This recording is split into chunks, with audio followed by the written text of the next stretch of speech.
well, there's no problem. If you had a gun, shoot him in the head.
To go for the run.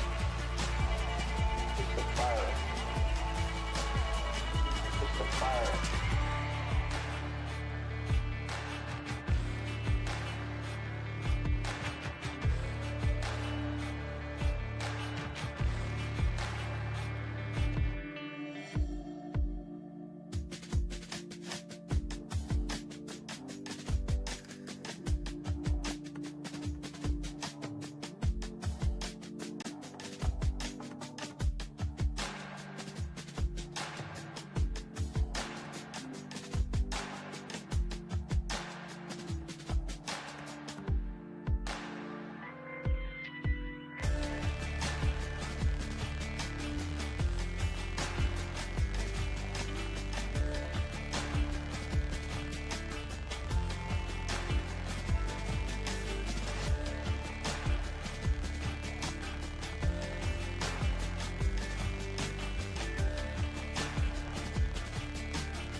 To go for the run. Just a fire. Just a fire.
hunt, but now you're going to be caught in everything. The quick draw to Yui Fendi. Power spikes aren't going to be big enough, and Sao force over to Yui Fendi. Good buddy hunt to cancel it out now. That's going to be 1-for-1. Maybe he got both Yekko caught in the AOG in the midst of it all. It's tier 2. This is Chuck in the ring.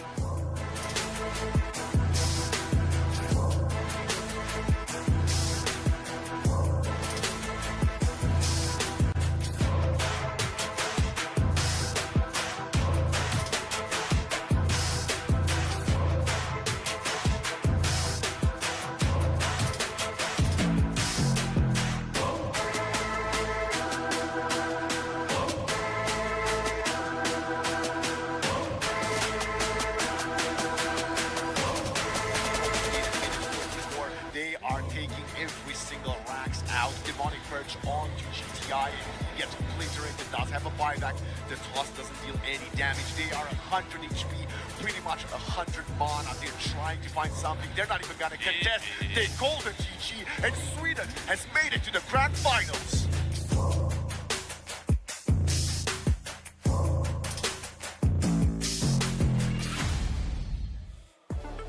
We are now down to our top 3 teams or nations, ladies and gentlemen, as we get into the final day of the playoffs for MLBB Women's WEC 2024 IESF run.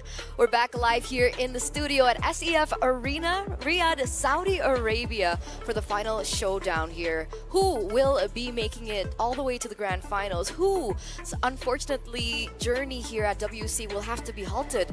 And who, ladies and gentlemen, will be crowned the new MLBB Women's World Champion?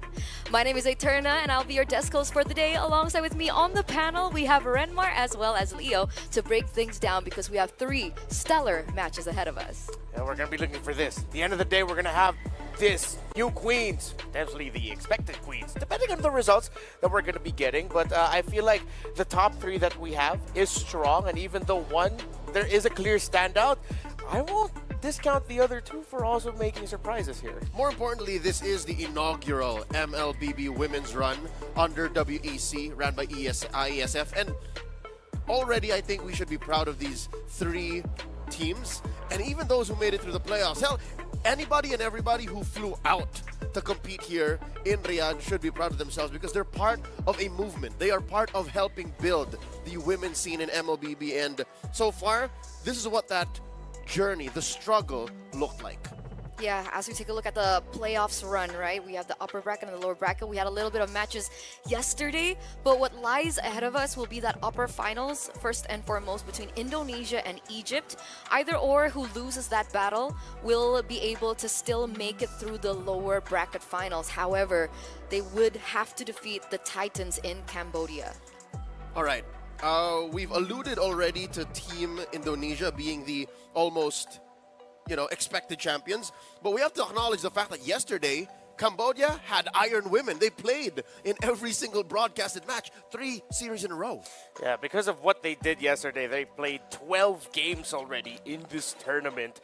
But we're going to be seeing them play potentially another 6 if they make it to the grand finals, if that goes all the way. But Indonesia and Egypt are going to be ahead of us. The 2 group mates, Egypt's only loss in this tournament in a game has come from Indonesia. That was in Group A. And after that, or actually all throughout the tournament, I feel like they already have the longest average game duration. They played almost 25 minutes against Saudi. They've played 17 minutes and 50 seconds, almost both games against Ukraine. Although, one thing that stood me out for Egypt, they have one game that actually went 6 minutes and 23. It was off broadcast, and I had to double check. Is this just a number that got mixed up because there's a few 823s, 923s? But no, they went 623 against UAE. Oh, wait. That actually breaks their record. I think that's the This fastest. breaks the entirety of the MLBB women's record because the fastest game was 6 minutes and 33 seconds, and that was also Egypt during the qualifiers when they won against Djibouti. Real quick though, I have to break news for you.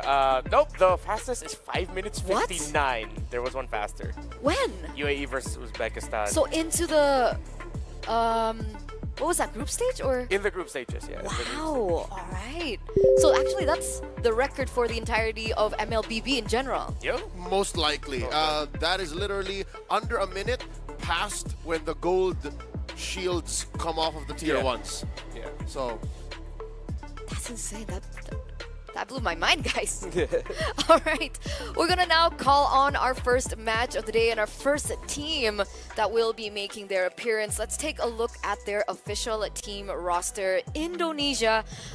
I think at this point, do we still really need to make an introduction for them? I actually have a problem. I've run out of good things to say for Indonesia, because what else can we say? without stating the obvious. Without stating the obvious, without repeating something we've already said in the past. Maybe, just maybe, the way for them to reintroduce themselves and to make fans out of non-believers is to show us more because, yeah, safe to say, 100% on every single pick that they've done throughout the groups into the playoffs. Now in the upper bracket finals, even that is difficult, honestly speaking, now that I'm saying it. They played a Kadira, they played a Lunox mid, they played a Cyclops mid. All right, here's the thing. Fumi Echo U flex, Vival U flex. Maybe they should be the more creative ones. What about this team, right? Egypt. A lot of eyes on this team as well. I think there was a lot of hype building around this roster. Still with the main five, there are no shakeups just yet. And people are saying that they might be second strongest in the league right now. Do you guys agree with the sentiment? Well, I mean, when it comes to the performances of Egypt that we got to see, and maybe even off broadcast, for sure they've made it this far because they're strong. We were asking around here, and a lot of people have been saying that they expect Egypt to go far. Of course, Saudi Arabia was, the hometown favorites, but then they were also surprised by them, especially. So, in the group stage, because of the experience that Egypt has had, the rough run that they had in MWI, not completely this roster, but majority of this roster minus one member, the rough run that they had in MWI, that builds character, that builds your pool of tricks that you can dig into. And then making it this far just goes to show they've learned a lot from the losses. The only thing I wish I could say about Egypt is I've seen a lot of them because here in WEC 24, they've only played on broadcast once. Oh, that was just once? So how strong they are and the evident creativity and flexibility that they have on display, we've only seen once on this stage. So today, I'm excited to see them go up in a best of three against Team Indonesia, the de facto tournament favorites. And then if it so happens, because again, I think it would be an injustice to deny the fact that most likely Indonesia is going to win this. I'd like to see more of Egypt as they drop to the lower bracket if that is what happens. I agree. I've been really excited coming into WC for Egypt. Me, Mirko, Naisu, we've been a part of their journey ever since we saw the qualifiers, even from the online qualifiers up until the African Esports Championship, the AEC that happened in Casablanca as well. We saw how strong they were. They actually went through into the grand finals completely undefeated.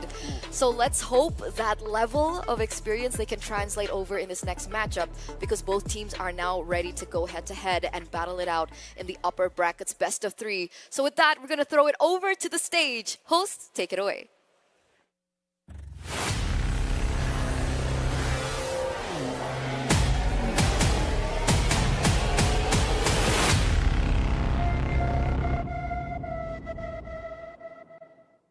And ladies and gentlemen, viewers around the world, this is it.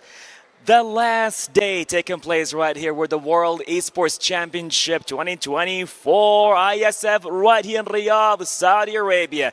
This has been an amazing journey, but we're going to start the first match in the last day. Barah Abdallah with you here along with the fantastic Yasmin. How do you feel today? I'm so sad. I'll be honest with you all. Everybody tuning in right now, I want to give my biggest thanks for supporting all of our teams on this fantastic journey. And of course, everybody that has joined us here in the venue to support every single one of these ladies because my, oh my, what an adventure it's been. I think that's the best way of phrasing it. An adventure at that. Totally. An adventure, history in the making, and just seeing the narrative changing over and over again.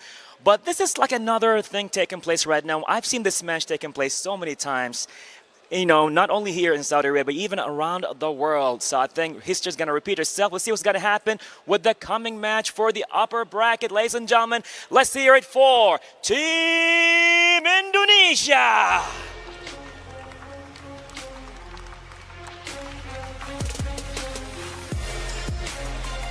They continue capturing the hearts of their fans around the world with their dominance and pride. Let's see what's going to happen in this match. Are they going to continue with their dominance, or something is about to happen? All that taking place in this coming match. You know what, Bara? From 12 teams joining us here, down to now only 3. Indonesia have been making waves this event, going undefeated. Not only do these girls bring fantastic vibes, but also incredible skill. Now their opposition, my oh my, have I got some fun facts for you. Please welcome to the stage, Team Egypt.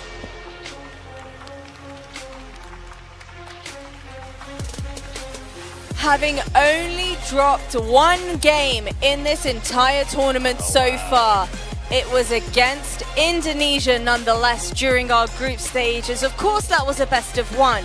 But who knows, maybe magic is to be made here in our best of 3. They've got 3 of their players in the top 10 performance this entire event. And you know what? I'm super excited to see this epic showdown. Oh, you got that right. It is definitely a showdown. Some of the best teams from North Africa going against the powerhouse of Southeast Asia. What's going to happen here? Well, it's back to you, Amazing Talents, to fire it up. You ready? Born ready. Let's do this, baby. Thank you guys, thank you Jasmine, thank you Bara, and we're gonna tell you just exactly what's going to happen. We're gonna tell you that one of these teams are gonna walk away with the first ticket to the grand finals. That is what is at stake here. I like how Bara just painted it perfectly. The best team in North Africa region right now versus the best team in Southeast Asia. Let's stop looking at them as the best team in the world right now up until they lift that trophy and acknowledge the fact they're going up against the powerhouse of a rising region. It's Egypt. And when you were talking about their journey earlier and getting to know them back in the Women's Invitational Tournament we had earlier this year, I was reminded as to what our fellow talent Yasu mentioned about these group of women. They had stacks, the odds stacked against them. Their families didn't believe in them until eventually they earned their family's belief and support and made it now to this stage. One, potentially, series win away from making it to the grand. To tale as old as time, a budding athlete with a larger-than-life dream, and even after their less than stellar run at MWI 2024, here they are now carrying more than just their own hopes and dreams on their shoulders, but even their country's pride. So with that said, I think I'm gonna slowly warm up to Team Egypt because sure, throughout the run in Casablanca, the qualifiers, and even through MWI, I think I haven't learned or loved Egypt as much as I should have. So maybe in this series and in any other match they'll be part of in the future, in today's broadcast, I'll learn more about them. Because when you get to know them, when you have the chance to like really sit down and talk to them, they are a bunch of really down-to-earth ladies. All right, they are always very optimistic. They have their spirits are ever so high as well. They're not so much unrealistic, like they know, but they still have this championship mentality that they do want to still make it big against these quote-unquote titans of regions like the Philippines, like Indonesia, especially right now in the MLBB women scene. So now, as we get into the drafts, is once again a little bit of a rematch, ladies and gentlemen. We did see this matchup once before with Indonesia taking that point, but hopefully Egypt has learned, and that's something that we did hear from the interview with Vival yesterday. Yep. She knows that Egypt, they're coming in this with a lot more homework done, and now it looks like Egypt have first pick. A little bit of homework, I unraveled. Egypt love to ban the Hilda, they love to ban the Gatot, and they love to ban the Jushin. So there you go, the first ban Hilda. Best believe one of the two, or at least both, might even show up, the Gatot Kacha or the Jushin. Yeah, my only thing for Egypt is how are you ready to respond to number 1, the Vivian pick, number 2, the Vivian Ginny combo. Every draft up against Indonesia has to begin with how you're going to tackle that. The 2 heroes you mentioned with the Gatot Kacha and Jushin most likely will end up in the roam and mid. That's one way to take it. But then how are you going to contest or deny, potentially mitigate the damage, the eventual damage that will get shown up by a high loss? the Cho of Vivian. You have to now think that there is the Jawhead available. Chinny has played multiple heroes all throughout this tournament. She can Lo Yi, she can Sicilian, she can even Kadita and Cyclops. So at this point, they gotta start from a very easy approach of drafting. One of them is saying, okay, let's just take away an assassin away from Vival, and that increases their chances of picking up a mid laner that might be left a little bit too far in the back line, while the rest of Team Egypt are going forward with frontline heavy dive compositions. Egypt can ban the Jushin, open up the Matilda. That should still open up their front line. You still have a solid XP laner there. You can even... all right, I'm on the right track here. Yeah. There's going to be a Jushin taken out. Is Matilda going to be open? There's a good chance it is. In terms of the picks of Egypt and Rome, it's usually Gata, Kacha, Beleric, and Edith. So with the Suyo taken out, that's a bit of a bait to Egypt to think, hey, take the best jungler in the game right now. If not, we're going to take it, and we're going to end up with a high invade composition. Matilda, open up. Alpha, Cho, Alpha, Hylos, those types of heroes still open. This feels very similar to the last time that they met, right? And last time around, Egypt also didn't take the bait. They didn't go for the Alpha in the jungle. They went in for the X-Borg in the jungle, but it didn't work out for them. The things have changed as well because the Suyo is something that Indonesia likes to pick here. They like doing jungle XP here in this slot right here, 1 and 2. So I'd reckon it's a pick for Fumi Echo and for Vival. Do they go Alpha X? Do they go Alpha Khalid? Alpha Hylos? Yeah, those were the ones that we mentioned. Cho still open for Vivian if ever, and you'll already take it out. So it's Hylos. And oh, they said no need for the Hylos. We'll go ahead and pick up a Ling. All right. That's not the Alpha. Yeah, it's very surprising. Technically, could you... Like, the Alpha is good against the Ling, right? Yeah, but at this one, this is confidence by Indonesia to say, we don't need the Alpha. Just go ahead and put Vival on her Ling. It's just aggro, but then up against... then that's sheer confidence.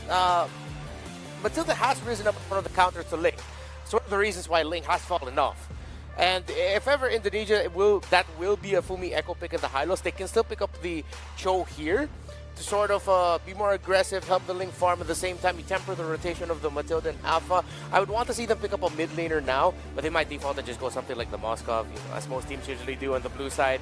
Blue 2-3, they go Moskov, but I'd want to see them contest the Chinny pick. No, they go for gold, but it's the Harith instead. I think this is in efforts of protecting their gold lane, given that in the previous bout, Names had to play a Clint, and I'm not so sure how comfortable the Clint is in the current metagame. They'd rather, you know what, we have the strong roamer in the Matilda. Let's give it our all, go hard with the Harith. And this is Names on the Harith, right? Names is one of the main pillars, I would say, to Egypt and their composition. She also has a lot of heroes in her arsenal, and she's very skilled with it as well. So not surprised that the Harith does come through. Very strong. What do Indonesia want to do next? Do they want to go for the Angeline combo? Well, yeah, There you they go. do. Okay. Go ahead. Who needs Cho when you can go Angeling? So that's a mid lane Angela. Supposedly. Probably is. Because if ever it's Rome, Hylos, mid Angela, it's okay. XP, Hylos, Rome, Yeah, Cho, Vivian Angela. has the Cho, Vivian has the Jawhead. Yeah, so Vivian many. also has All the of- Angela. All of these are good targets for the Angela to still go into.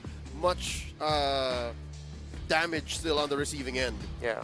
I will be surprised if they do go Rome, Angela, but then they could just get a mid laner that pokes very well with it. So if ever it makes a Matilda cry, because you can't even get close, you're just going to get poked down by 2 mages, and you are a support Rome. So Indonesia will take away the Gata Kacha, one of the favorite picks of Egypt, not just in the Rome, could also be played in the XP, although only 1 game there. By the way, this is going to be the first series, or first game that we're going to be seeing Harith for Egypt. This is the first time they're playing it. Clint is actually their most picked. And they've shown 1-1, Melissa, and Nathan. So this is the debut for this tournament for Names. Yeah, I'd reckon that last phase Clint is eventually what Names would always end up with. So they got away with a 4-1 record off of a Clint. Yeah. So you couldn't say that that's not comfort, but I'd say this is a strong start for them. They want to get the tempo, get the momentum going. Yeah. One more ban for Indonesia. I'd say they clamped down on XP lane choices here. Gotta Do they want a Tirizla? They want to Oh. block out the Tirizla? Guys, I think it's also important to note that this alpha can be flexed for Egypt. Ah, yes. This They alpha can be flexed into the EXP lane for Velvet as well. We do have a record of that. So if ever suddenly Indonesia's going to meet the swerve of if they don't have a strong single target lockdown, that Egypt might still end up with an assassin. If they have the right spacing for it, I wouldn't be remiss that they end up picking like a Nolan. Or an X-Borg. Velvet does play the X-Borg. Yeah. If we see a tanky frontliner for Indonesia, then that has to be an export. They have no choice. They might have to show it or just go for gold now. If they pick their gold laner now, don't show the tanky front, then they can go pick export if ever. I agree. I think that would play with their level of flexibility for Indonesia right now, because even if, let's say, this Angela just go roam for Vivian, Cindy can pick up something like the Ruby. You know, like there's just so much layers towards the composition of Indonesia and the players and how flexible they are with their respective roles and heroes. And no one's picking Eve just yet. But there's a chance we might not. If ever, we might see it here for Indonesia more than we do for Egypt. Indonesia have the Ling, Angeling plus a high loss. Eve isn't that comfortable with that. But Indonesia having an Eve will actually slot well for them. But nope, get Jenny her Lunox. It's aggro. Or Chell. Or Chell still could also be a Chell pick. I still have a stronger feeling that this is a mid-lane Angela. But if ever they go roam mid Angela Lunox, that's not already the right recipe for poke. Yeah. Then you try to get out of the laning phase as soon as possible. We've seen that done with an Angeling lineup yesterday by Cambodia. Which might be the case as to why Indonesia banned the Khalid. So that Egypt won't have to worry, Indonesia won't have to worry about that coming out from Egypt and then having more presence over the Hylos. Yeah. But now for Egypt, what do? Do they go for Aurora, Vexana in the mid lane against the Hylos? I'd like the Aurora a bit better. You get that second life. Something about Aurora, just to me, I like it. But I wouldn't knock Vex. Still would be great. CC. Ooh. Okay, isolation. And ooh, a Sicilian. So, Very brave. yeah. That's a signature. 1-1 for Egypt with that hero, but they get late game insurance if ever things don't go well for the Harith and Alpha. It's against a Ling though. Yeah, that's one problem I have. This is going to be a super clutch Purify and Matilda escort for the Sicilian. Definitely got to play babysitter. I foresee, well, before the COD and you get to a comfortable time, maybe early might be a bit difficult, but actually mid to late, I'm not that worried about the Sicilian against a Ling. Ling will always have easy access, but the moment he pops Bat's Feast, the Ling will start thinking twice, even with the Angel Ling combo. But then at that point, Indonesia just need to respond and go forward. So they last pick the Arlot. Oh, no, that's an Arlot. Yeah. XP, and it is going to be still a roam high loss. Okay. Angela mid. All right. Mid for Chini, and it is a gold lane. Lunox first shell. Very aggressive is the lineup of Indonesia, but with Angela at the center, at the heart of it all, they have the insurance for it. They can afford to be aggressive. The punish coming in from Egypt would just have to be them, and their Harith not getting taken down. That's pretty much their insurance. What do you think, Leo? Very magic-centric. The Alpha will just do its best to dominate what it can from the early to mid, and then it's all on the Harith and the Sicilian. We heard in a lot of interviews, ladies and gentlemen, that momentum, especially for MLBB Women's, is a huge thing. So this first game is going to be very telling as to how the rest of the story unfolds. So with that, let's ask the casters, what do they think about the drafts as we head in to our first game of the upper bracket finals? Momentum, definitely a huge thing here. Welcome to the caster stand one last time for today. It's me, Naisu, joined here with Mirko, and we're down to this. It's the upper bracket final between Indonesia tournament favorites against Egypt. And Egypt, I gotta say, man, looking at the draft here, I'm loving the fact that Egypt bring this, especially those last two picks, the CC and the Sicilian, and they might be able to go ahead and keep things together. Maybe they get first blood in this best of three. Yeah, I think so too, honestly. I was really surprised. First phase picks, Matilda Alpha let go. They actually battle it out with an Angela and Ling. So it definitely looks like Indonesia want to take a different route for the match against Egypt. Usually we just see them win out of the early game, contest the neutral objectives, and then get the win in the traditional way. But with the Angela Ling, perhaps we might be seeing more of a mid to late game style and also a more trade style. They might be trying to mirror the movements of Egypt to try to get some dubs on the other side of the map. We're going to find out exactly what sets into place here. Again, a best of three, the upper final for now. Team that wins this will We'll be obviously moving on to the grand final spot. Taking a look at the emblems. Once again, you know, you see the war cry here for the Ling. This is expected. Vivel wants to get momentum going earlier on. And when you have City here with the fact she's got the heart guard to provide that, once that level 4 comes online, it's going to be kind of devastating for Egypt to deal with. So hopefully they have enough to kind of keep things under control. Looking at their lineup, you know, especially we've talked about this hero so much throughout the tournament here for the WEC, and it's the Sicilian. The Sicilian, I still feel like we haven't seen it hit its ultimate form. You know, like that final form that you see with the Sicilian where they have stacks out of the mines and they're able to go ahead and actually provide a lot of defensive capabilities later on, or how they start things up. Yeah, good move in the mid lane actually here from Cine. Instead of the usual just shove always up against the mid lane, here against Nucci, she knows just exactly how much pressure Nucci can have in the game if she continues to just stack up. So Cine's actually been in the wave to shove back towards Indonesia earlier, building a bit of a freeze, out-trade, and now forcing Nucci back to recall.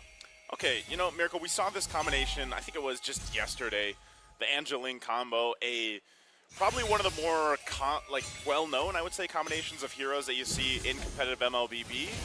All right, they get that out. So City's really threading the needle here, by the way, you know. But, you know, how do you feel about this? Do you think this is enough threat early on? Actually, maybe go for it. I hear it. Yeah, a bit more damage there. Guiding Wind gets her out, and Sunlight will be rotating over to the mid lane, and yeah, it'll just be some respect over. Nucci low, force back a bit, just a bit. Turtle's going to come up here just now. And again, this is why they didn't actually press that any further. They know the timings here. They're going to go ahead and get the purple buff secured for Vivel first. Vivian, not level 4 yet, but she's still holding on to the Revitalize, and that's going to be crucial in this first objective fight. Egypt will start things up. Again, always this first turtle where some of the level 4 ultimates aren't available. Can turn a tide, just a battle spell alone. There's no Revitalize for Egypt, so they'll keep Vivian busy here. All right, Thompson revitalizes as well. Vivel walking up with a hard guard too. It's going to be first blood over, but Sunlight's very, very low. Vivel not using the Tempest of Blades just yet. Fumieko getting the vengeance now. Tempest of Blades to the back, finding two. Oh, getting all the blades down, but the circling eagle will connect and knock her up. Cine all alone against 3.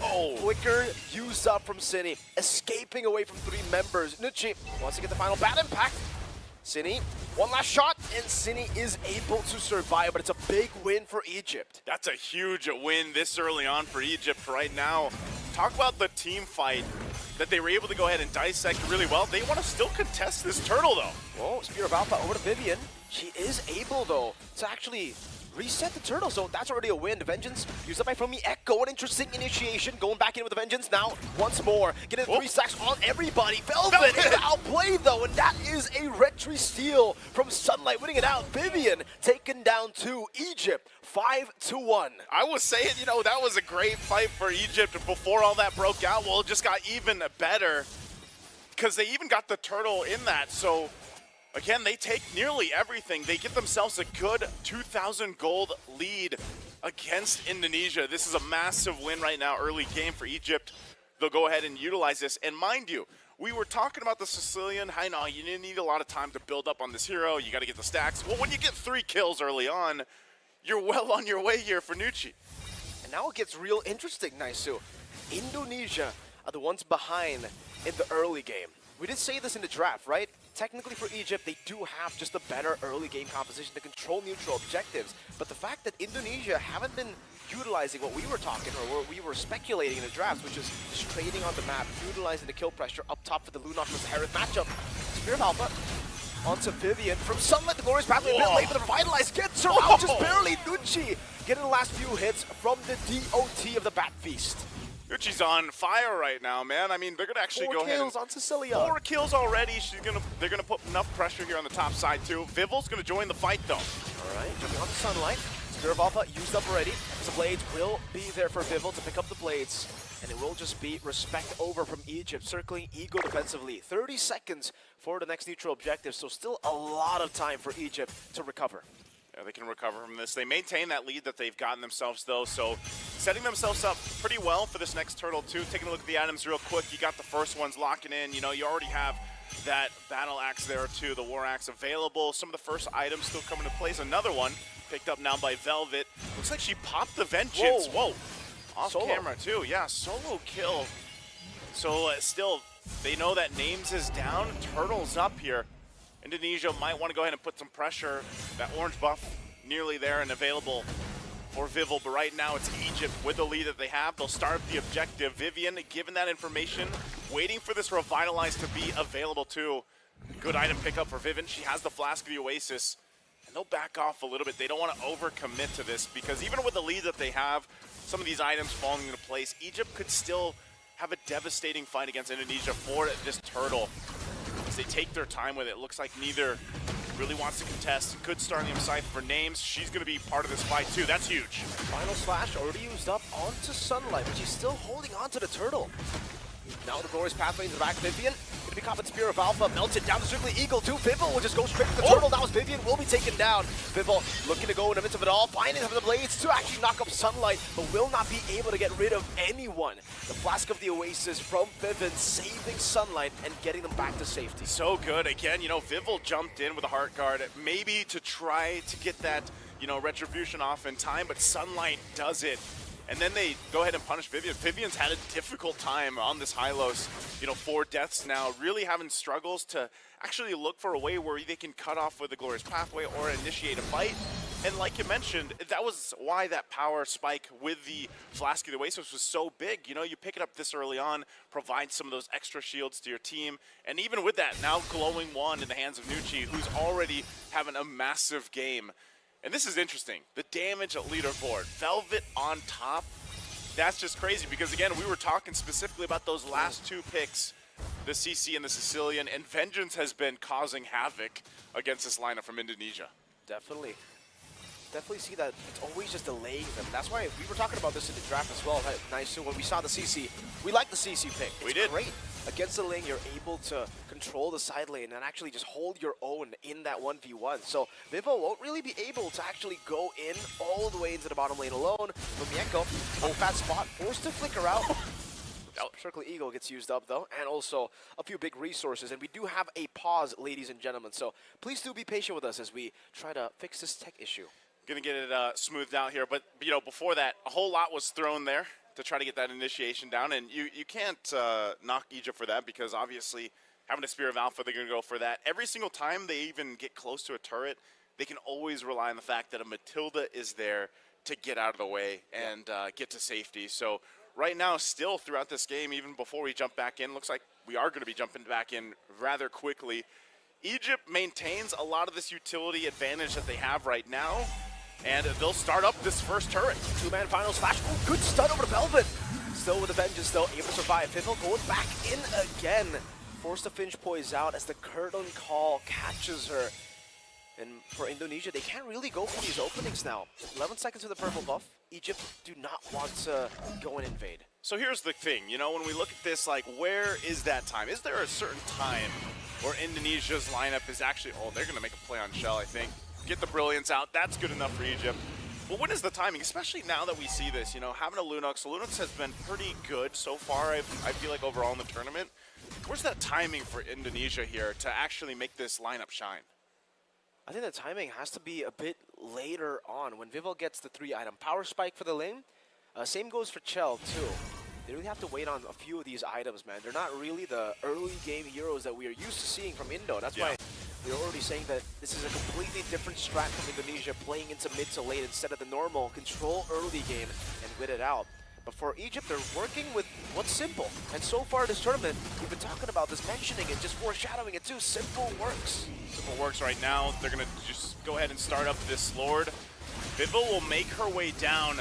They might force a fight before it breaks out. Wow, Velvet already popping that. There's the Glorious Pathway. Oh, wow. Also the Spear of Alpha used up Vival. Jumping in the midst of it all. Velvet doesn't have the Vengeance anymore. They're going to go in for the assassination. City finds the kill. Names popping his Amon Force in as Vival goes in for the fine place to escape. One last shot from Names. The fadeaway finds her. Fumi Echo caught. Now the Spear of Alpha is placing her. Going for the stuns and the Vengeance resets. Nucci trying to go for a bit more damage. City will try to tie her up now as that's going to be Chell again in the backline. He's waiting for the time. Goes in and dives with the Chaos. Finds another. And it's a big shutdown for Fumieko. Named into the versus the world on the Zaman Force. But it's the Brilliance from Chell to outplay Egypt in that skirmish. That's what we call some high IQ right there. Shell waited so patiently on that side of the map, even though, you know, Egypt saw, hey, we got Vivel down, that's great. We still have our jungler, then all of a sudden, Indonesia just finds a way back to just turn things around. And so they'll get that mid turret down. They got the Lord, they got a whole bunch. And even looking at the items here, you know, this is where we start to see it. Like you mentioned for Vivel, she's now got the Haas Claw, she's got that Berserker's Fury, right? She's got a little bit of her own sustainability, and then you put on top of it, you have the Heart Guard. They made a play, they caused some chaos against Egypt, and I really felt like it just kind of was too much. They were a little bit overloaded with what Egypt wanted to do there after killing Vivel. Now, they're gonna have to deal with these turrets going down as they push top and bottom.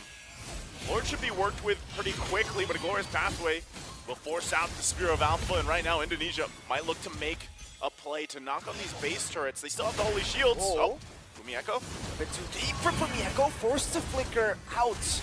Holy defense not proc just yet, good job, but finally it actually does still get baited out. Vivel in the bottom lane with Cine together, getting the tier 2. Overall, not a bad defense at all from Egypt. They keep the turret tier 2 in the mid lane intact. You gotta remember, But there you go. I was gonna say, you gotta remember the power spike timings here for the lineup from Indonesia. This is what you were saying earlier, Mirko. You know, it's gonna be a little bit longer, and now that it has been, and they just had that previous team fight, they're in a much better fighting position. The fact that they got some shutdown gold too from Nucci was great. Shell picks up that Holy Crystal. So what we saw her just do, you know, jump on in and burst someone down so quickly, that is now a big threat to Egypt, and why the next Lord that comes up in about a minute is going to have to be approached a little bit differently. You know, this time around too, you can still, if they can actually go ahead and respond to that pressure that Indonesia lineup give them, then that's going to be the best case scenario for Egypt. But right now, this is probably, what, the first time in the game where Indonesia's had a minor lead in terms of gold, but ultimately, Egypt's still in good fighting position. You know, we can't count that out. They're still able to go toe-to-toe. The stacks are still building here for Nucci. So when we look at this Indonesia as they get ready for that Lord, it's more so, can Egypt actually find anything else around the map, or do they just kind of get ready, like prep things up for this Lord take? I guess we'll just have to see, right, for Egypt.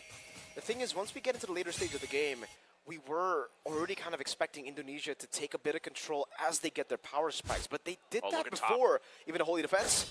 Oh no, Velvet, this time with a vengeance. It's her all alone. It's a circling eagle from Fevin, a flicker and the guiding wind too. Good moves from Fevin to escape, but no CC now. They're actually still trying to go in. Brilliance forced out of Shell. Respect over from Indonesia, and they will actually concede a tier 1 turret in mid lane. All right, Velvet goes down.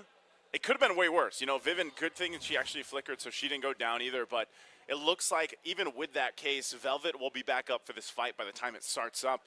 Indonesia will try to get the advantage they can. Spear of Alpha defensively. Vivel? Heart guard. Ow, okay, I'll show. Heart guard's already going to be used. So now Name's picking up a Holy Crystal herself. She's locked and loaded on this Harith.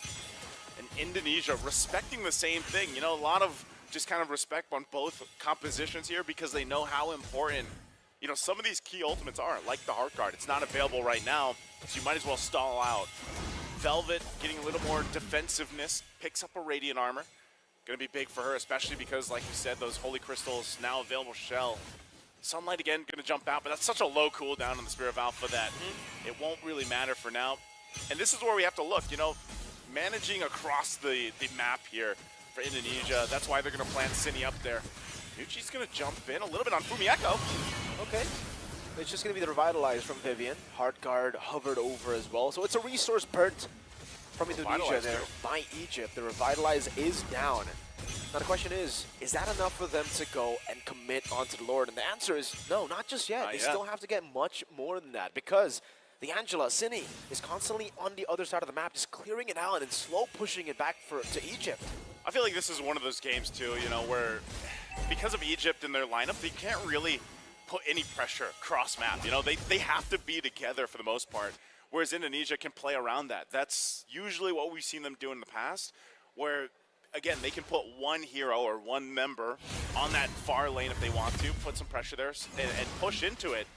And the great thing about D'Angela always is, yeah, you just show up, you know, heart guard into the fight. There we go. That's why they'll give it a go. They'll go ahead and start this up. They got the information. 2 members from Egypt went down. They're going to fight. Okay, going on to Nucci. Nucci going to be caught very low. Takes the blades and the final slash, but it's actually a bit of a bad synergy there. As Vivo was all alone in the back. Still, though, Chell disintegrating the HP bars. Able to get 1 member. Nucci is down. Now, Name's looking for an angle to go for the flicker play. Goes in with a dash. Chell is still there, getting melted down by Velvet, but the ceiling is just too much. You're about to catch the booming echo. The final slash connects up. The name's of Vivo is coming in for the cleanup. He's caught all in the midst of it all with the Zaman Force, and she will be taken out. A 2-for-1. Nucci for Vivo and Foamy Echo. That's an Egypt win. That's an Egypt win, but it looks like Indonesia might not want to just let this go freely. I don't know what they can do, but just watch it get taken. They're going to drop it down. Hard guard coming down with Spear of Alpha from Sunlight. Now the Brilliance used up. Sunlight with the Retribution winning it now. As Names goes over to Zaman Force. Chell with the damage. It's going to be enough. No, Names just bursts her out. It's a shutdown and a double for Names. A massive, massive win. Back-to-back fights for Egypt. And Indonesia, you know, we don't see that often where they make a little bit of miscalculation, but that final slash, especially earlier on, might have messed things up a little bit in that fight. So now Indonesia on the defense. They do have quite a bit of power here in the items that they have. They should be able to make quick work of it.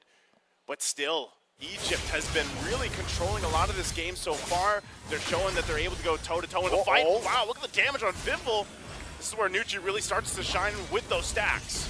This could be an end angle. Cindy and Chell have just now respawned, but they've already done enough damage. Sunlight going in deep with the Spear of Alpha does have the guiding win and will be able to pop it in time as Nucci continues to just dish out some damage. Names in the bottom lane, or uses Zaman Force, forcing out the types of plays. Sunlight, Spear of Alpha jumping in, unable to connect there. Vivian very low, circling Eagle. Also help her it out. Now the base wide open. They're going to go for the targeting down. Names is still on it, but the minion waves. Just 1 cannon minion, which was still there. Wow. Names saw the angle, targeted the base, tunnel vision on it, and it paid off. You gotta see it here. You gotta love it.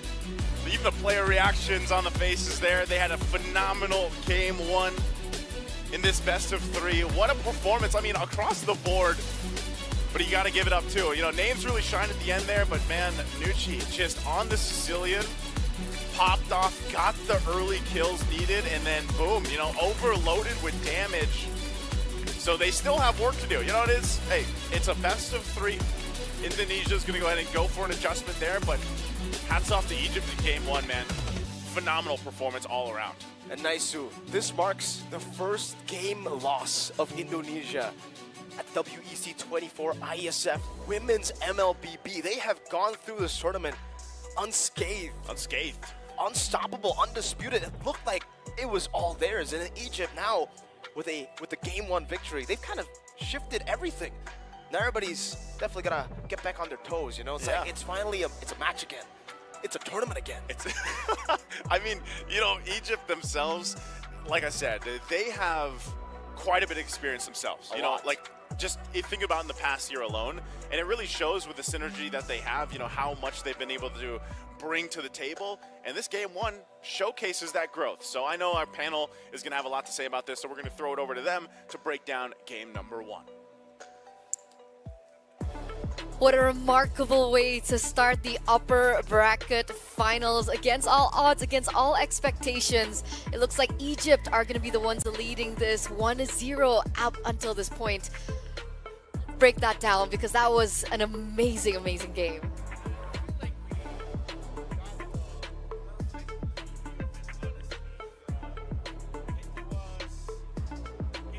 Vival herself. There you it go. was Vival herself that mentioned that. got it? Yeah, we good. All We right, good cool. already. All You right. can hear me good now, right? I think so. Yeah.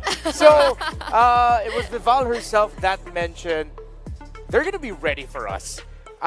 She didn't want to quickly call it right away that Indonesia gonna beat Egypt. No, Egypt lost to Indonesia and they prepared, and you didn't get to watch it together, but I feel like you yourself were also freaking out about how Egypt loved what you call the rope-a-dope, man. You thought that you have them down and then you'd be going forward. Their team fighting around the Matilda and Sicilian together was just on point. And I think Indonesia did not respect that enough. I think Indonesia, they were playful with their Hearthguard timings. They were playful with how they would send Vival out. And in that first turtle alone, this right here, the scene right here, you can see how Egypt answered the brute force and the scalpel accuracy of Indonesia's Angeling lineup with just pure numbers, sheer numbers, extra shields, extra damage, and the right kind of damage, mind you. Magic damage today, I've been saying this for 3 or 4 years straight now, is so underrated from the early game because there's no such thing as a magic dreadnought armor. Yep. The economy does not allow for you to build magic defense that could mitigate that kind of damage early on. While on the other side, Egypt, genius, stroke of genius item pickup, sunlight. I was looking at the alpha. Why could she not die? Why is she not dying? War axe and a singular dreadnought armor. That alone was enough to stop Vival and Fumi Echo from doing any damage at all. It took Shell later on in the mid-game turn. Like, was it this one? Oh, we're past that. Yeah, it already happened. The one where she was from behind in that shrub, went forward. That was the only time in that game that Indonesia was in control. And it was still a comeback angle. Yeah, he had to claw and crawl for it, but eventually the Sanguine Claws and everything that the Sicilian has to offer are just too much. Again, it wasn't just the Sicilian, but I was telling you guys that even though the Ling popped up, I wouldn't be so worried. With the Ling, you have to commit your Tempest of Blades to entry. Well, up against a Sicilian that's paired up with a Matilda, and the fact that you have some great coverage on you, a great peel with the CC and the Alpha, you're really not going to worry here. It wasn't an unkillable game, and in fact, it was a different item prioritization. The Clock of Destiny didn't come a little bit later. I don't think it was the last item, but it came in a little bit later into it. I don't know. We're going right to left for these items, if I'm not mistaken. Yeah, okay, it was the first item. And that was right. The longer the game went on, the Sicilian wasn't an easy target, and they really had to depend a lot on the Lunox. We were talking about this backstage. I don't know how you feel about it, but Eterna and I were sort of like, Fumi Echo, she could have a lot more to do here, but I feel like the Arlot, they were stuck with that at that point. There was a moment wherein the Arlot final slashed out of the AoE, out of the box of Indonesia's damage output. I think that's one glaring moment wherein you're saying, yeah, maybe that should have been something else, or maybe you could have done better on the Arlot. But they understood that if this Arlot worked out, the CC would have been out of position. The front line to protect the Sicilian would have also been compromised. So I understand that. But this is Indonesia trying to get away with more than you should. This is Indonesia saying we'll just get better macro. This is Indonesia saying we'll do better micro so we can build up on that lead. It didn't happen early. I think early game, especially that first turtle, is where you should have done that, and then they could have snowballed out of control. The fact that they had the comeback angle late game meant Egypt had better footing and was just poised to end sooner. And again, the only real good thing that Indonesia did, which in my idea would have been why Shell was capable of doing that in the mid game, in the post-Lord take. She built her second item, Divine Glaive. She went Glowing Wand, Divine Glaive, and that was good because they were behind. But that aside, Indonesia was playing from behind, clearly. I'm quite impressed. I'm quite impressed with the macro play coming in from Egypt, right? Because technically they don't have the draft or the composition to have as much global pressure as you would think, right? You have a little bit of additional mobility with the Matilda in the ranks, but for the most part, Indonesia, they had the Angela, they had the Ling, that supposedly could have manipulated the waves a lot better, and despite Egypt not having that, they were still able to win these team fights. Big question is, how were they able to win these team fights? Did they have a better team fight composition? Did Indonesia force a little bit too much? Well, Leo said the key idea there, numbers on numbers. And another keyword there, the shields. All of the shields that Egypt were getting from their composition. We know the hard guard does provide shields. That's a singular target. We know that the hard guard provides healing. There was also a revitalize on the high law, so you'd think they're going to be covered. But with the sheer, not even firepower, healing power, shield power, shielding power of a Matilda, the little bit of regen that you'll be getting once those Bat's Feasts comes out, and the Sicilians healing through that, the shield and raw damage getting dished out as well by the Harith, the fact that the spell vamp on an Alpha is so powerful with a War Axe, plus a Queen's Wings there in the end, vengeance on the CC. I felt like Egypt really just hammered in the idea that it doesn't look like they're a difficult lineup to take down, but if you look at the individual item builds, the battle spell choices, and some key abilities and features of each hero, they're actually a surprisingly tanky team. Which now in hindsight, which Egypt did not give Indonesia the privilege of. The way Indonesia could have won this, if they avoided team fights. If they went in guerrilla tactics, like jump in, Tempest of Blades, I'll kill one, I'm out, attack the map. Repeat 3 or 4 times, you're in control, next thing you know, you're playing for the split push. Egypt can't defend. That's what I think Indonesia had planned for the first half of the game, up until they saw that turnaround on Shell. When they saw Shell do that, I don't know, I wasn't in the room where they planned, but I think the girls just agreed to say, oh, we can win team fights. Maybe we should try. But that's where I think the mistake stands. That's where the mistake lies. Because the only reason why this full-on shield power lineup from Egypt works is because Indonesia keeps fighting back. You can't spell vamp, and you can't make shields, and you can't vengeance out of a fight without someone to fight back with. I'm gonna back up what Leo said there. I told Eterna this. It was like, oh, I don't know Egypt could team fight that good. Like, that was my exact reaction, and maybe Indonesia didn't realize that either. They probably have never seen Egypt team fight like this. So maybe in the past they could have pulled off these kinds of decisions. Yeah. But now that we're at this point and we've seen the progress of the development of Team Egypt, these are things that they can't, just put in the back of their minds. Like, it's something constant that they need to consider. Yeah, I think they have to look at Team Egypt now as like we're facing ourselves. An equal. Yeah, we're facing an equal. It can't just be aggro anymore. Again, I felt like the Angela Lunox was a bit too greedy for my taste. But I do come from the boring server, so we're a little bit more conservative with what we like. Is it just me though? I mean, technically the Lunox was a good counter towards the Harith in the lane, right? That's the idea that they were going for. And Shell was an absolute monster. But I feel like it was too much. Angela, Lunox, Ling. Okay. You know what was too much? I think giving the Matilda over. So coming into the drafts for game number 2, Renmar backstage did mention about the Matilda and Nucci's prowess on it. So maybe let's not let that slide for this particular team. Egypt still on the same side, so Indonesia still choosing to be on second. Yeah. Fevin's Matilda is probably going to get the... Fevin. Yeah, Fevin. It's Nucci playing the Sicilian. Sorry, they keep swapping roles, man. Yeah, they're flexible. Maybe that's another factor that Indonesia hasn't played into really. Like the fact that Egypt has swapped roles for their players. Switching mid-roam. Historically, a lot of good teams are able to do that. And here we are, just covering your bases. Matilda ban, that was prior to Chip. You feel like if ever it's going to be Egypt blue and then Indonesia red for the entire series, they'll just keep banning out Matilda? I think that's safe. Warranted, yeah? Yeah. Unless they can give Vivian the Matilda if they switch to blue. Oh, no, yeah, for sure. If it's on blue side, you should get the Matilda for you. Indonesia banned the Suyo here in this slot. The Phoveus in this slot, game 1. They might open that instead. Yeah, I think they're willing to give the Phoveus. Yeah. What about the Suyo? Still banned? Well, see, if Egypt surprisingly somehow bans out Alpha here, no, it's still going to be Jushin. It's Alpha still a prio, for sure. So do they just want to use this last ban for something else so they can go for the Suyo Alpha trade? Yeah. They might actually open up... Nah, don't give Alpha.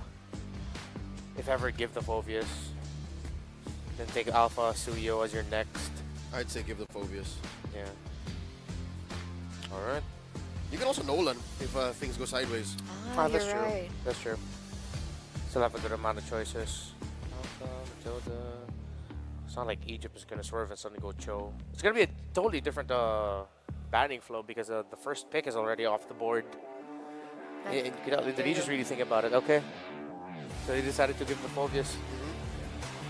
So if they go Alpha here, Indonesia answer with a Nolan, last pick, red side. Yeah. Last pick, R3. Oh, red 3, yeah. Yeah, red they don't have to worry first about it. phase. Yeah, for sure, for No sure. rush. I like that strategy. If they go Phoveus, Indo pick up Alpha. Yeah. So it's one or the other.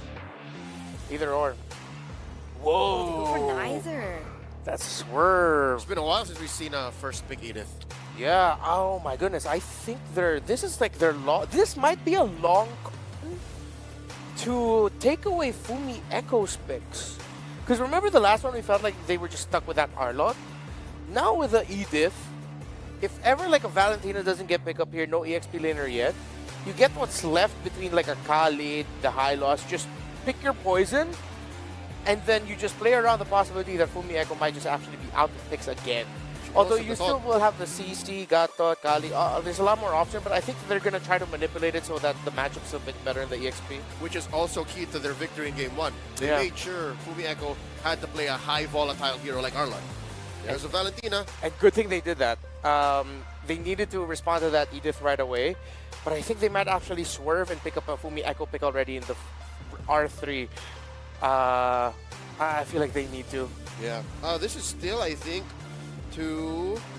Oh, wow. Yeah, no. I think the fact that Indonesia changed their draft strat in Game 1 opened up that difficulty for them. Because, look, they've always given XP and jungle in the first phase. Game 1, they changed that. I think they were trying to play with that flexibility, but it didn't work out for them. Yeah. So is this the new Overclocked. strat against Indo? Shut Overshot. that down? Maybe. Right? But we do see the classic trade-in for Egypt. They are going to be picking up a Nolan for Sunlight. It is a hero that she has picked up in the past, and that power pick Sicilian does come through once again. Ooh. Yeah, I think just get that Fumi Echo pick now. Gatot. It's either Gatot or the Kal. Oh, no.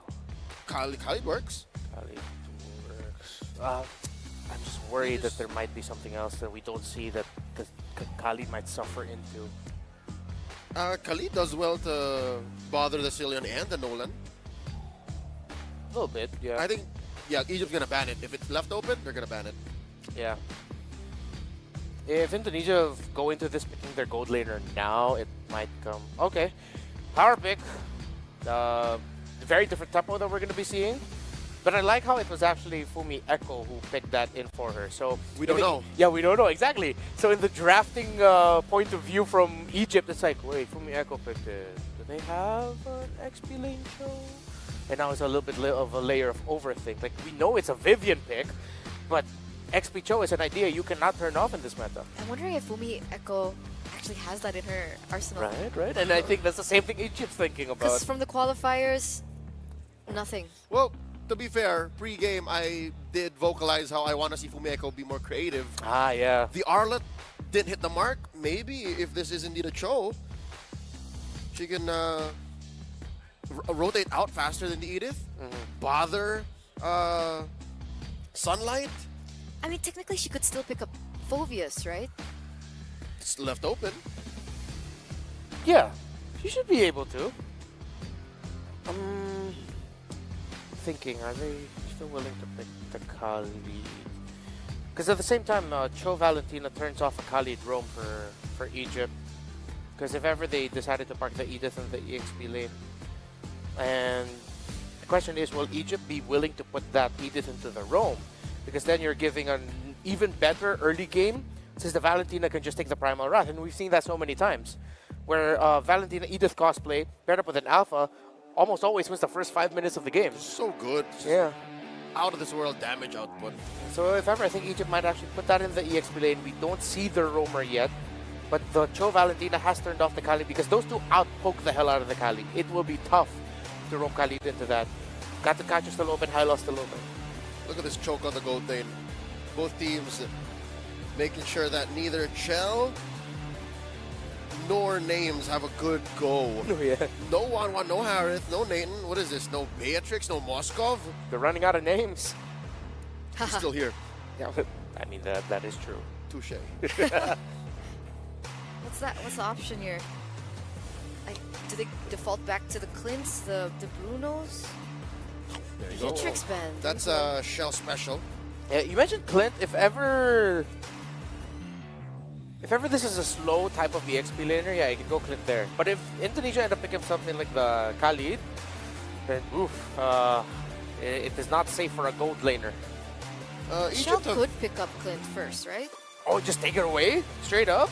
yeah, because Egypt have played Sicilian, Clint, and Phobius Gatot Slash. So they can do that. Oh, they go slow.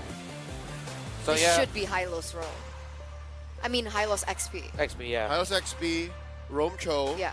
and then whichever shell ends up with. This has always been a shell pick right here, this slot. I can't go Lunox again. Definitely don't go Khalid. I'm thinking the Clint would be okay. The Clint should be okay. Clint- For Egypt. Clint Moskov, two of the Yeah. at pickups left. Claude has dropped off. If they want to win lane, they go Clint, right? Yeah. Because if ever they pick something that doesn't win lane, Shell can just go Bruno. That makes him that's a lot of single target, but ooh. Okay, yeah, it is an XP Edith. Ah. And it's a Beleric and Melissa. Egypt going deep here. Yeah. I'm sorry, this is reminiscent of how I would draft things in my RG, so I'm a little bit more biased towards Egypt's picks right now. I love Team Egypt. The right tool for the right job. And now, again, the answer of the question of what do you give Shell is even more pressuring. Because whatever she picks is going to be hard to win in the lane. Yeah. Nothing is safe right now for her. So then you go for the mobile option. I think that's a little bit harder to catch. Hyper farm on the Claude. It's all in 4-1. Just funnel. That's it. They're going to double lane on Shell. What about Melissa? How does she fare against the rest of the team, not just in the laning phase? I think she wins. Yeah, She just wins against everyone from Indonesia. she's relatively happy. It's going to be a lot of weight carried by, of course, Vivian to pick off the Melissa, but then also for Chinny to get the right ultimate so you have enough reach to get to the Melissa. Melissa can't go Purify though, right? She can't go Purify, right? She has to No. inspire.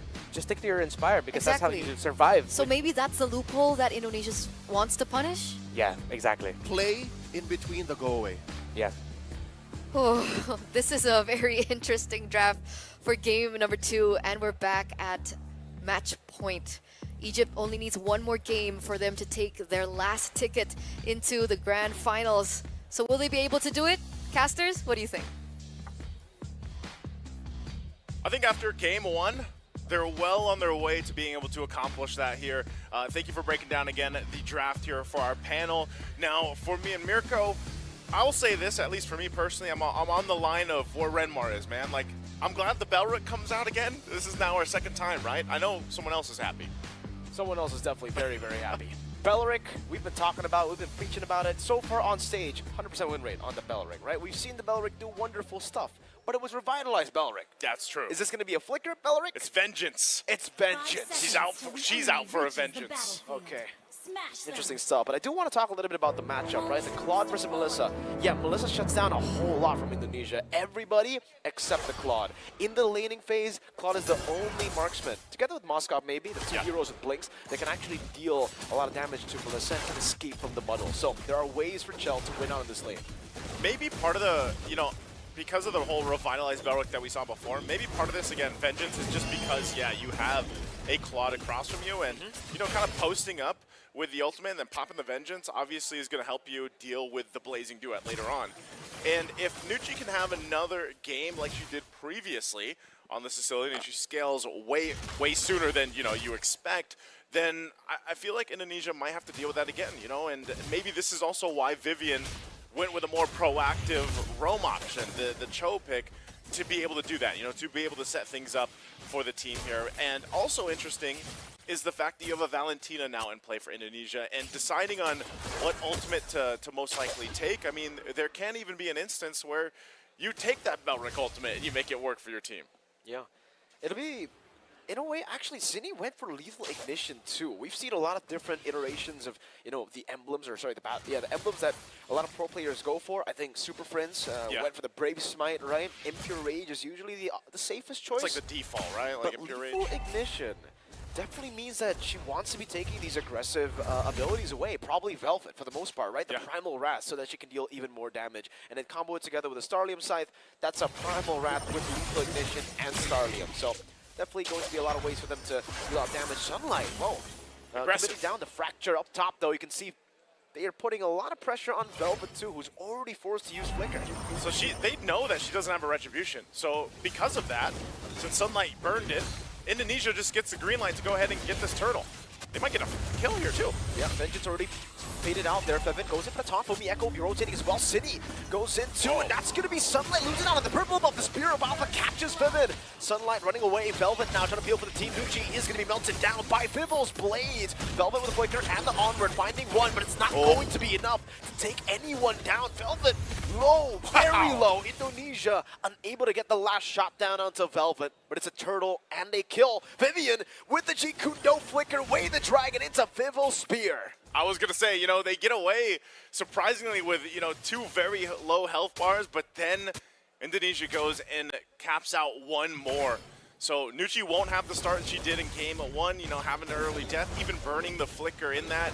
But ultimately Indonesia, they pull ahead a little bit, and with all of that just happened, plus the turtle going in their favor, you know, they've got themselves a comfortable lead here. So now Egypt will have to go ahead and, you know, maybe slow things down a little bit, unless Sunlight can get that job done that she was after earlier. You know, she wanted to get a kill. Oh, there's a kick again. Okay. Bit off angle though. Bit of a mistake there, Vivian. Oh, it's gonna be a pause right here. I don't know if we're gonna go instantly to a resume.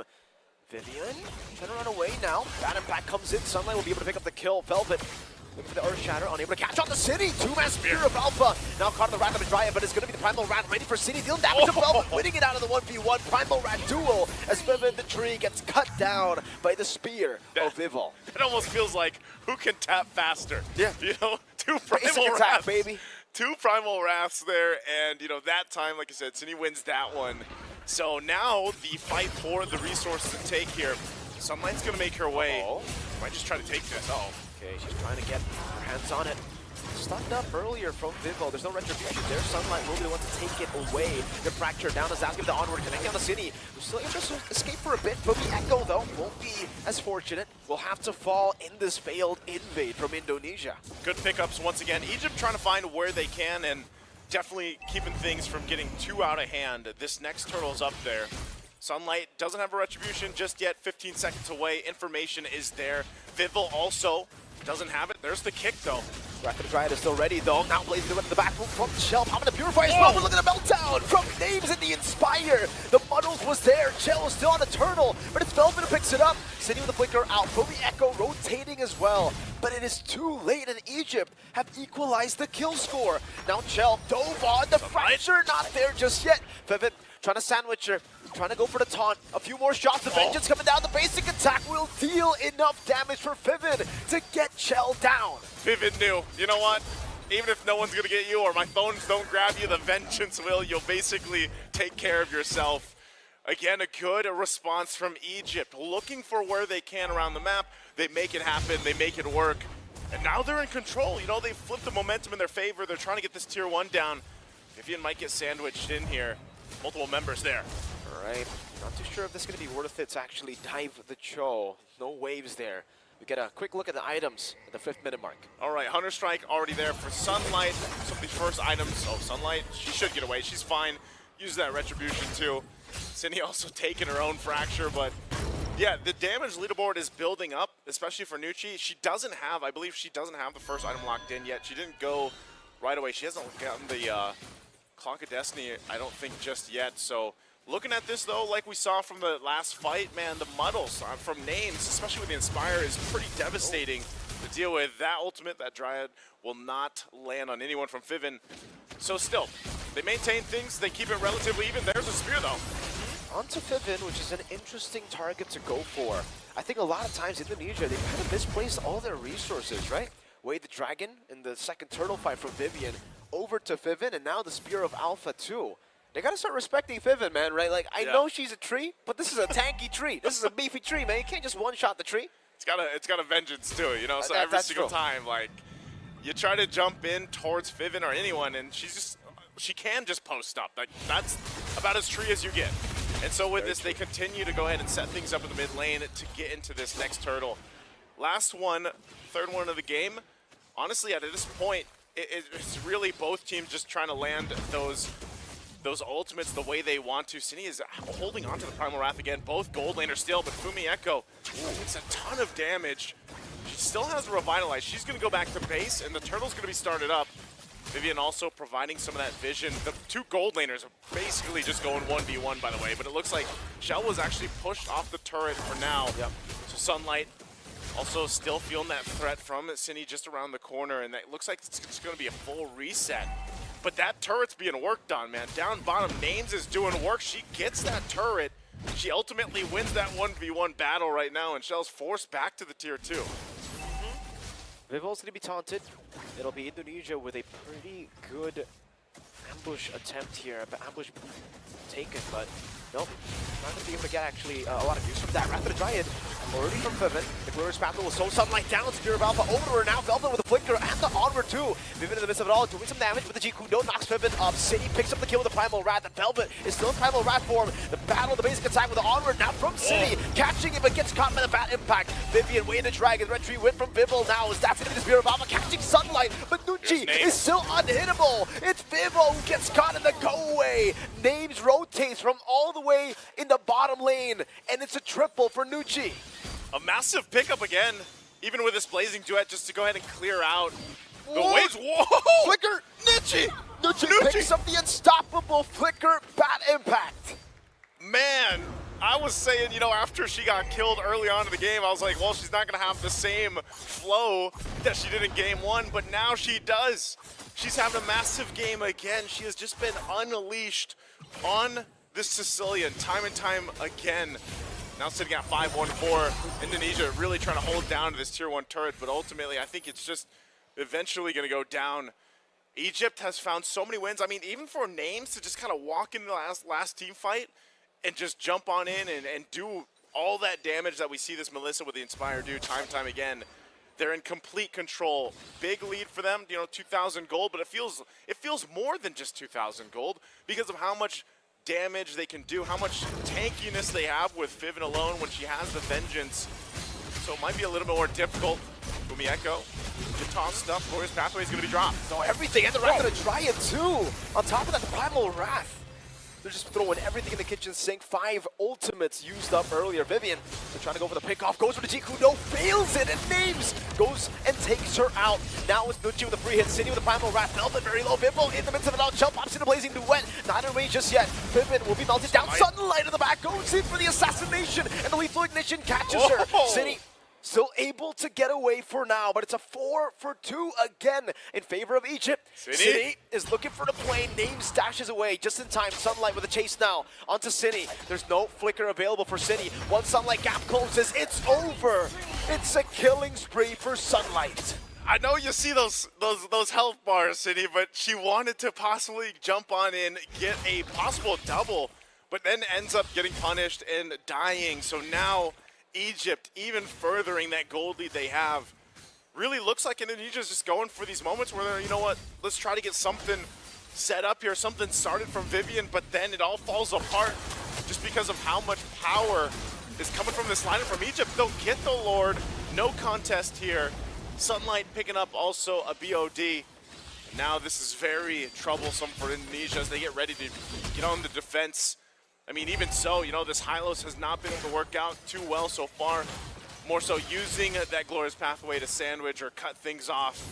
But Egypt has been playing the range game so well, and even Sunlight, you know, she's been able to put pressure on the backside enough to keep Shell from joining these fights sometimes. So at this point, I'm trying to think, all right, Indonesia, you're down, you know, 3,000-4,000 gold. This is not a situation they found themselves in at all up to this point. Never. Until they faced against Egypt. Sunlight.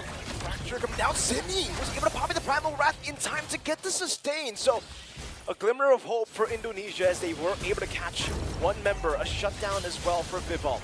Mid lane cleared out. The Lord still just the first form, not enhanced just yet. So they'll send Shell up top and they should still be able to clear this out. I think that kill has kind of saved them from losing the tier 2s. Yeah, they might be able to hold on to that as much as they can. The waves are cleared up top. Names is actually going to work on it, though. Oh, Glorious Pathway now. Vivo goes up to Spear of Alpha. That's going to be the Inspire used up as well. Vivian with the Wrath of the Dryad catches them, and now Chell goes in the back with a Blazing Duet. The go-away still able to displace Vivian, but he's still in the midst of it all. Doing damage. Vivo, Spear of Alpha, and the way to Dragon from Vivian will give Vivo a triple. Now it's a 4-for-2 for Indonesia as they look to try to fully turn this game around. They're going to try to turn it around, and, you know, that triple kill for Vivo. Able to maintain that push. They equalize the gold. They march down the mid. They are probably going to get this too. I don't think Sunlight is able to do anything against 3 members plus those couple minions. So tier 2 mid lane goes down. So on both sides, you're looking at some equalization happening here. You know, space around the map, the items that we talked about. And really, when you look at that last team fight, the answer for Indonesia is to be able to go into these team fights the way that they want to. Sometimes that might mean Vivian has to join later on. You know, she found names earlier, even after names used the ultimate, after she dropped the Inspire down and everything else. She even tried to pick up a win in nature, by the way, which she just wasn't enough because that Spear of Alpha comes in and then multiple members still there to deal with them. So Egypt, you know, when it comes to this raw fighting power in terms of team fight, especially when that Wrath of the Dryad is available, you saw how fast they even burn. And part of it is like Shell's doing damage to herself when the Vengeance is there and having a Belric. So you saw how fast they can actually take care of that burst of damage from Indonesia. So if Shell goes down and she does a ton of damage, then it's really just up to, all right, what left do you have? You have the Alpha, you have Cindy here on the Valentina, and that's where that cleanup has to come through. Almost with the Claude, you're almost just one of those tools, you know, we got to use it, we got to blaze into it, and we hope that we do enough damage. She just needs to get it in the right time, right? Because a lot of the skirmishes here, it just feels like the Blazing Duet was forced out. It's so early. Yeah.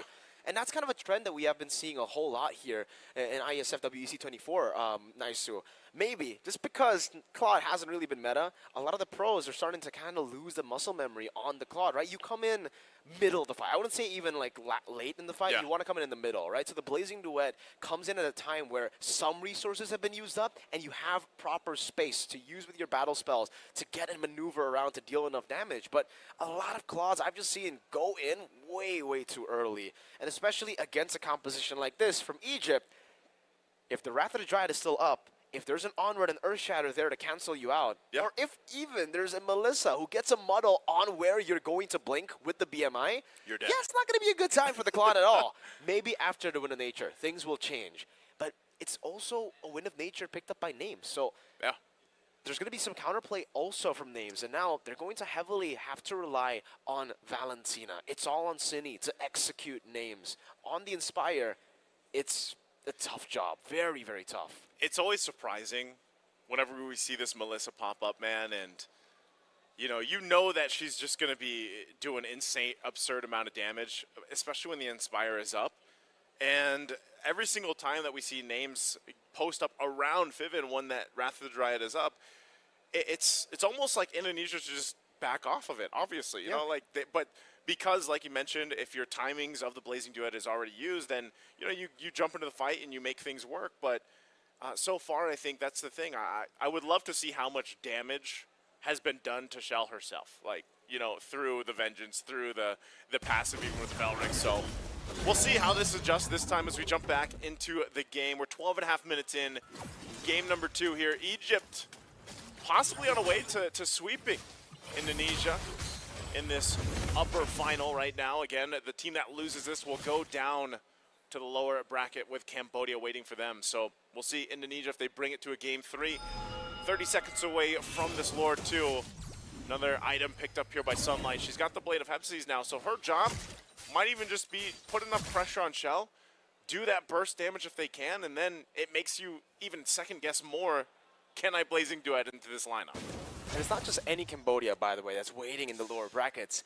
It's a Cambodia that's on a roll. After losing one game, placed in match point, elimination point, they just woke up. I don't know what it was, but Cambodia felt, it just looked super different. They were on fire the last yesterday. 2 games that they were playing against Ukraine. It was just absolute disaster. Like, it was just a catastrophe, I would say. Every single time you would meet them, it's just fights over fights, and they're so good at just playing those mechanical team fights. Yeah, that reverse sweep yesterday too. Reverse sweep, a lot of different things, that's happened to Cambodia that has really woken them up. So For Egypt and Indonesia, I don't think any of these teams want to meet up against Cambodia in the lower brackets.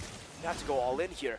Lane-wise, it's a slow push built up in the bottom lane. Fumi Echo going to be taunted up. A few shots down onto Fumi as well. Vivian gets out with the Shunpu. Look at the positioning right here, too. That's what we got to pay attention to. And I think even Egypt, in a way, like, this is one of the great things, obviously, about having a Claude. Like, you can do this. Spot Sunlight. Primal Wrath as well. Sunlight, 1 HP flicker forward from City. Finding the kill on the jungler. The timing could not have been better. Vivian baiting on the Inspire. That's a big resource. Now City trying to run away. He doesn't have the flicker, but it's going to be the flicker over from Velvet. Still missing out. City chased down. The Sanguine Claws connects, but the Lord will be taken by Indonesia. Great decision making from Cine. I mean, not only to get the right target, but then to just, you know, be a distraction, pull everyone off the possible team fight, and buy that time to allow them to get the Lord here. Great play, great decision making, and yes, it was a sacrifice, but ultimately paid off for what Indonesia wants to happen here. So now they can march in with this Lord, right? They already got that tier 2 earlier on the swing back against the fight that they had. So Egypt, you know, we have to look at this. They've got great clear. This should relatively be an okay Lord to clear out, maintain the base turrets if they can, unless Indonesia just forces a fight and they're able to get a key target down early on. These waves are going to push in. We'll see how Egypt approaches this defense. Let's see. Again, clear is going to be pretty good. But whoa, Vivid taking a lot of damage. Good poke. They're trying definitely to actually bait out the Vengeance there. In the bottom lane, Vivid will be pushing it as well. The Enhanced Lord has already charged in the mid lane. It's already very low. There's still going to be more mini waves to utilize. Now Nucci going to the bottom lane. Will be able to clear out the waves. And luckily, oh, Shell. Oh, gets a turret. Base turret number 1 taken down in the mid lane. And yeah, for Egypt, they don't really need to be too scared of Lords because they have a Melissa and a Sicilian. When it comes to wave clear, they've got it. I was going to say, is there anything better than that combo? That's the combo. That's the combo to clear waves and defend, pretty much. I mean, Sicilian alone is usually, like, if that hero is on a roster, it's just, you know, especially with all your stacks, you're going to be able to clear things out pretty well and even, you know, manipulate the waves a little bit with the claws. So they maintain the 2 base turrets, and I would say, you know, 16 minutes into the game, that's actually pretty good. It's just now, again, trying to get this space to work with. They know that they're a little bit exposed. They know what happened previously. And so I think something similar might happen here too. A lot of the placements for Indonesia. Vivian, she's fine. She's got the immortality. Jikundo's out. But I think that's the biggest factor here for Egypt is actually maintaining this space, maintaining a way of to not get bursted down. Because all this is part of the plan, right? Indonesia's doing all this before that next Lord comes up. They're trying to put pressure on some of the buffs if they can. But Sunlight ultimately is going to be fine. We'll take a quick look here at the items before the next big fight. And even that immortality is going to be there. Both junglers pretty defensive. I mean, even looking at Vival, right? She's covered her bases for physical defense and magic defense, plus a Winter's Crown. So she has that. So they can actually tank up quite a bit. And you're seeing that chart. That chart is just going to continue to climb too, especially for Nucci here. The further in they get to the game. This might be one of the first games here, Mirko, where we actually see a Sicilian get pretty, I would say almost Final Four, like pretty strong, you know? We haven't had too many games stretch the distance. Okay. Sunlight this time has the immortality though. But you can see Indonesia are actually already preparing for an ambush in the bottom lane. Chell will be the one sent to clear out this wave. Good usage of the Magic Sentry there to spot out Cine in a possible ambush. Vivian in the mid lane also gets spotted. But Indonesia will just respect this pressure that Egypt can assert back towards them. I think, you know, in all honesty, with the way the turrets went down, at least it was that mid-turret, a little bit easier to handle that wave pushing into Egypt's base. Again, they just have to be careful because Cine, she's going to try to replicate what she did earlier. But I feel like this time, you know, Sunlight, she's learned, obviously, from that. The Lord is going to go ahead and evolve now. Vivian's, she's actually going to flicker out. Wow. Doesn't want to get caught out. But look at the still positioning happening here. They're going to try to get control of this. Egypt will go ahead and start up the Lord. They'll pull it through. But look at the mid lane. The wave's going to be handled. They might have to respond to this, too. They don't want to just completely ignore that for now. Cine waiting there patiently, clears out the wave. And even on the whim, Shell not too far away. So Lord Nucci slowly being worked on. Nucci too. Vivian. Nope. Blazing away, coming down. Nucci with the flicker out. Now Purify from Chell. They get the kill. With Teen in the back diving in. Primal round within the ground now. As Fumi Echo tries to go for the heal. Bivol will be able to melt down as Fumi Echo jumps in again. Names getting the bundle placement. Cine getting the terrified. Names stunned and now kicked by Vivian. Bivol getting the immortality of Vivian. And it will be the tree falling here. Bivol picking up the monster kill. 4 for 2. 4 for 2. Great usage once again. To the end. I don't think they want to push it in just yet. Sunlight's still there. Sunlight's going to clear the wave out. So it looks like Indonesia will manage that one top side that was pushing. They'll start up the Lord. Bivol should be fine. She still has Vivian too. Sunlight has to deal with the bottom wave, but man, that was a masterclass in the way that they handled the macro level to it. Remember, Cine was managing that mid wave, gave them time. It almost seemed like too, they were thinking, you know, do we actually just push this one in? Do we go for that backdoor play? But instead, Indonesia makes a decisive choice, and this time around, man, I would say, you know, that's how you want to use the Blaze and do it. Yeah. Shell joined in on the fight on the right angle and the right window of opportunity, and they found the perfect target. You take out Nucci, that's a huge damage just gone from Egypt. That's their main damage dealer gone, in a way, right? I mean, with names 50-50, Yeah. they kind of need both, though, if they want to survive against this kind of composition. Now Evolve Lord, and they honestly have not managed the waves properly here in Indonesia. Bottom lane's coming in a bit too late. The Glorious Pathway already used up. This will be a Lord that literally isn't going to be an endable angle, I think, right? They're going to be able to pull it out. They will get a few base turrets here just because it's an Evolve Lord and it's still massive. Still beefy. But if they only get one base turret, it's definitely not value. A lot of damage from Cine with the Primal Wrath. Wrath to the Dry already used up, finding the taunt onto Chell, but not enough. Nucci, very low. What happened there? Was it just the Cine Primal Wrath? Yeah, they're so low. Again, What they're going to have happened? to heal up. At least no one went down, but some resources down here. I'm not sure if Indonesia has an end angle, though. Inspire already used from names. Valuable information for Indonesia as they pop in the Revitalize to get a bit more HP back. Vivian, That looks like it. yeah, will not be able to get an angle to get a pick, but it's only one base turn here, nice. So like I said, with the Evolve Lord, you should definitely try to look for two. Luckily, though, you can see this is unfortunate for Egypt, but far lane base turret was the one that was taken down. Yep, far lane. So now this is that reset where, you know, usually used to seeing here, Lord's going to be up in a minute and a half, but at this point, you know, for Egypt, like I said, they are going to be able to clear out these waves for the most part. I think even on the next Lord, depending on how they approach that fight, if they don't get forced, you know, to be in a position where their health bars are too low, they got to heal up or anybody goes down, they can actually still clear things out. And that's why I said Indonesia has to almost become a little creative on their pickoff potential. The fight before this previous one was actually in their favor, but now we're starting to get into territory where it's like, all right, we got these immortalities, we got the winter crowns to worry about, we have to work through that. And that's why mostly you're just going to see this. You're going to see both sides kind of just posting up, waiting for that next objective. And this is always the advantage. When you have those base turrets down, whether it's 1, 2, or all 3, you have that advantage of we can play the macro game. We can put pressure on that far lane. And that's exactly what we're going to see Shell and even Cine do. And that's the biggest question. Can Egypt respond to it? Can they actually adjust this playstyle to the point where they manage that far lane on the top side while also keeping an eye on this Lord? They've done it before, but they'll have to do it again. And Indonesia so far has been putting the pressure constantly up here, preparing for it. Lord's going to be up in a couple seconds. Purple buff for the take two. Vivian will even get a little more defensive for the amount of magic damage that Nucci is popping out with all these bats. I'd love to know the bat counter that she has on these stacks right now, but so far, even with an immortality herself, she's also difficult to kill. We got 3, it looks like, over here for Egypt. Lord is going to be ignored for now while they try to get the right positioning. And even for Velvet, a stalwart here on this Edith pick. Down to the front line. Vivo will start it up. There's an onward. They get the Revitalize out. Revitalize going to be used.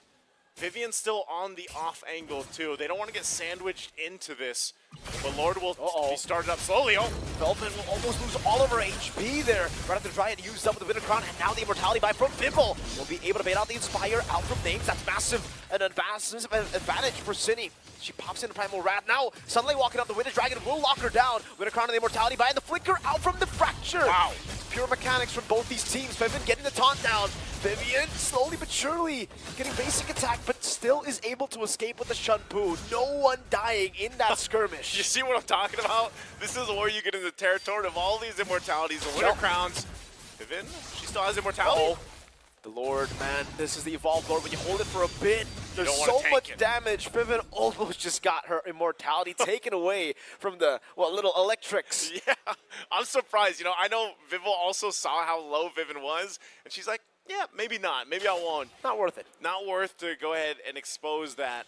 So ultimately, there was quite a bit used. So even though that no one went down in that fight, there's still some crucial things down, especially when you're talking about some of the flickers, some of those immortalities and winter crowns. You're seeing how much damage the Lord That is top doing. wave is massive, Naisu. Yep. Again, they're gonna have to send sunlight there to deal with it. Oh, They're gonna hold it together. The Wait, best thing. whoa, the semi-cross when she landed the glowing one, the take Chella is still able to survive just barely. How many stacks? How many stacks? One bad impact with the Sanguine Claws, and it just almost one-shot Chell. I think it's safe to say, Mirko, this is the final form of Sicilian we've been waiting to see all tournament. Anucci is there. She even still has the immortality. Names will keep it. Still pulled here for the Lord. Indonesia, how do they respond? Uh-oh, Velvet already getting Chung City. Not using the primal rat just yet. Will walk up. Vivian goes in early, losing immortality. Vivian very low. Now the kite back from Names. Pops in Inspire. From the Echo. Will be able to pop in the Winter Crown. City is waiting for an angle to go in. That's also Vivian walking for the Spirit of Alpha. City gets it and now runs away. It's a shutdown there. Chell goes in for the Blazing Duet. With nature a bit late from Names. Vivian walks up with the Jikundo, and that's the kick over to Vivian. But Names gets all of the space of free hit. City will be caught. Sunlight burning down, but he's still able to survive. It's 3-0, but they get the Evolved Lord. I can't believe Cine got the Lord. That's a massive Lord to take. Even if it's just Fumi, Echo, and Shell, it might have ultimately just bought them more time in the game. You know, Names is going to hold down the mid lane, and the rest of the team went back to deal with that top push. But man, talk about such close fighting. I mean, when have we seen the gold up to this point so far? And they'll clear this out, they'll deal with it, but you saw how much work it took Indonesia to actually go and make that happen. You know, they really delayed that take for the Lord. Cine somehow ends up getting it. Even when that Spear of Alpha from Vivel, she set things up. But again, Egypt, I'm surprised, man. Like, even for Names, it was almost impossible to get to Names and get that space you're looking for, and Nucci. And so, you know, Shell, you saw the preview of that Blazing Duet used, and how fast Shell had to go back with the BMI. She couldn't stay for long. And if she goes back and happens to catch a bad impact, man, she's going to be gone herself. So Indonesia has so many things to watch out for. The further along this game goes, Egypt will just continue to get stronger and stronger and stronger, to the point where then your bad impacts might be even one-shotting, well, maybe not, but like If it gets to half-healthing like, Vivian. If it gets to like 80 minutes, maybe. Maybe Naisu, but yeah. When was the last time we had an 80-minute game? I mean, I don't think we've ever had an 80-minute game. all right, let's just say we get to the At least in the 40-minute mark. competitive, you like see it, right? Maybe in ranked games, you see like an 80, maybe 90-minute game. Oh, good poke there. Shell? Very low, Shell popping the BMI, Sunlight, almost getting the angle to attack again. But at this point, right, Naisu, it's a team fighting advantage for Egypt. Yeah. Because of all their damage. But it's the macro advantage still for Indonesia because they have that far lane Those control. turrets. That was before, though. Now, the Lord is going to be spawning up top, so it's the close lane from Egypt. They can actually constantly just rotate back and forth. And now, this puts more pressure on Indonesia because their advantage they had, they utilized so much for that team fight, they don't have it anymore. That far lane will probably be cleared up by Nucci pretty easily. Yeah, look at this. Again, you know, even with, at this point in the game, Nucci's able to handle most of these waves. And like I said, she still has the immortality. So part of this, too, is for Indonesia, you know, if they're looking for certain targets, you know, who do you get to? Well, Names has that ultimate herself that go away from me that keeps her pretty safe. And I'm almost wondering at this point if Indonesia just wants to go and play that macro level, like put enough pressure. I think they should. Maybe just put Shell on that far lane to just focus down the turret, possibly end the game. And Egypt's going to have to deal with that. They're going to have to handle that the best they can. Lord is now up. Again, this is a massive one. There's not been too many games, even in other tournaments, that we've seen get to this point. And so even these junglers, even these tankier heroes are going to deal with a lot of damage from this Lord, starting it up themselves. You can already see the focus from Indonesia on what they want to do and where they want to move around the map. Egypt themselves will go ahead and try to maintain the best they can. Names completely relying, you know, she doesn't have Immortality, she believes she still has the wit of nature though. But even then, they can't fully commit to this Lord. As Indonesia just kind of waits. They have to decide too. Shell's gonna put that pressure though on this bottom lane. It's interesting how they don't want to do anything around this bottom lane. Like the fact that they already have information of everybody's whereabouts, right? Fevin was spotted earlier. The mid lane is clear there. And again, Names is up top, but they don't want to push into bottom lane at all. They don't want to put in or assert more pressure in a position where they should already have a man advantage. Number one, they know that. And honestly, late game, Claude should be able to just outplay the Nolan straight up. Mid lane, Cindy going for the terrifying way to Dragon. Oh, a bit off there from the Echo.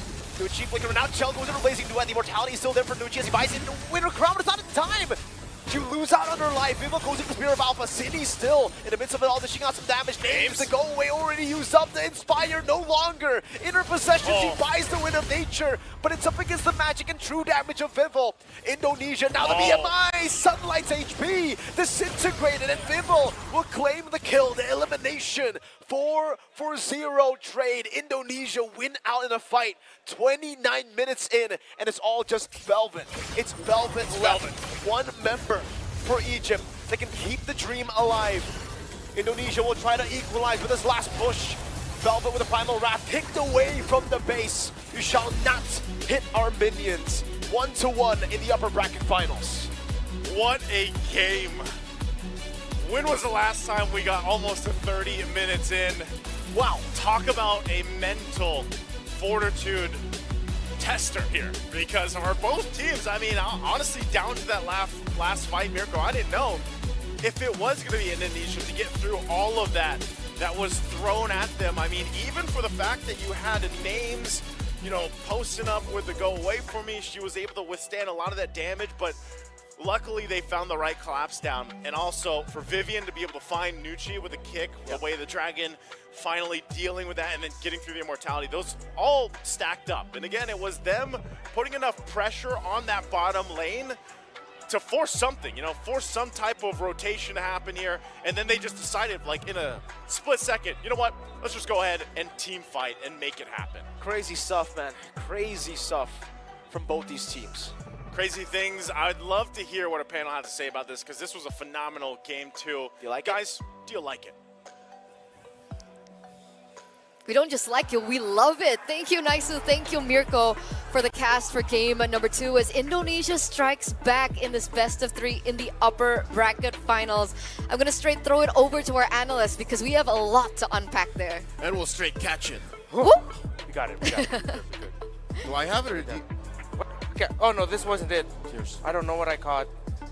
Okay. Better get it checked. All right. So, wow, Indonesia had to claw and crawl for that. And we saw that last big Claude eventually, well, did pop off, but it was an uphill battle for Shell, and it was an uphill battle for the rest of Egypt. But here comes the veterancy, the experience we always talk about when it comes to Indonesia. We call that the Chinny shrub now. The position that Chinny would always take in the Lord fights that eventually, little by little, compounded into Egypt losing the map. I think it's more than just a Chinny shrub. It was a Chinny region. Yeah. At some point, she held the purple buff hostage away from Sunlight.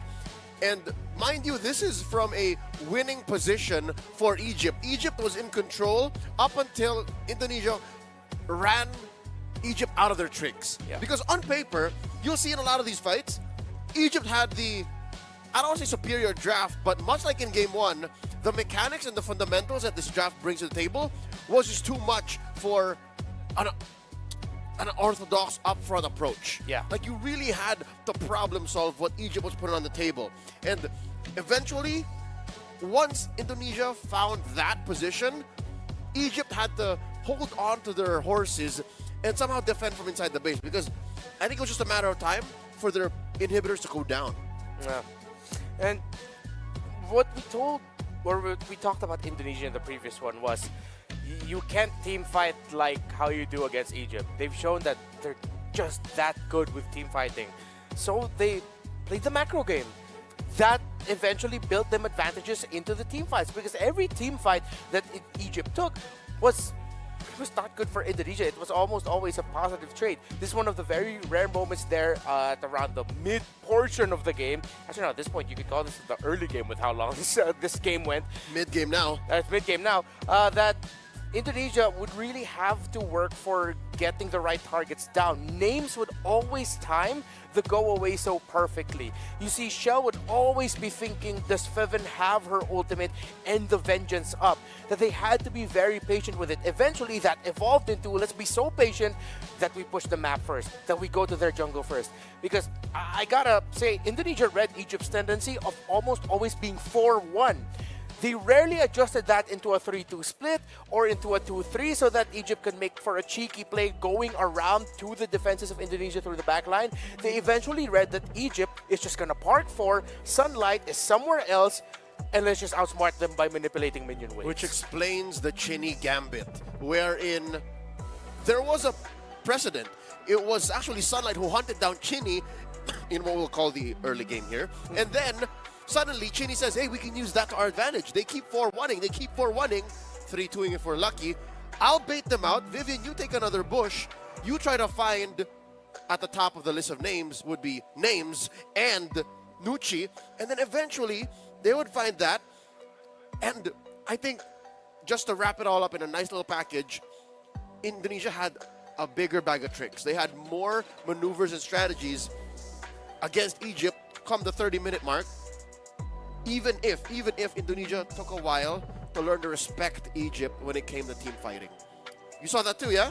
Yep, I agree. And it finally came down to the final moments where we saw the adjustments being made from Indonesia that lasted quite a long time, right? 29 minutes and 53 seconds. This is the longest game that we've had so far at WEC. You're right. All of WEC 24, even taking consideration the men's side of things, this is the longest game we've seen. Yeah, the longest game so far was actually 24-25, Egypt versus Saudi. See, this breaks that. Now this definitely All the breaks way. it by 5 more minutes plus a bit more spare change. So now going into game number 3, I feel like that's now an adjustment that we've seen that Egypt needs to do. For Indonesia, they've shown it. Don't just directly team fight against Egypt, although they had to, and they forced to in a lot of moments. Eventually, they realized, let's just play the map. We have a deeper bag of tricks, as you mentioned, when it comes to our macro and how you manipulate the waves around the objectives. Okay, Egypt now, do you have that same thing? Because your constant 4-1 split that you pulled off here, every Lord, it dragged out the game, but that was good for Indonesia because little by little, the minion waves are forming better for them in their portion of the map. And this is why the disparity of experience is starting to show, because now that we're, acknowledging that this is the longest game so far, the question is, how long is the average game for Egypt? How long is it? Is it 14-minute games? Is it 15-minute games? Is it 16-minute games? Because as we get into the later portion of the game, that's when more brain power is needed. Yeah. Like the macro plays, the Lord dances, the quick adjustments that we saw from Indonesia that we didn't necessarily see from Egypt, as well as the fact that maybe endurance is now starting to come to play. That's the magic word, not endurance. Macro play. You said it like a bit earlier, but I want to bear down on that. I think Egypt is so good at micro, and they're so good at just reading certain portions of the map when it matters, but long haul, like after this fight, if X and X go down, what do we do next? I think that's where Indonesia trumped them. Because at the 24, 23-minute mark, we saw a lot of TKOs. We call them technical knockouts, wherein heroes would be low enough to be sent home, but not dead. Indonesia are so good at dealing with that. Indonesia, not just Team Indonesia here, but even other teams from all the other leagues that play underneath Indonesia know how it feels like to be sent home just to be able to respond back, whether it be in your lane or in a fight.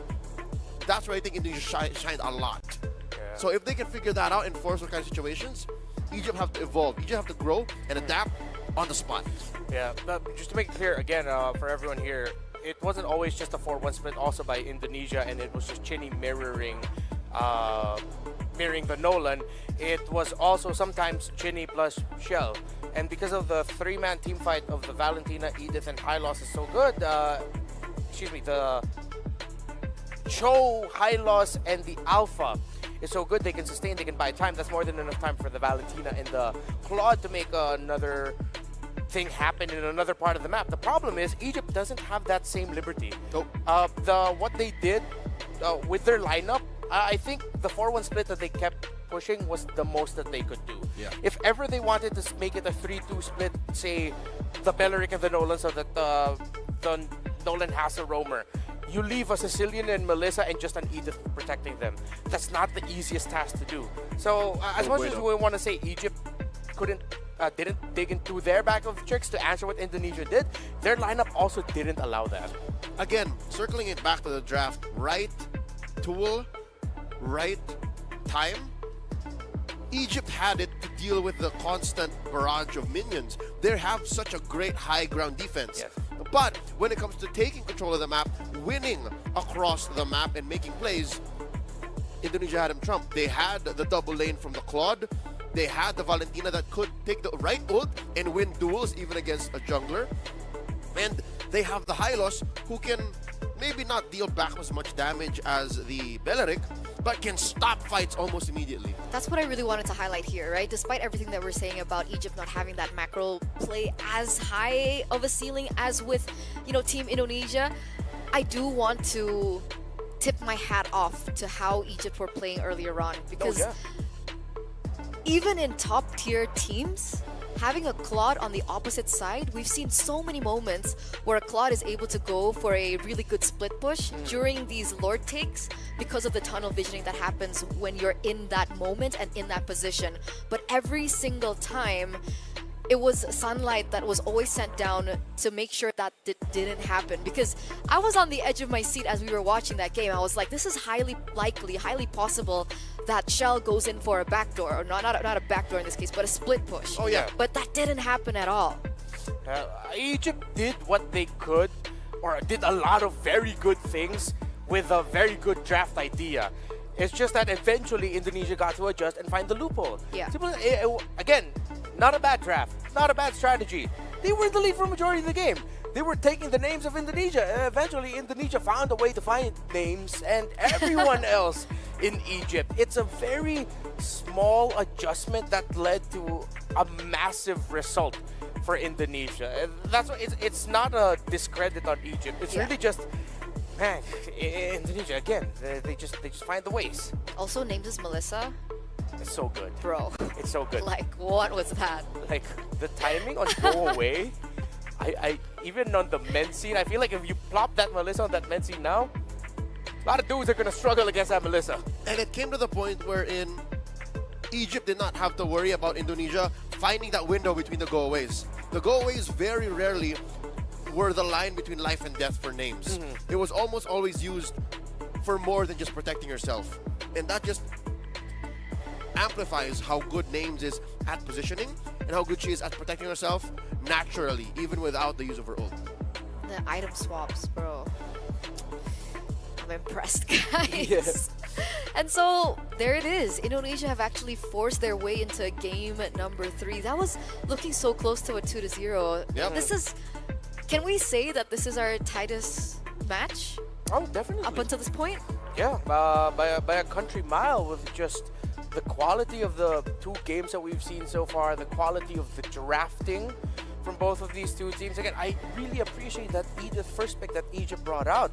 Again, we were going for that theory that maybe they're trying to somehow loosely pin down Fumi Echo in a way, and they sort of did. Fumi Echo is EXP laner that we've always known to be very hyperactive, proactive around the map. It's starting, if it's not starting around Vivian, it's starting around Fumi. Here, she played a little bit more of a utility role. She still made it work. And then it was responded to by a Valentina, which I thought Indonesia wouldn't pick, but they went ahead and did it and paired it up with the Alpha. So, and then all the drafts with the Melissa Belleric there in the end. It's brilliant. It's just brilliant. I'm just like, I'm nerding out. If anything, that Edith very rarely is used as a scapegoat. Yeah. In blue, there's very few strengths you have now. But what you do have is a one pick. Say what you will about that usually being the power pick in the heyday of blue being the prio side. But in my opinion, what Egypt did here was, all right, let's pick a low cost, low investment hero that's good anyways in the hands of Velvet and then let's let Indonesia move 1st. Let's allow Indonesia to make their bed, invest their 2-pick swing into what will eventually answer ours, and then we can adjust. So, according to plan, Edith, pow, Alpha, Valentina the answer, and then because of that, Egypt goes, we can afford to do it now. The answer to the Alpha, that's Nolan, and then the Valentina can't get to the Sicilian immediately. Do it. Naichi, get to the Sicilian, and that worked out well. Just great drafting, really, by Egypt. First 3 picks that you could tell that was tailored. They prepared that for Indonesia, and Indonesia kept playing into it. Just that eventually the Valentina pickup, the go-to pickup when you're up against an Edith, even if it's in the EXP lane, Chinny pulled things off alongside everyone else in Indonesia, saying, we know where our Valentina is. Let's play around that and get that dub. So now let's welcome the drafting phase, ladies and gentlemen, for our final game in this best of 3 series. Again, Egypt still sticking with the same side that they have opted earlier, as well as the same bans that are actually coming through. Are we expecting any differences for this banning phase this time around? I don't think so. I think they can just keep running it. If ever, Indonesia might actually go commit a different trade by opening up the Suyo. So Suyo and Alpha will both be open in the drafts. They still might commit into Matilda Chip. Egypt, wouldn't be surprised if that is still a Jushin as their last ban. If ever, Indonesia with the last ban will be the one changing the tempo of the drafting. Yeah, watching Egypt play, the Jushin just totally ruins everything they try to do. Everything they stand for when it comes to team fighting. So this should be a Jushin. I don't think they would risk it being open. And honestly, I would not recommend the Jushin for Egypt. Based on how we saw them play and how we know Indonesia plays with the picks that they have, they'd be happy to go up against a Jushin. So still a good ban by Egypt. So now, is it an open Suyo? You forced both teams to look into Alpha and Suyo. Oh no! It's still the same. Edith first pick again? I don't think you can pull that kind of gambit twice in a row. Unless you're that confident in Velvet's Edith. And it's just going to be Egypt saying, hey, let's just try to run it back again. At this point, you're not going to rush a Valentina because you know the hero pool of Chinny. She has enough to actually answer that as well. So this time it's a change. They go for the Alpha now. It was a stellar performance by Vival. It was like 6-3 and 11, 6-3 and 14 in her the previous game. So that's why they decided to look into the respect. Yeah, Sunlight did well in game 1 on the Alpha too. So I think her playing more of the mouse in the cat and mouse relationship in game 2 might have changed their tempo. So this should be back in her wheelhouse, momentum-wise. What are we thinking here? Hylos Phovius? Hylos? XP jungle. It's got to be the XP jungle swing. Or rather, they don't have to rush the 8 jungle because you already see the Alpha. Yeah. Could be a Roman XP. They also don't need to rush mid. Oh, they rush gold. Okay. Shell's had it. I don't like playing these out of meta picks anymore. Indonesia's gonna play to end this before 15 minutes. Power pick. Yeah, they're just chasing power picks, fast scaling right now. Again, you don't want to, as much as possible, don't want to see the Alpha plus the Harris together. Do you want to see the Lunox for Egypt? That would be a bit too greedy for my taste. Playing into what Indonesia want to do as well. Oh, okay, so they go into the... I mean, Sicilian isn't just a late game hero. He does very well with his mid game spike, especially once he has 2 locked in after the Clock of Destiny. Usually the glowing wand. Are they just gonna rock Phovius now? But then if ever, Indonesia might just pick up the Eve as the 3rd pick, pick their junglers later. If not Eve, then they can still go. Phovius or CC? Oh, Edith. Alright. Reverting to comfort. And they're forcing Indonesia to pick the Valentina. Which might actually be tougher this time around. With the Alpha on the board too. Yep. If I'm Indonesia, just go Eve, honestly. Don't fall for it. Want to go for jungle here? Dolan? Not the Nolan. I mean, technically, Vival has a lot of heroes in her under her belt. But it's still X-Borg, like if it comes out in the 2nd phase, unbanned. Something about X-Borg is the Virago armor might actually be burned down very quickly. But that is still an option that they could go for. Nope. Okay, no, still Nolan. No They risk. can pick their mid Well, to be fair, Shinny has a massive hero pool. With the Loyi, she can even go. She can go Cyclops. Yeah, Probably well- not here, but that just shows her options. I wonder if Kadita is an option here. I like the Kadita.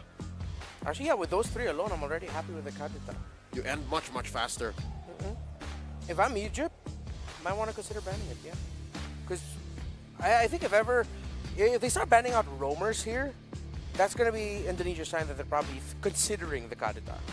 Or they can also just do as they did all series long, attack gold laners. They already have the Harith. Oh yeah, you'll have to commit one to take away a good matchup for the Harith. Here, this is Yeah. the respect to Melissa's Melissa's names. Her name's Melissa. Sure. I think Interchangeable. now, yeah, it's interchangeable. I was correct. Yes. They're attacking mid laners. Yeah, so there they're we making go. sure that Shinny's pick is manageable. I just still want Indonesia to consider really going for backline type of mages. I wouldn't mind the Auroras, Vexanas, Eves, really. Yeah, I think they can afford more utility. Heroes up throughout WEC. Excuse Like me? the standard Vexana, Shinny? Aurora. Let me double check. No. Her Right? picks have been unique. Shinny's all of always them. been Loyi. Lil Loco, Yeah, Loyi, Sicilian, Kadita, Cyclops. Lil Gila. It is Gila. Gila picks. Gila means crazy, guys. Thank you. There's a 1-1. All right. Yeah, good ban of the Valentina as well. So they've had it. Coach, it's my turn to win the lane. Yeah. Coach Case, ban the 1-1. What are they gonna pick in mid? And the Val.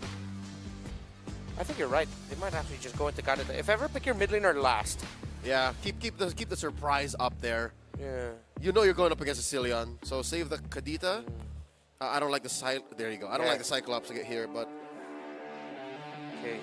Cho, Cyclops. Oh, even more so now. The split, the 4-1 split has changed for Indonesia. They can go 3-2. It can be Hylos plus the mid plus the Harith, and then it's going to be, if ever, we're going to need to see it, Vivian and coming from off angles. And then now the no-link is split push alone as well. Sicilian, Edith. I think no more magic damage. I'm okay if we don't see any more magic damage. We might go Kali. Maybe that's one of the reasons why they ban out the Valentina. they can go Phobius is still open. Khalid Clint. Is the Clint safe? Do you purify Clint? If ever, yes, you would need to purify the Clint. You can't just be Lunox Harith into the Harith anymore. So much magic. Oh, All right, safe pick, Moskov. they're going for their power picks. Okay. But the fact that Indonesia has a Cho, Harith, and Nolan together in their roam mid trio, it might not be as clear cut as that, but it also just might be as clear cut as that. What's their mid for Jimmy? I'm excited. What is this gonna be? Is it Gila or is it like vanilla? Exactly. Veil. Nah, I mean, you still, again, the Eves, Vex, Aurora, they're also okay. Maybe Eve, they might think twice. Oh, no, Eve is okay into the Belleric. But not into the Cillian. You have True. suddenly you're tied at range. Yeah. Yeah. And the Moskov. And the Alpha. Might just actually play into that. Yep. They'll deal with it. They'll deal with it. That's what they said. Ooh. They have the superior box, at least. Yeah. Egypt has a good range, but Indonesia has a superior box. And the potential for the map being split. That's pretty good. Like, I'll take those odds. You know, good team fighting. And if that goes awry, you rely on your macro. Again, that's what won them game 2. Are they trying to out Egypt with the team fights? With their drafts?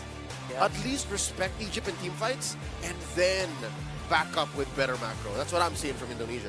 Yeah, maybe that's why Egypt decided to pick into the Moskov, so that they had a little bit more of a macro presence. Because without that, they're a very strong team fighting lineup, but not really a map management lineup. They're stationary. Yeah, well, for Indonesia, if you're wondering, hey, where's the split going to be coming from? I mean, Harith is strong with pushing, well, as long as it has one help.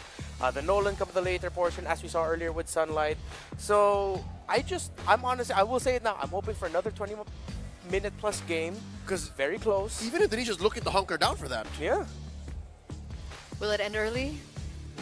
Will it surpass expectations once again?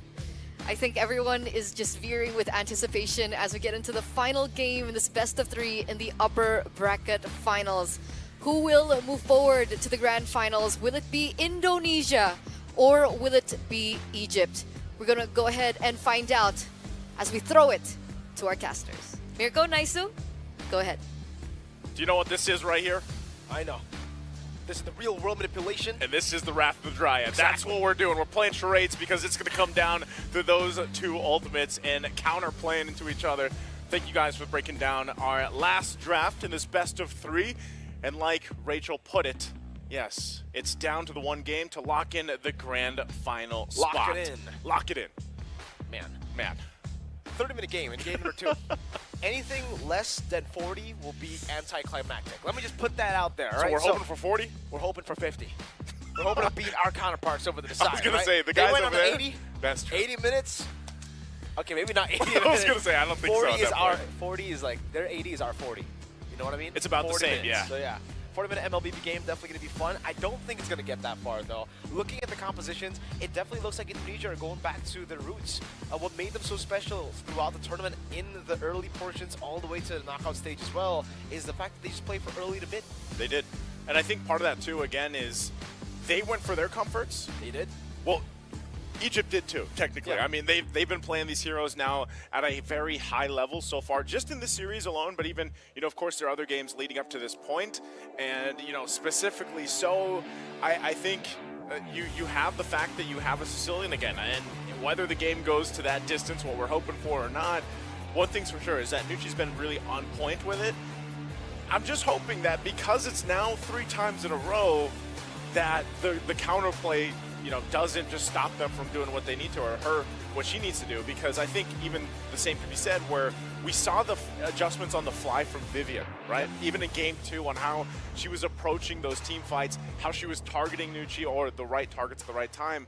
And I would feel like, honestly, in game 3, they got that locked in here. So hopefully Nucci's able to move around the map, because we're jumping into the 3rd and final game, the decider, to find out who's going to be moving forward for the grand final. And we take a look once again at the emblems here, falling into place, more or less the same. Nothing too crazy sticking out here. Still, you got that Primal Wrath over here for Velvet. But this time around, City's not going to be able to just take that, Yep. No Valentina, great ban that we saw earlier on. That's why it really is already super different the way Indonesia wants to tackle this game. Game number 2, still leaning heavily on a lot of outplay situations with the Valentina to try to get these angles. But on a Yves, you're not as creative. All you need to do is just sit down, Just pop into post up. RWM, post up, and try to get a win. So for Indonesia, much more straightforward here. But it's strange that they went for the Yves here, plus the Nolan, right? The Nolan is kind of the opposite of the Yves. He wants to go for different angles. Vivian doing a good job here in the mid lane already, and Nucci has been a very annoying Sicilian, and that means really good, because, man, how do you get 4 kills at the start of the game? That's just some ridiculous stats from Nucci. I mean, from game 1 to game 2, it was a little bit different of an early game 4, but nonetheless, she had a phenomenal time. So if Indonesia wants to win the series here and lock in that spot in the grand final, oh, hold on. Nucci might be forced to flicker, and yet that she does. Feven already utilizing her to revitalize, and so it's also a bit different. No vengeance, it's revitalize. Cine just zoning Nucci away from this wave. And that's why, when we saw, hold on.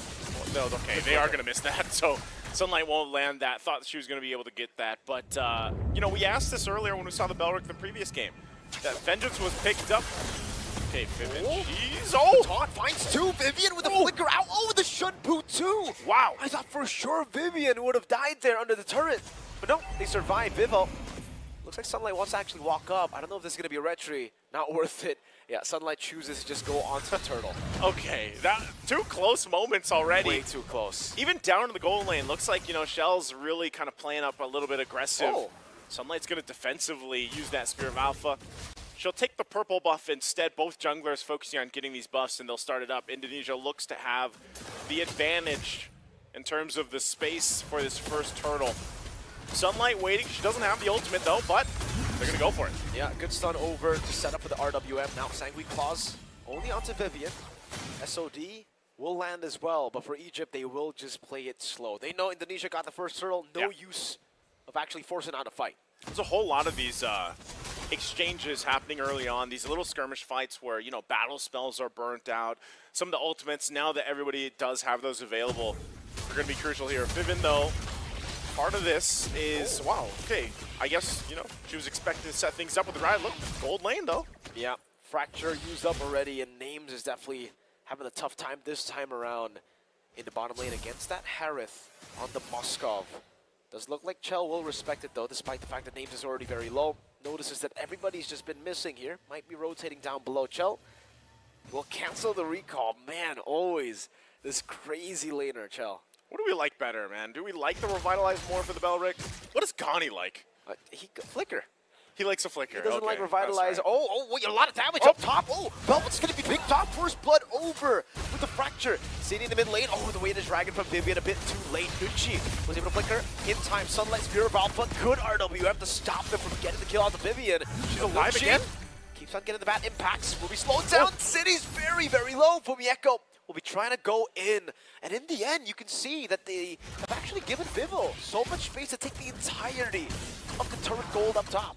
You know, in moments like that, you might be wondering why. Why are they still there? Well, that's all part of the plan when it comes to the pressure across the map. Good decisions there, too, from Indonesia to be able to do that. And I'm still surprised, you know, this Vivian, she's gotten away multiple times now already, just with a sliver of HP left. Vivian. Rapid Dryad faded out. That's all they wanted, right, Vivian? Comes back up, trying to go for an angle. Sanguine Claws from Nucci and the Bat Feast, too. A lot of poke down onto Cine. Good damage. Turtle's up, though, so on both sides, you know, some of these resources down. Talking about the two flickers. Even that Revitalize still not up. Chell.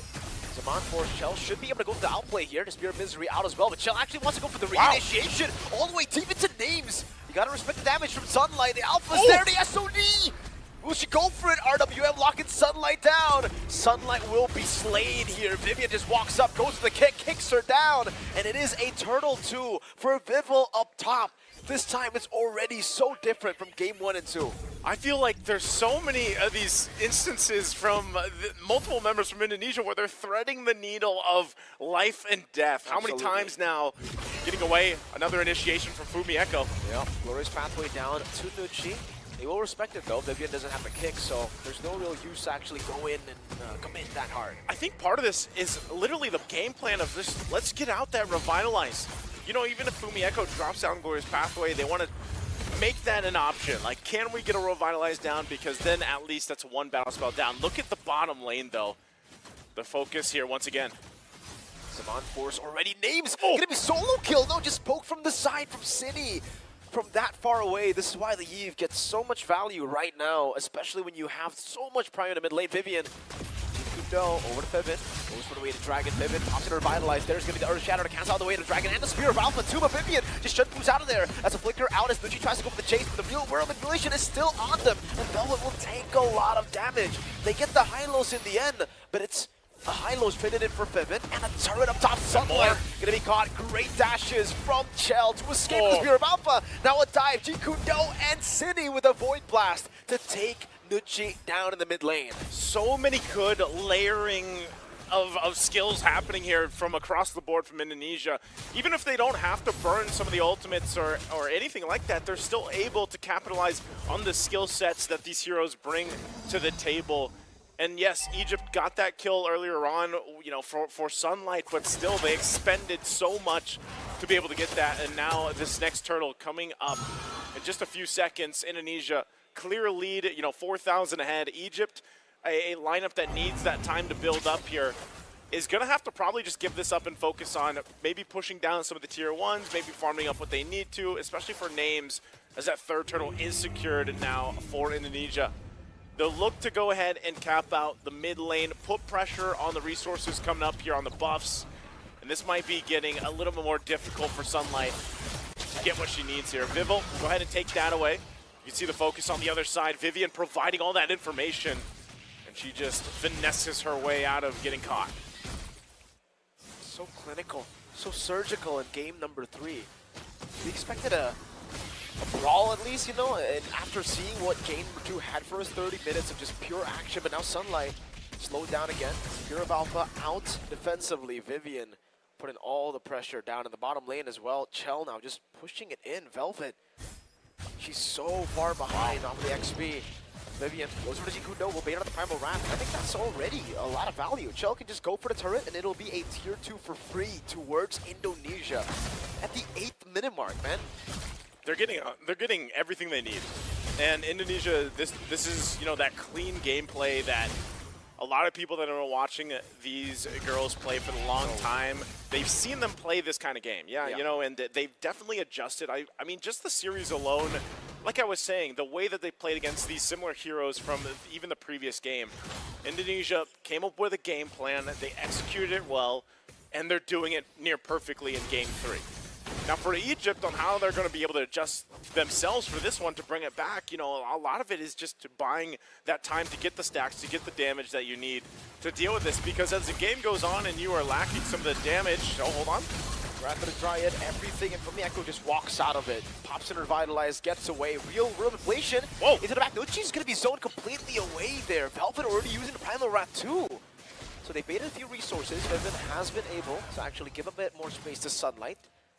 Both teams now again just respect each other, but look at Vivo. What's she going to be able to do here?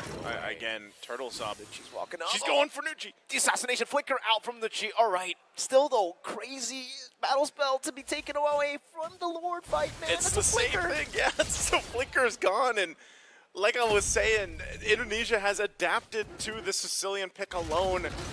And just because those crucial things are down, this is a free objective. Yeah. No contest here on the Lord. And it's getting really difficult now that you hit these Holy Crystal. the power spikes. And earlier on, what I was saying is, you know, if you're Egypt, you want to buy time to be able to fight. It's because of the front line that is provided from Indonesia. Vivian, I don't know if you could exactly call her a front line. She's everywhere. Like, she's 360, you know, in your face. everywhere. And that's what a Cho does. But, you know, Fumiko, it's tanky enough now that she doesn't even feel the bad impacts or anything else. Nope. So you need so much time to build up on this lineup for Egypt to get enough firepower to contest. And again, Vivian just being a nuisance. You know, she's showing herself on the off angles or the side angles, and Egypt is a little bit worried. It's kind of like they're constantly, you know, head on a swivel, looking all ways, and they're just trying to find how to keep up. Oh, Some on force in the back of the Dryad. Chell just deletes Vivian in the mid lane. That's a tank with a Revitalize. that's a tree. That's a tree. That's a beefy tree, but not to Chell. She just bursts her down. Lord up top still going to be used here, as well as another wave is coming down in the mid lane. That's a tier 2. Holy Defense should be propped by this wave, and it does. Now up top, Sunlight caught in the bad spot. RWM to lock her down. The Glorious Pathway to slow her down. Sunlight, the Wishing Lantern, to ticker her down, but she's still able to survive with a sliver of HP. Oh man, the pressure from Indonesia. They won't let up. You know, this is a massive lead, that the biggest one so far in the series, nearing that 10,000 mark, and looking at the items, they're fully, you know, on their way to getting to where they need. Even this Harith Shell, she's already got the Starlium Scythe, Feather of Heaven, and the Holy Crystal, and that's why she's doing so much damage. And that's not even, you know, discount the fact that there's Eve here setting up that box, the real world manipulation from Cine. That is just doing so much to a point that Egypt, even if they want to fight, they're spending most of their time trying to get out of the real world manipulation. They're just being worked on there whenever that death box is set up. So at this point, Egypt, it's looking grim, it's looking a little bit dire, but they have time. They have 50 seconds to go in and farm up to what they need to. Names specifically, at some point in the game, especially when this, you know, she gets more of these items locked in, she does just pick up a DHS. She might be able to help provide some of that damage towards that front line, but it's still the same. You're not even so much worried about just the front line. You got to be looking behind you too. And Names has had to do that constantly. So has Nuchi, and that's why you see Nuchi just kind of staying in the back, you know, with her back against these base turrets, because of how active and proactive Vivian and even Vival have been, putting pressure everywhere. So we're 15 seconds away from that Lord coming up. And Egypt, no other option really but just to kind of wait for those minion waves to push in. They can't get caught off guard. And Indonesia are playing it so well now to just suffocate Egypt. The way that they're playing, only shoving the waves when they want to actually invade and take away buffs from Egypt. Vivian, every time she walks up a bit too aggressive, the Void Blast catches her, the Glowing Wand ticks down. Sunlight is suffering through the same problem, and the Wishing Lantern too. Yeah. from Cine. Oh, he's rocking. What happened to the Lord? It's an enhanced Lord. Got gone. bursted down. We thought the Lunox and the Alpha, or Lunox Suyo, will be the, one-shot super blitz Lord The takers. timer Lord. Doesn't seem like Indonesia care that much. They go with a Harith and Nolan and do the same thing. They do the same thing, and it's just showcasing how far ahead they are right now. 40,000 gold locked in for them, 10,000 ahead of what Egypt has, and that was a BOD picked up by Vival. Vival's whole job is literally just to jump into the back lane and burst someone down if she wants to. And with this Lord coming up, down on the bottom side, Egypt has a decision to make. How do they defend this? We always talk about the Sicilian being a great base defender. Well, I'm afraid at this game, like Nucci just has not had enough time to stack up those stacks for the bad impact. Names will also get in line. And so Indonesia eyeing the top mid. Every single turn as that Lord pushes in, they're going to be forced to fight. 4-man slow, the glorious pathway will slow them down. Pippin will just be poked out of existence by the RWM. Sunlight at the mid lane, trying to clear it out. The fracture does a lot of damage. Sunlight will burst it down by Chell. The Void Blast coming down. Chell, Synchro Fission, almost taking Sunlight down. 2 base turrets out of nowhere. Vivian popping into the conceal. Name's already very low. That's a 3-man Jinku. No, it's a way of the dragon to bring Nucci all the way to the back. A wipeout before they ultimately end the game. A reverse sweep for Indonesia in game 3 in a very, very quick game.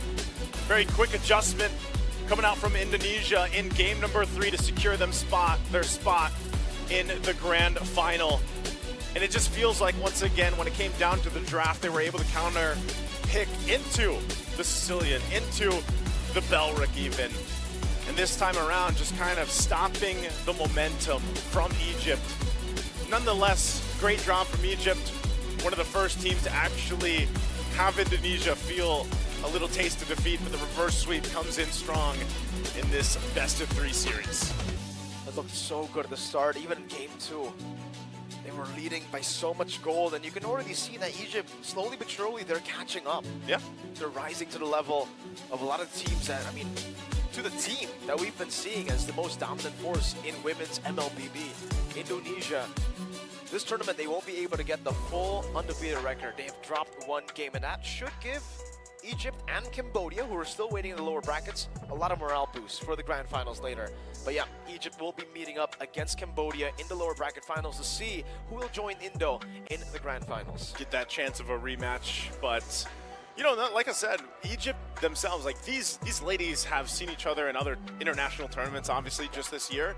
And I'm sure even for Indonesia, they would be the ones to say, like, man, look at the improvements that this squad from Egypt has made over the course of time. Because, even getting that victory in game 1, and then how much of a fight they gave Indonesia in game 2, hats off to them and the improvement they made. And I wish them the best going against Cambodia next, because like we already said earlier, Cambodia was on fire yesterday. The momentum definitely in their favor. So I think that's going to make it a super interesting match that we have in the lower bracket to see who climbs back up for the grand final. It's going to be very, very fun, definitely. The lower bracket final match will be just, right up after we go through this first match.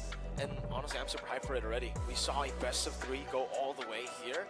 I hope all the matches go full best-of-3 at this I do, point, yeah. Nice, because It's the last day. we didn't really get full best-of-3s in the men's, unfortunately, and especially group stage, right? Even the first day yesterday was all sweeps, so it was one game that went best-of-3. I'm hoping we go to the distance, man, because Every game. every match, 40 minutes. that's a stretch. I don't know what it is with you in 40 minutes today. I don't know. I saw the 30-minute game and I'm like, we can beat it. That 30-minute game, game 2, we can beat it. That almost sounds like you're just kind of tired of these quick meta games that we're in currently. No, actually, true. I want it to be a bit more, chaotic. You can come back into games. That'll be fun. I think so far, again, our meta just even here for ISF, for the WEC, has even shifted a little bit more. Some great picks coming up that we weren't used to seeing, and I love to see it continue to develop. But with that being said, we're going to be throwing it over to the stage. I believe it's Bara and the coach from Indonesia. Let's go ahead and hear what they have to say. Coach Casius. Well, again, congratulations for a crazy match, winning this one. So, Coach Casius, Elias, tell me about the match. It was the longest match we've seen so far. But you managed to adapt to it off meta. So how did you do that? Yeah, I think we just learned from the first game that they can play well with passive gameplay. So I learned how to fight with passive gameplay. So I told my team to do some things, yeah, to handle that. Yeah. I love that. In the first round, it's like, oh my god, it won. The second match, it went like above and more than 30 minutes. And then it's like, what happened? You got the win. The third one's like, they figured it out. So it's all about the passive stuff. Now, grand finals. Who do you want to face? Who do you think is going to be? Are you going to face Egypt again or Cambodia? We prepared for both of them. Yeah. That confidence is real, ladies and gentlemen, happening right here. Whoever it is, they are ready for it. And it's back to you. Thank you, Bara. Congratulations to Coach Cases and, of course, the entire Team Indonesia roster for moving forward and claiming the first spot in the grand finals. The fact that he pointed that out, he did say we just learned that they play passively. Passively in the sense, not in the team fighting. Again, we've been lauding the team fight of Egypt. But the passiveness in terms of how they play around the map, it seems like, especially in Game 3, that's when it clicked. Yep. That's when it felt like, well, what happened to this Team Egypt? Oh, it's because Indonesia isn't just waiting and playing around the team fights anymore. They're proactive around the map. They made Shell get on that Harith right away and be proactive in the lane. Yeah, game 1, it was Indonesia, again, being passive, being reactive. What can we get out of Egypt? And then they paid the price. They lost game 1. Game 2, it took halfway through to say, maybe we can be a little more aggressive. Maybe we can put more on the map so that Egypt would have to answer us back. Took about 30 minutes to get them there. But now in game 3, I was going to say, would it be too much to say getting Shell on that early Harith was the one move that allowed for Indonesia to get this aggressive this fast? Yeah, definitely. When you have someone like Shell on that Harith that can play aggressive, knows how to bully and dominate lane, that's one less rotation you commit, and that is more time for you to be proactive in the opponent's side of the jungle, not just playing around the objectives. Yeah, because again, looking back at the whole series and looking at the draft, Shell was always left to the second phase. Yes. Shell was always left to dig for her picks and say, yeah, we'll make it work. I think Coach Cassius can agree to saying, if you give Shell what she needs and what she asks for, and what you ask for in turn is a fast game, you will get a fast game. In perspective, because in 14 minutes is about average in the current metagame. We've seen so much faster in the groups. Yeah, I agree. And I think other than like that certain lane in the gold lane, I feel like everything that Indonesia wanted to achieve with like what you guys mentioned, being aggressive from the early portion of the game, setting the tempo, was also easier dictated because mid-prio and the EXP lane. It felt like three lanes. Egypt didn't have that, and that was very different to what we saw from game number 1 and game number 2, where there were winning lanes in favor of Egypt. Yeah, that's why I really like that Eve pick. I was having my own personal doubts as well that maybe damage output early-wise, but I was reminded by something that the Filipino player did mention to me. Shout out to you, Hatred, J. Lord Gonzalez, wherever you are right now. I suggest when I was watching a draft before, I suggested, hey, why not Beleric into the Eve? It's like, no. The Beleric will not be able to get into position. Eve will always trump that. The pokes that you'll dish out will be more than enough to make sure the Beleric doesn't get into position to get information and vision. And that's why Indonesia ran away with this. What they called an already passive Egypt team was forced to play even more passive because their Beleric couldn't even get into the right spot. Yeah, I agree. Now in hindsight, I did not have the same J-Lord experience as you did. But watching the game and seeing how Chinny basically played, I don't know how you can do that, but she's like a mage enforcer. Like she allows for fights to happen, but only on her watch. And when Egypt would like to lean in to Indonesia, she's like, nah, not happening. And that's all they needed. It wasn't even a damage situation. It was more of a map control situation. So it's perfect that Frederick and Joseph earlier tried to do the whole thing because they were off the center and yeah. I thought you were going for a hug. Yeah. The Dryad wasn't going to do anything to that. The Dryad, what is that? The Wrath of Dryad. Wrath of Dryad. Wasn't going to do anything to that. You guys want a hug? No, it's okay. It's Later. fine. I don't need it. I don't need it. You sure? Yeah, I'm good. Analysis. I'm all good. Okay. But for all Egypt fans out there, you know, you don't have to be concerned too much because they are still in the run to make it to the grand finals, albeit just a little bit harder. They have to fall to the lower bracket, face Cambodia first if they still want to rematch with Indonesia for the grand finals. Yeah, and that there has to be an adjustment in terms of the passiveness of controlling key areas of the map, because you're not going to be up against a very proactive team in Team Cambodia. Actually, that's one of the reasons why Team Cambodia sometimes falters. They're a little bit too proactive. It feels like sometimes they're not counting abilities, but then they'll just give it to you with brute force gameplay and mechanics. And not just mechanics, macro as well. They take care of their map and they go with minion waves relatively well. So if you're Egypt, you have like, what, 20, 30 minutes?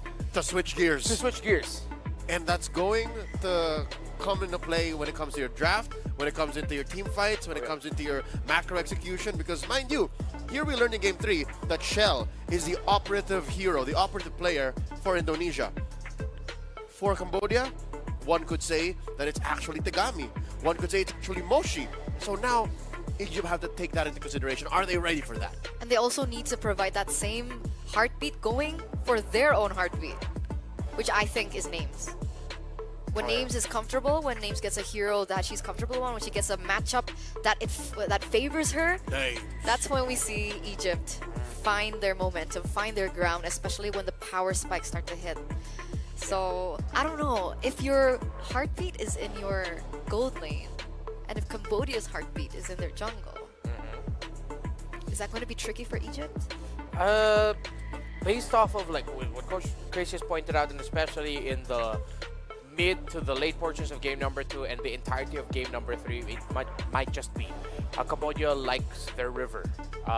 Egypt need to play into that, not just necessarily team fighting around the objectives, the idea of being able to build around the advantages you build for yourself, because they've shown again Egypt is so good with team fighting. Yeah, they can make a losing team fight suddenly look like $1 million. As long as Names is on. As long as Names is on. So that has to be a switch in gears for Egypt, where now they have to be going to the jungle of Cambodia a little bit more. Not always to invade, like apply pressure, get those skirmish. No, it's really just get vision. Check. In that portion of the map. Check on Tegami. Check everything. So I don't know if they have it. Can they be that force? I mean, they kind of have to be, right? They have to be proactive now. Figure out a way to pressure Tegami in the jungle from the early game, especially if they can force Tegami on an assassin hero. Yeah, I think they can, and I think Cambodia might not be so uncomfortable that way. I think this is more for FEVN. She has to play more than just the Beleric now, because I think Cambodia see that coming a mile away. Oh yeah. That is her favorite pick, but definitely they want to consider maybe defaulting back into the Gakachas and the Ediths of the world. They have an Edith roam option for them as well, so that is usually a good flex option to have. That makes 2 of them in Ui. Ui also likes the Edith roam. Yeah. So now I think for the next one, if the Beleric does pop up again, I will be quite worried for Egypt, because I agree with Leo here that Cambodia is already properly prepared for that. If your problems are the Chos and heroes like that, then yeah, you're gonna need to switch things up. You're gonna need to find picks for yourself that maybe you haven't showed it yet. Maybe this whole time Egypt actually does have the Chos, the Tigreals, the Groks available for them. It's just that they're holding their cards close to their chest. But at this point, you gotta show it now. It's tournament life on the line. Yeah. And if they had any secrets, now it comes out in the next series. But considering with the way that we've seen Cambodia play so far, they've been very aggressive, right? Very proactive. They love to go in for the skirmishes. Isn't that something that a Beleric would want? That's fair, that's true, but that is more of the team fighting focus of it all. Beleric can and sometimes does struggle with being able to control everything leading up to a team fight. He shines well in the team fight itself. So could that not be paired with something a little bit more proactive in their mid laner? Yeah. Maybe not go for the Sicilian again? That's another thing. Maybe Naichi has been holding on to the Sicilian for far too long, and that might not work against Team Cambodia. Yeah, that's fair. Maybe something different in the mid to pair with the Beleric might actually be a good band-aid solution. There's just so many things to consider right now, and I'm pretty sure both of our teams are thinking about it as we speak. So with that, we're going to give them a little bit more time before we get into the lower bracket finals to see who will be paired up with Indonesia in the grand finals. So with that, ladies and gentlemen, we're going to see you after this short break. Don't go anywhere. Stay tuned for more WEC 2024 MLBB Women's action.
Hunt, but now you're going to be caught in everything. The quick drop to Yui Fendi. Power spikes aren't going to be big enough, and Sawa force over to Yui Fendi. Good buddy Hunt to cancel it out now. Passing you 1 for 1. They're going to be caught. Oh, Yeko caught in the AOG in the midst of it all. It's tier 2. Just chucking their...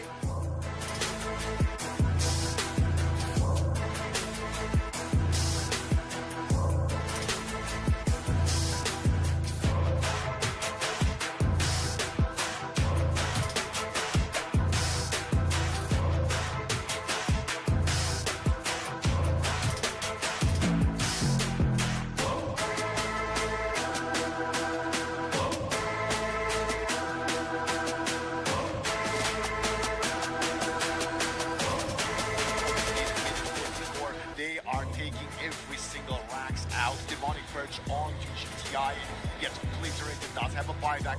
The toss doesn't deal any damage. They are 100 HP, pretty much 100 mana. They're trying to find something. They're not even gonna contest.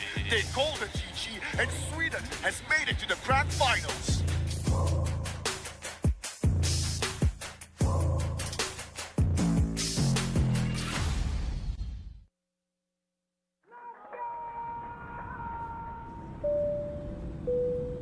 Good evening, ladies and gentlemen. We're landing in Riyadh, Saudi Arabia, for the World Esports Championship. In a world where victories can be measured in gold and silver, some things are priceless. Fully expected, and it is Baron will find him. Can shine for one with a quick trade from Impulse. Some things are not bought with money.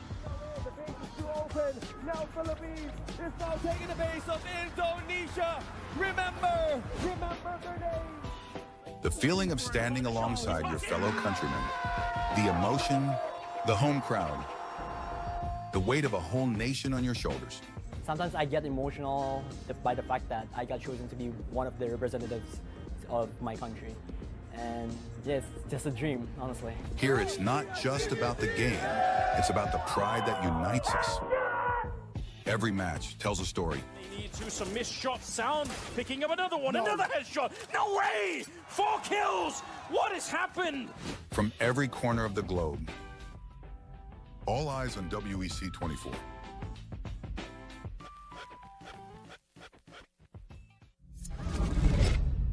Early 1970s. The world was discovering the boundless possibilities of esports. While esports offered endless enjoyment and addictive allure, it lacked a certain depth and a sense of purpose. It needed something more, something larger than a trophy, something beyond individual gratification. That's when a vision emerged. A vision of uniting the world through esports. The International Esports Federation and the World Esports Championship were born. Its mission was clear: to create a stage where nations could unite and compete for the ultimate title, World Esports Champion. For these athletes and nations, the World Esports Championship was more than just a competition, more than just a game, a chance to make history, to leave a lasting legacy, to inspire a generation, and to represent their nation. Over the years, IESF started achieving greatness year by year. Korea, Indonesia, Israel, Romania, worldwide. The World Esports capital changed, each year expanding significantly, getting bigger and bigger. Fast forward 15 years, IESF was determined to show the world the most valuable World Esports Championship. 140 nations gathered in Riyadh, Saudi Arabia. The WEC 24 story. 2024.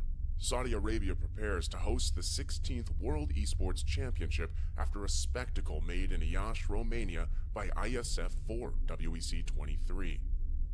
New president, new challenges, and quite a bumpy road ahead. As the calendar turned to January, the national qualifiers took place, breaking dozens of records. In a wingspan of 3 months in every nation across the globe, athletes competed to get one step closer to the World Esports Championship and represent their nation on the global stage. However, as fate would have it, the road to WEC 24 was far from smooth. Things went south. 2 out of 3 offline regional qualifiers were forced to go online. Even though that barrier occurred, the online regional qualifiers shattered previous viewership records. The hype for WEC 24 was real. Meanwhile, Africa. IESF showed just how much potential is hidden in Africa. Over 180 athletes, 17 nations, and thousands of fans.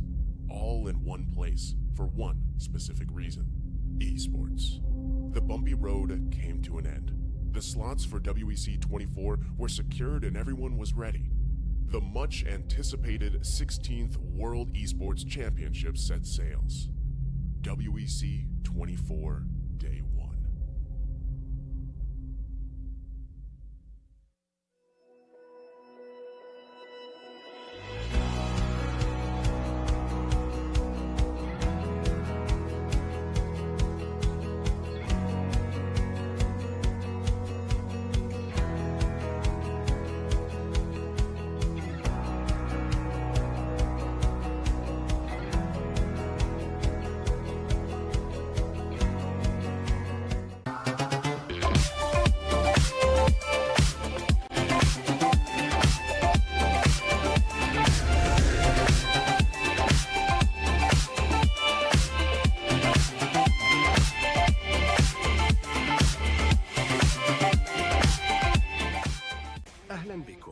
Welcome, bienvenue, bienvenidos, willkommen, benvenuti, добро пожаловать, välkommen, welkom, bem-vindos, 환영, 요koso, 환영합니다, hoş geldiniz, kallos irtate, swagat hai, witajcie, yindit nab, SEF Arena.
Well, there's no problem. If you had a gun, shoot him in the head.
Decide to go for the run. It's the fire. It's the fire.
Gun was loaded. One of your brave boys decided to go for the run.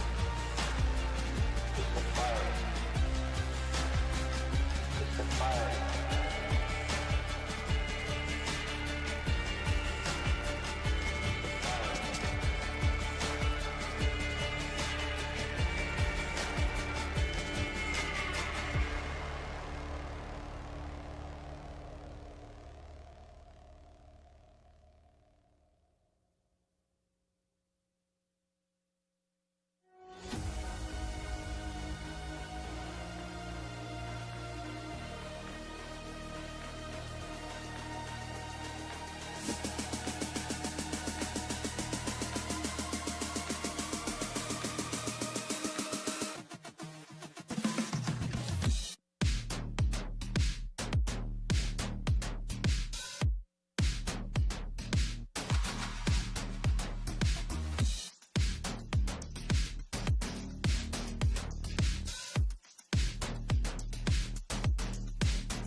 these.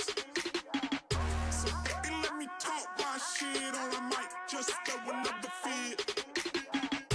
You know I can't help but these, cause they know they can never touch these.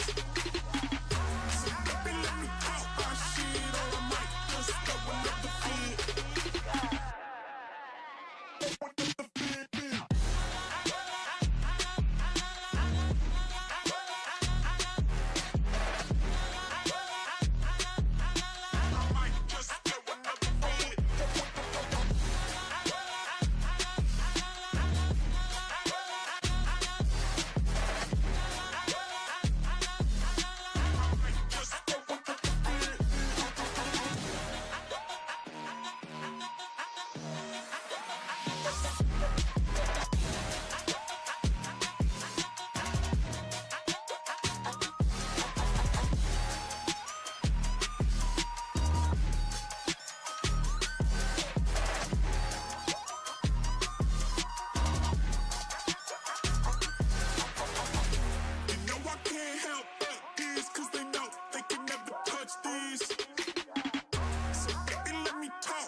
Shit, or I might just throw another fit.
Well, there's no problem. If you had a gun, shoot him in the head.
Decided to go for the run.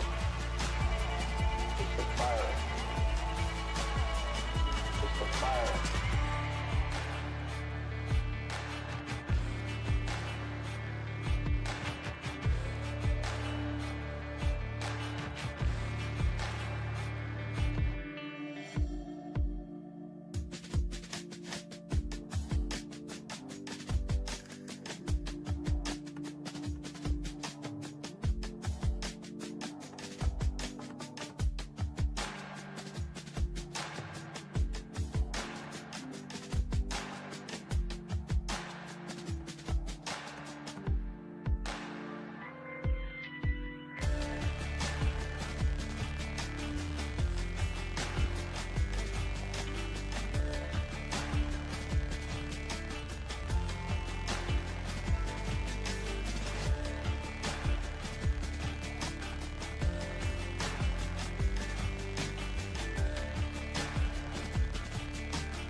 Well, there's no problem. If you had a gun, shoot him in the head.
This gun was loaded when these brave boys decided to go for the run.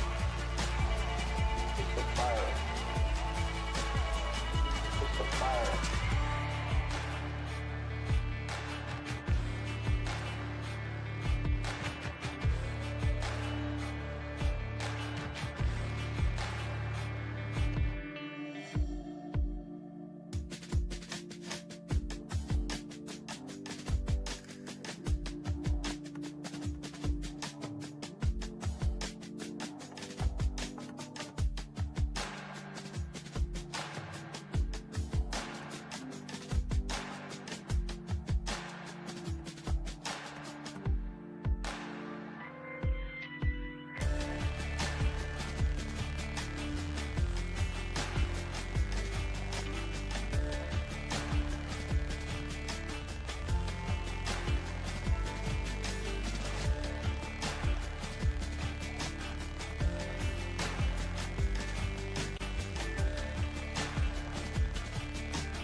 This gun was loaded when these brave boys decided to go for the run. It's the fire. It's the fire.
cause they know they can never touch this.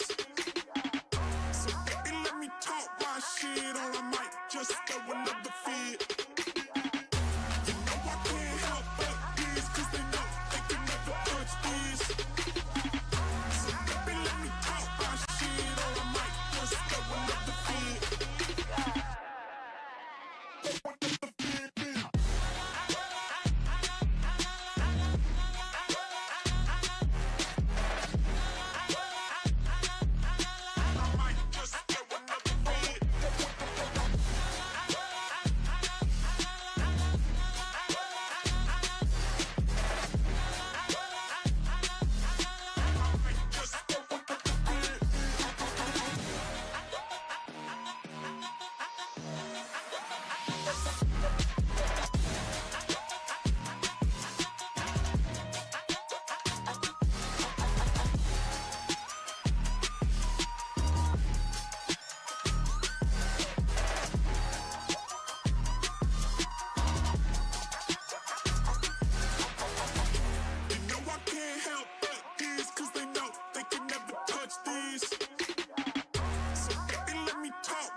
no problem. If you had a gun, shoot him in the head.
This gun was loaded, one of you brave boys decided to go for the run.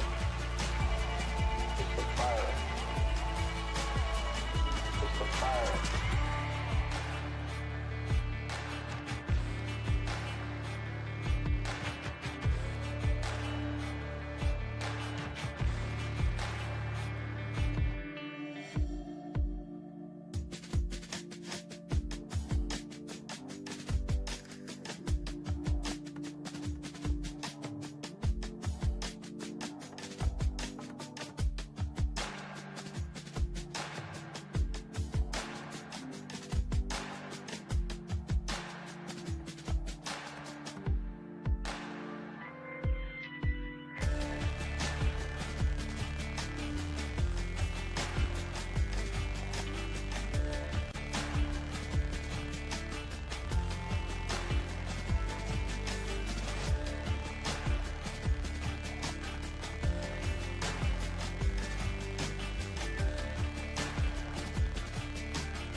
Welcome back once again, everybody, to the World Esports Championship. The Women's MLBB tournament has certainly delivered.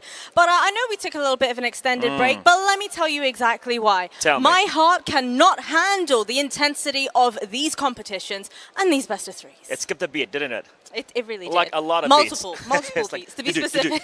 What happened? You are absolutely right. And ladies and gentlemen, this is happening right now for the lower bracket. But you know what? Let's jump into the action right now. The Cleopatras from North Africa. Ladies and gentlemen, let's hear for Team Egypt!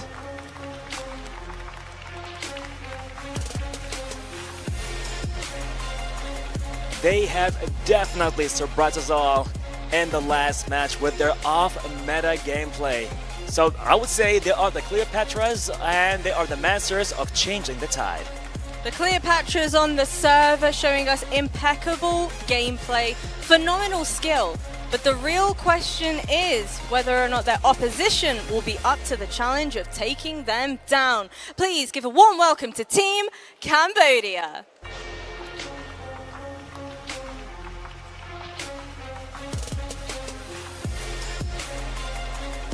These women have played their hearts out on the server, and let me tell you right now, with a player like Tagami backing your team all the way, a former world champion at that, she's able to bring all sorts to the table and to the roster of her team. You got that right, and ladies and gentlemen, there you have it. We have Team Egypt going against Team Cambodia. What's going to happen right now with this match? We cannot wait for that to happen. And for you talents, let's go. Fire it up, and let's make this happen. Let's go. Thank you so much, Bara. Thanks so much, Jasmine. We're going to fire it up here on the English panel. What is this? I'm firing it up. Oh, you're firing it up. Unfortunately, you guys can't see right now. Redmar's already on fire. We'll get to that It's later. hot. It's hot. It's hot. All of our shenanigans just wasted. Yeah, it's okay. We'll do it We'll later. come back. Here. Mr. Zipper said it's coming back to us. So then you can show. No, the moment is passed. I put out the fire. So what? I'm just gonna stay cooked. Okay, do it again. Over here. Yeah, I'm on fire. Okay. I'm still putting you on fire. See? Yeah. That's it. Okay, it's over. We're good. Yeah, didn't have the intended effect. Bit done. But now, once again, ladies and gentlemen, we are in our lower bracket finals, our best of three, with Egypt once again having to fight for their survival. Dropping earlier on by Indonesia from the upper bracket finals, they now have to go ahead and spearhead their way back into the grand finals by beating Cambodia here first. Now, I'm going to throw it over to our analysts here. How is that achievable? How will that be attained? Well, similar to how we talked about it heading into it, this Egyptian roster we're going to be seeing needs to control the river. They cannot just play passively. They cannot just play for, you know what, let's just do a little bit of farming, prepare for the objective. No, they have to take control of the river. They have to invade, get vision when they can to stop the movements of a very proactive Cambodian team. And get new heroes on Naichi and FVVN. You can no longer do Sicilian Belleric Sicilian. No, there has to be a new combination, and I like the tricks that they brought out in the draft. Again, that Edith fake out, that'll work, but maybe temper your expectations on how well it'll work, because Cambodia is also rocking an Edith specialist in Rome. Yeah, I feel like before Egypt looks into the Bellerics of the world, you can reel it back just a little bit. Remember, Tigreal's still there. He's still a worthy option. Get him if you can. While for this Cambodian squad, Nabi, you know, I'm not going to knock it anymore. If they continue to rush Aurora, I'm okay with it. Majority of their Aurora games on Nabi have been wins. So that just goes to show they're comfortable playing with that hero. But now, if you're Egypt, that's something to ban. What if instead of the Jushin ban that they committed into Indonesia, it becomes an Aurora ban? What then for the playstyle of Cambodia, who love to control? What I want to see is a rollback on the Angela. Earlier today, Indonesia tried to pull a fast one over Egypt, which Egypt punished hard. They invested in an early Angela, and here maybe Cambodia, they played a very successful Angela lineup yesterday. What if Cambodia do it this time in a very different tempo and get one over Egypt? That's a spicy take for my end. That's totally something that can happen. We've seen Cambodia pull it off as well. And like we mentioned in the drafts, like you guys mentioned in the drafts, it wasn't so much a draft diff, but more of an execution Yeah. that needed a little bit more refinement from Indonesia. So no, I guess Egypt sees that, they understand that, and they know that it's not something that they do want to gamble with. So Yeah. the Angela goes out with a bang here from side of Egypt, denying that away from It's Cambodia. a violent first ban. Yeah, I was like, no, we do not want to face up against an Angela. And if ever Egypt make it to the grand finals, I think it's gonna be it's gonna be a normal thing for us to constantly see the Hayabusa. And there's another violent ban. Cambodia said, you know what? We're not even gonna give you the option to think about the Sicilian. We'll take it away. And honestly, I'm okay with that. If there's a team that loves to play the Sicilian, knows how to play with it, I mean, why not pick it alongside in priority when it comes alongside the Vexanas, the Jushians, the Auroras of the world? It's comfort to go with it. So Assassins both respected. Fulvius Alpha still activatable, but with Egypt showing unique picks, now then they lock in the Jushin. Actually, a hero that I thought wouldn't be something close to their playstyle that they wanted, but they still went ahead. First time for Jushin to be open today, and if I'm not mistaken, open all weekend long. And I think this is the first time that Nucci's picked it up, is it? Yep, at least on broadcast. I don't think we've seen it from the qualifiers. I don't think we saw it in the group stages either. Yep. I think the heroes that we saw were Cecilian, Cyclops, Farsa, and Valentina. Yeah. Yeah, the Valentina did come out. All right, we'll see how her debut is and how she performs on this hero as Cambodia strike back very quickly with an Aurora and a Gatot Kacha. Yeah, likely this Gatot is a XP Gatot because Cambodia like to focus XP, mid, jungle in their first phase, whether they're blue or red. Learned a lot about them yesterday. They did play 3 series on broadcast, so. Yeah, it makes sense for them. I mean, they do have a few flexible options in the roam. For Egypt, just please get something with fast wave clear at the center of the map. Something's done, but usually when it comes to the big roamer trades, it's the Khalids being considered great. For Egypt, I would rather see this. Oh wait, no, this might not be an easy EXP Edith. This might actually still go roam. It's the flex. Yeah, no, the combination alongside the Jushin and the Alpha is really good for an Edith roam going up against a Gatot Kacha and an Aurora. Now, they had to balance that out by picking up the Null, and I think Cambodia needs to really consider that this might just go into the roam, and it's not going to be the default EXP that we saw throughout the day. Yeah, FVVN played it in the roam once today, and then once on Velvet in the XP. Yes, once a day. Yes. That's how good Egypt is with the Edith. Yeah. They can flip it, flap it. Fulvius taken out here by Team Cambodia. Because they're not so sure. Yeah. I think if I'm Egypt, you should ban Harith at this point, with it still being open. Would mean that Cambodia get a strong gold lane, get a fast scaling lineup. They're covering their bases here. I wouldn't be surprised if this is just Nathan Harith there in the last 2 bans for Egypt. All right. Cambodia go for, oh, interesting. Melissa Wow. ban. Three of the huge 5. respect. 3 of the 5 are respect bans from Cambodia. Yep. So that just proves how much Egypt is a threat in the playoffs here. Top 3. And again, I feel like Egypt, one of their core members is names, right? If she gets a hero that she's comfortable on, if she gets a lane bully like a Melissa can be, that is going to be difficult. So my eyes are still locked on the Harith, right? At this point. If it's not going to be the Harith, are they going to look into banning one of the Rome EXP flexes? Oh, I have still a high loss. A thought here. What if they let through the Harith, they go for the Harith open Gambit trade, and they play a Lunox? Oh, well, Lunox in the golden for Egypt works. That should balance it out. Right? You position them with the Crimson Beacon, you choke them out, and then you blast them with the comp. Yeah. If that's the case, I'd want to see Cambodia pick up a Khalid and the Rome. Wow, no, but with the presence of Jushin, they might go up against that. Go against that idea. Even the high loss is going to be compromised. Yeah, I mean, if they have a Cho, this is the time for them to show it. But I don't think we've seen Yue. Yeah, we haven't Seen her play all throughout. Latot, Edith, Franco, Hilda. Nope, still with the Jushin and the Alpha. So She likes her Hilda. yeah, they go for the 1-1 instead, thinking that the Egypt lineup might actually be a little bit more front to back, and then they can have enough time for the 1-1 to set their marks. And I think this is actually a good a combo that Cambodia likes, the 1-1 and the Aurora together. Can they go Irithel here for Egypt? Yeah. Names hasn't picked it up, but it is an option. It should be okay, but the thing is, it's like, I feel like it takes a lot of time for their lineup to farm if that's the case.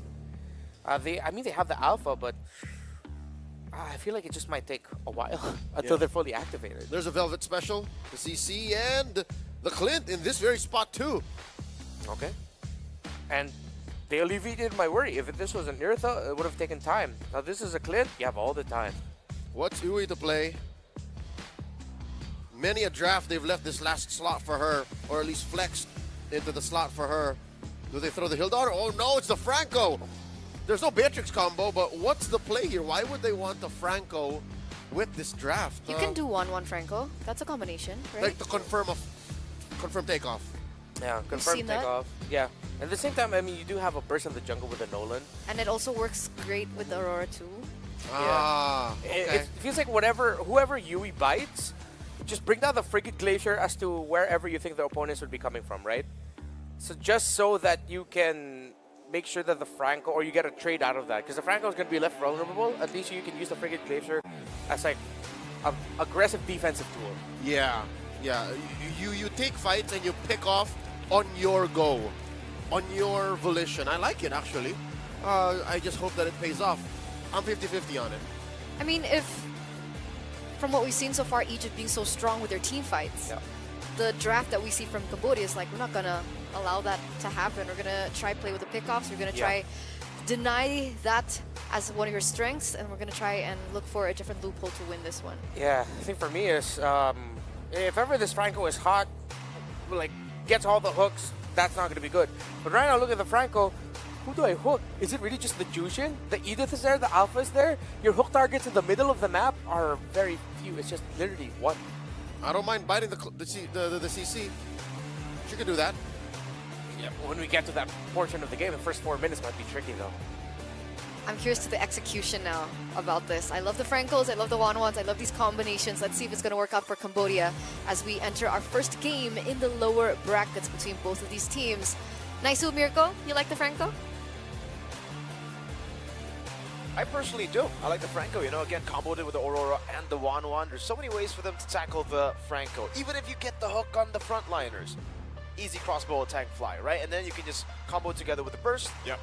Translate over. Crossbow tank, kill 1, kill 2, kill 3. Let's get into the Lanadon though, because Egypt, all they need to do to shut that down is for this Clint to win the lane and for the Alpha to get the first turtle. That should actually nullify a lot of what Cambodia wants to do in the mid game. So here it is. This is the lower bracket finals, ladies and gentlemen. This is an elimination match. It's kind of funny because in their own ways, both these teams have had momentum in their favor, like from game to game or match to match. You know, Cambodia yesterday after their reverse sweep and then winning a match and match again on stage, by the way, you know, so there's some of that pressure too. And then Egypt, you know, giving that first game loss to a team like Indonesia earlier today on stream, that first match. So honestly, either way, like both these teams have shown us exceptional skills, and may the best team win, may the best kind of composition work here in game one. Nucci already feeling the pressure on this Jushin, but luckily has Fiven there to back her up. Yeah, this Aurora pick is also really good. I personally always really like to see Aurora whenever I see heavy neutral objective control on the enemy side without pure dive, right? Yeah. Because with the Alpha, you're so vulnerable to Aurora freezes. Yui Fendi in this lane, this is something I do want to touch on. When I saw the Clint into the 1-1, Yeah. How do you feel about everybody's it? talking about the Irithel as like the #1 counter to the 1-1. But before the Irithel became all that, it was the Clint. It's the easiest answer to the 1-1. So either you are more mobile than 1-1, which is the Irithel, or you outrange the 1-1. That's the Clint here in this matchup. So don't expect Yui Fendi to be doing a lot here except for farming. Onward, Earth Shatter too. Yui gonna get dropped. She does. Pop the flicker. Tagami also. Damage check. There it is. Fiven. Fiven's gonna be fine. They might re-engage. Nami has the passive, and Yui gonna be in trouble. First blood in the hands of Velvet. great layering once again from Egypt. Really good from Egypt there. Even though a little bit, miscoordinated, some of those shots from Feven or Shatter really definitely wanted the Lantern Flare to actually be thrown back towards her.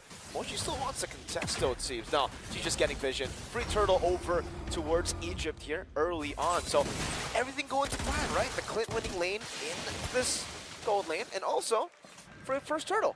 As long as they keep this, Tagami should really be able to pressure Nucci with the Crimson Beacon still there. Now all the concerns that the panel kind of raised will come into effect. Who are you going to hook? If you do hook, how are you going to capitalize? Because the Wanwan's severely underleveled now, not even level 4 yet. He's already getting bullied hard by the Clint. I think Names is probably going to take the lane super slow here, or they're possibly just going to go and double down on this weak side, or on the strong side of the map, play with the good matchup, and shut down UE-Fendi. Go for that hook. Maybe part of it, too, is just, as you're noticing, it's still the focusing mark. Franco that we're talking about. They're going to land here, but Spear of Alpha, too. Pivot's going to be fine. She pops the Primal Wrap, unleashes the damage. There's the passive already from Navi. Yui will go down. Navi's going to be next. A double kill, but the jump in from Moshi will help secure a kill for Tagami. Is she able to withstand the damage? It's a triple already for Sunlight. Is it going to be a Maniac already? 3.5 minutes in, Sunlight will get a massive killing spree and Maniac here at the beginning of the game. A Maniac at the 3rd minute. And the full turret goal, a whole turret almost taken down. Doesn't seem like they're going to get it. Oh, one hit away. Sunlight, she is going to defensively use that. So that's just, eventually that turret will get taken out. 1 HP left, but man, you were just talking about how the Alpha has a hard time also playing into the Aurora, and that's the case. But then when you get a Maniac, I don't know, I think that just completely takes that away. Now all the concerns are true. Now all the concerns of like, all right, who are you going to hook? How are you going to use the Aurora? How are you going to use the Franco comes true, because that's a 4-0 Alpha. You hook him, he gets a good Spear of Alpha towards like 4 members, and you're just going to be a goner. I wouldn't be surprised if Sunlight actually goes for the Hunter Strike even, but honestly, still looks like it's the normal build. War Axe into the Queen's Wings. She doesn't want to go too crazy with the build, but I would expect personally 4-0, early 3 minutes. With an Alpha to just go with the Hunter Strike too. Velvet also already with the War Axe. These turtles will definitely never be contested again unless Cambodia find a turn-away fight. But they're looking for trades on the other side of the map, and unfortunately, I don't think they can even do it. Like, if Velvet actually even gets taunted up and CC'd by Moshi, the Fracture won't kill her with Vengeance. Like, as long as she pops in Vengeance, it's all good. And now they're playing towards the strong side, trying to shut down the Wanwan. Onward, Earth Shatter going to be used. UE-Fendi. Whoa, the damage! That's what we were talking about. Navi in trouble too, taking a couple of shots. A jump in from Moshi, but Moshi might just be jumping into her death. It's just overloaded. Yui as well, trying to run to the turret, but will get taken out by Sunlight. And it's just one after another. Line them up. Egypt takes more. My goodness. What is that damage? That's the Alpha early game Maniac advantage. Wow. Even when you just get first turtle, we were talking about the condition being Clint win lane, Alpha first turtle. If you get 2 of the first turtles and you get 6 kills in 5 minutes, you deal that much damage. Again, she's still going for the safe build, by the way. Imagine if she went Hunter Strike. That would have been another Maniac. I believe it. And I'm also wondering, because that Blade of Hepsies is there for Names. When they force that fight under the turret, I don't know, man. I haven't seen health bars go that fast in a while. It's been a minute. So, with this Egypt massive lead already this point of the game, think about it. 6 minutes in, you're, 6,000 gold ahead. So, and at this point, they have so much range, and the Wanwan isn't really ever going to be online in the mid game anymore. You're going to have to wait for, real late game at this point, right? For UE-Fendi to be online, because Names is always going to be outranging UE-Fendi. You walk up, by the time you get all the weakness points, you're dead. There's so much burst. Iron Hook. There's the Iron Hook. Earth Shattered helps them out. Again, the AOG won't find anybody. They get some airtime with the Crossbow of Tang, and they might be in trouble here. Navi finally gets taken down, and Names, the next target, has the bullets to help on the defense, and Moshi trying to get away. Names goes over the wall, and will clean up the kill. UE-Fendi can't do anything, but here's Tagami looking to cap out a kill on Velvet. Velvet's in trouble again, a double for Names. Names looking for a triple, flickers forward and will pick that up too. Egypt finds more. Triple kill for Names now. When Sunlight doesn't get the Maniac, it almost seems like they're just going to throw it over towards the other person, and this time it's Names on the Clint. You saw it. whenever they try to gap close, whenever they try to look for a fight, Nami with a flicker. Nami flickers it again. Names with the damage. I'm surprised Nami even went for that. A little greedy when you know Names is right around the corner. Very, very greedy, considering Names can technically just one-shot the Aurora at this point. A 0-3 Aurora, now 0-4, free Turtle. Again, 3 turtles taken, 14-4, absolute domination from Egypt right now. And it's all in the back of the alpha in the early game, and as we get into the mid game, this guy, the Clint pick, has been crazy. The Iron Hook, Again, the jump in, AOG, Moshi's gonna jump in, Names firing off the backside, it just gets rid of Moshi. Fires off a couple more shots, and will force the rest of Cambodia back, and already, even without a Lord, they're gonna be knocking on the base turrets. Holy Shields are still up, but not for long. Vivian will jump on in, Yui. Is she actually gonna go for a hook? Spear of Alpha running the connection, Nucci jumps in with a bank beacon as well. They already get the turret down. Velvet now on the backside. There's the drag with a flare. Yui in trouble as she falls to Nucci.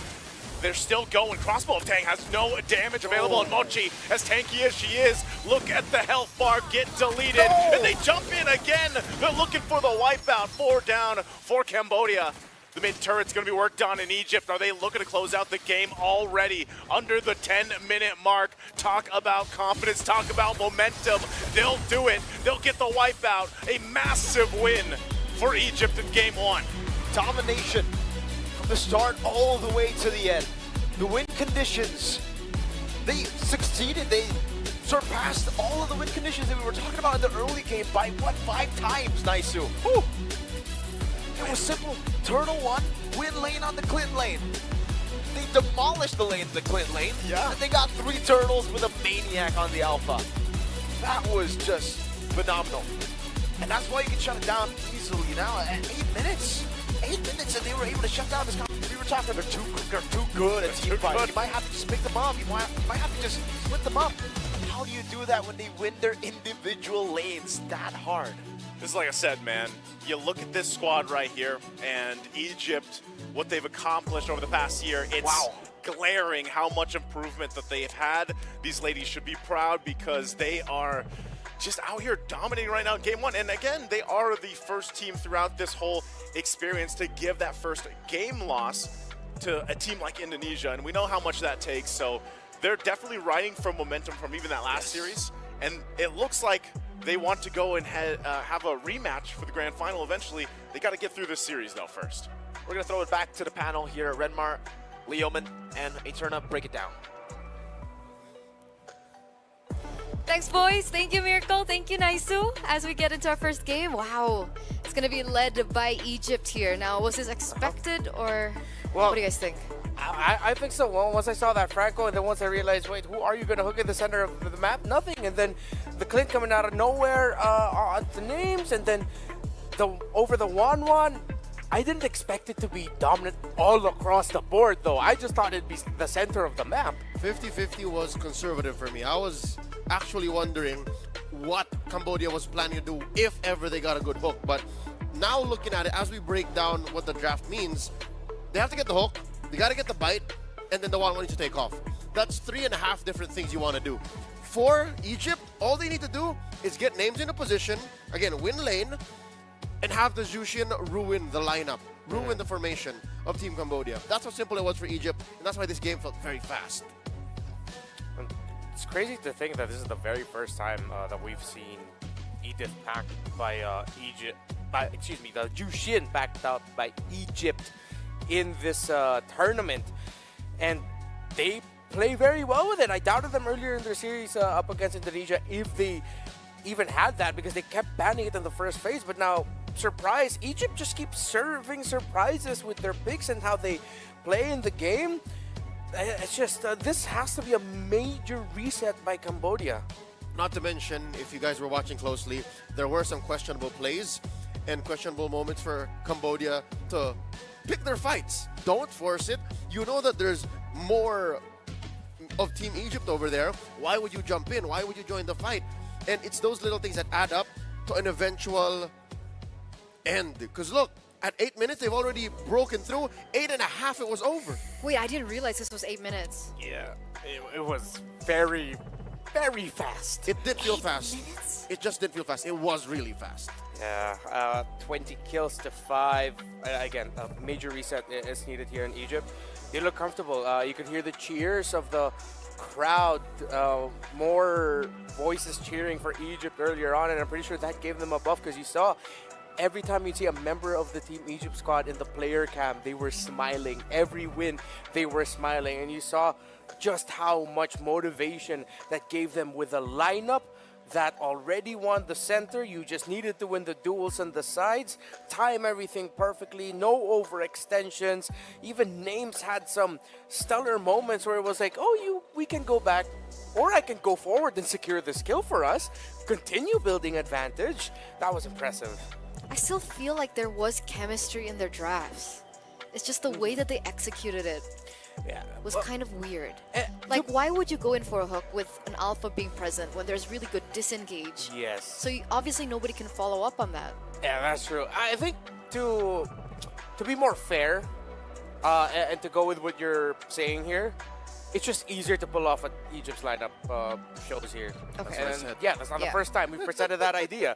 Not the first time we presented that idea. It's easier to pull that off. This just has like checklist 1, checklist 2, then yeah. 3.5 different steps for you to receive some sort of payoff. While for Egypt, you can have 2 members up front get instant payoff. An Edith into the Clint, pow, that's a pick-off. The Alpha with the Clint or the Alpha with the Jushin, that's a pick-off. So it's very simple for Egypt. Now, going into game number 2, which I think is going to be the death knell, unless Cambodia think of something simpler or something that completely counters whatever Egypt brings into game 2, then that's it. I think we see our grand finals teams. Do you think that maybe Cambodia might have overthought it a little bit for game number 1? No. Nah, to be fair, I feel like one of the picks that could have gone really well with their lineup, it was banned anyway by Egypt. The last ban of the Tigreal, when we were expecting like a Harith ban even, I feel like that really pinched them into the corner. Because it's hard to play something like a Grok here. It seems like it's confirmed we don't have the Cho in the lineup. They don't play Hylos Roam still, right? Yeah. They still don't have Hylos Roam. I wouldn't like it either way, because when the fight happens, the Hylos has to stand in front and, you know, be at the mercy of the Jushin. Yeah. Exactly. So what I would have done is put the Gatot onto Yui, and then gave Moshi here something like a Benedetta or something. I feel like that would have been tougher if they even put the Gata. They're great disengage though, but still would be at the mercy of the Jushin. I think I have to go back to what I said before the start of the draft. I think they have to stop prioritizing the Aurora at this point. It opens up holes in their drafts. Imagine if you don't pick your mid laner rush just yet. You save it for the 3rd or for the 4th pick. You could swerve. Suddenly the Edith will have its ultimate stolen by a Valentina. It'll be harder to fight under the box of an Eve, if ever. I think they need to let go of the Aurora now. Just let it go. Besides letting go of the Aurora, number 1, ban out the Jushin. Do everything in your power to ban the Jushin, because of how specific your roam hero pool is. There's only so much Yui can do. And if you pick up the Jushin, all the more she gets choked out of options in the game, whether it be a hero or things to do. So get out the Jushin, maybe let go of the Aurora, and then that could be a way to reset. So if they were to ban out the Jushin, let's say they are back on red, what would they replace the Jushin with? Suyo. Yeah. Leave the Suyo open. Yeah. You can just trade it out in terms of the picks. I'm okay with that. Honestly, it's even at that point where I would respect the Sicilian. Like Jushin, Sicilian, first phase ban alongside the Matilda. If ever Cambodia will be going red again, I feel like they are sound based on all the performances we've seen leading up to today. What do you guys think about UA though? Because earlier on we saw that Egypt was able to pick up the Edith. That's one of her power heroes, and then they were able to ban the Tigreal. Do you think a hero for UA should be prioritized in the first phase? Yeah. Yeah, if they could, definitely. Which now opens up more questions for Cambodia. If you do all of the above, the bans, the priority, the pick on Yui, isn't that spelled out for Egypt? Doesn't that make it worse? Doesn't that allow Egypt all the more to just move around and say, we know we're going to do these 3, we know they're going to do these 3 things. How do we take advantage? Because they still have their own cheese picks. They still have their own specialties. Like, Beleric didn't get banned out. What if that becomes an issue? Yeah, I feel like we may actually have gotten to the point where, because of the long range of packed lunches that Egypt has in terms of their picks, they just have such a deep pool right now that Cambodia may be at their limit. Again, similar to what we mentioned for Egypt going up again before this matchup was, if you have Seeker, show it now. If you have certain sequences that you like to do in the drafting, new priorities, rushing on the, well, we didn't say rushing on the Edith, but as an example, rushing the Edith now earlier into the drafts, considering the CC more, things that teams don't usually do often, especially even in the men's, we didn't see this a lot. We usually see it as like super last option because there's so many other heroes still open type of deals. But hey, I mean, I can't say that Cambodia doesn't have anything else in the tank, right? They were the team that really shocked us yesterday. IESF in the jungle. We saw the Fanny in the jungle as well. These are still strategies that have worked for them yesterday that still can be brought in now. So what if they force an assassin battle between both of these teams? That's the problem. You mentioned their pocket pick. You mentioned their secret tech. They're all out of the jungle. And I think Egypt doesn't care about that. Egypt is okay. Egypt will let it through because, yeah, we banned the Angela, we banned the Haya, we banned the Fanny. By all means, go pick your Yusun Shin. Go pick your... You know what I mean? Like, yeah, you're back where we started. What else can Cambodia bring out? It's not to say that they have nothing left in the tank, more of like the tank's about to fill up. At this point, it feels like. I feel like there might even still be another pick or two that Egypt is still maybe conserving for the grand finals. But they've been doing this a lot of reliance on the Edith, the Clint. Yeah, maybe out of all the bans, it might just be the Suyo that they take out. They open up the Sicilian? No, they can't. They shouldn't. They shouldn't. Without backline heavy, the center of the map is for Cambodia, especially with their mage options usually. Yeah, might not be the best decision. Yui, Vendi, and Nabi are your cores here. I mean, Tagami does a good amount from the jungle, but really, whenever Cambodia wins, it's off of Nabi being successful and Yui Fendi being successful. I'd reckon maybe early Edith. Maybe early Edith, and then we go from there. Okay, we'll see. I agree. We're going to the drafting phase now, ladies and gentlemen, for game number 2, match point in for Egypt. One more game away of picking up yet another ticket to the grand finals. Angela once again being banned out. Hayabusa, this might be just the exact same story, right? They understand the chokehold that they can do onto Tagami and they know the impact of it. Yeah. We saw what happened in game number 1. I think this is where our questions kind of get answered, right, for Cambodia. Do they still stick with the Suyo ban out? Do they go for the Sicilian first instead? What's the plan here?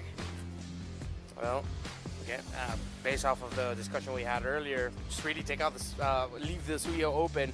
Just from there, I like your suggestion, which is rush the earlier Edith. Yeah. They take out the Jushin instead. Okay, so that might default back into Sicilian for Egypt later on. Now for Cambodia, again, I can't believe it's so crazy to say ban out the hero for Nabi that is 5 out of 7 in this entire tournament. That's how successful her Aurora is, but I will double down on the thought that it's time for something else. It's time for different draft order priorities. Change it up. That's how you surprise Egypt, because it looks like that game number 1 was them so ready for any lineup that had an Aurora in It's it. too spelled out. It's too spelled out. Cambodia also need to tighten up their gameplay. The draft being all over the place doesn't help in keeping in line with that. So I'd say, what is this? Ban the Sicilian here. Try to prioritize the Edith, and then go from there. I don't want to see Edith Aurora though. Can I highlight something real quick? Ooh. You may. All right, Of course, go Suyo ahead. still. I just want to highlight the atmosphere of the players in general, man. Like the contrast, like from Egypt, we're seeing all smiles. Everyone seems very calm, collected, relaxed. Yeah. Meanwhile, for Cambodia, it feels kind of tense. Yeah, that's true. Again, Egypt making it this far is already a massive, massive boost to their morale. Again, coming from a region that is so often overlooked. It's a women's team too at that, and they can say that if they make it to the grand finals, we are the top 2 we are one of the two best teams in the world for women's MLBB. I feel like at this point they're just running on excitement now too. They're still rushing the Aurora. It's the Alpha. The only difference thing now in the draft is that instead of it might just be Edith Sicilian already locked in for Egypt. Yep. Why did they ban the Suyo if they wanted to do this?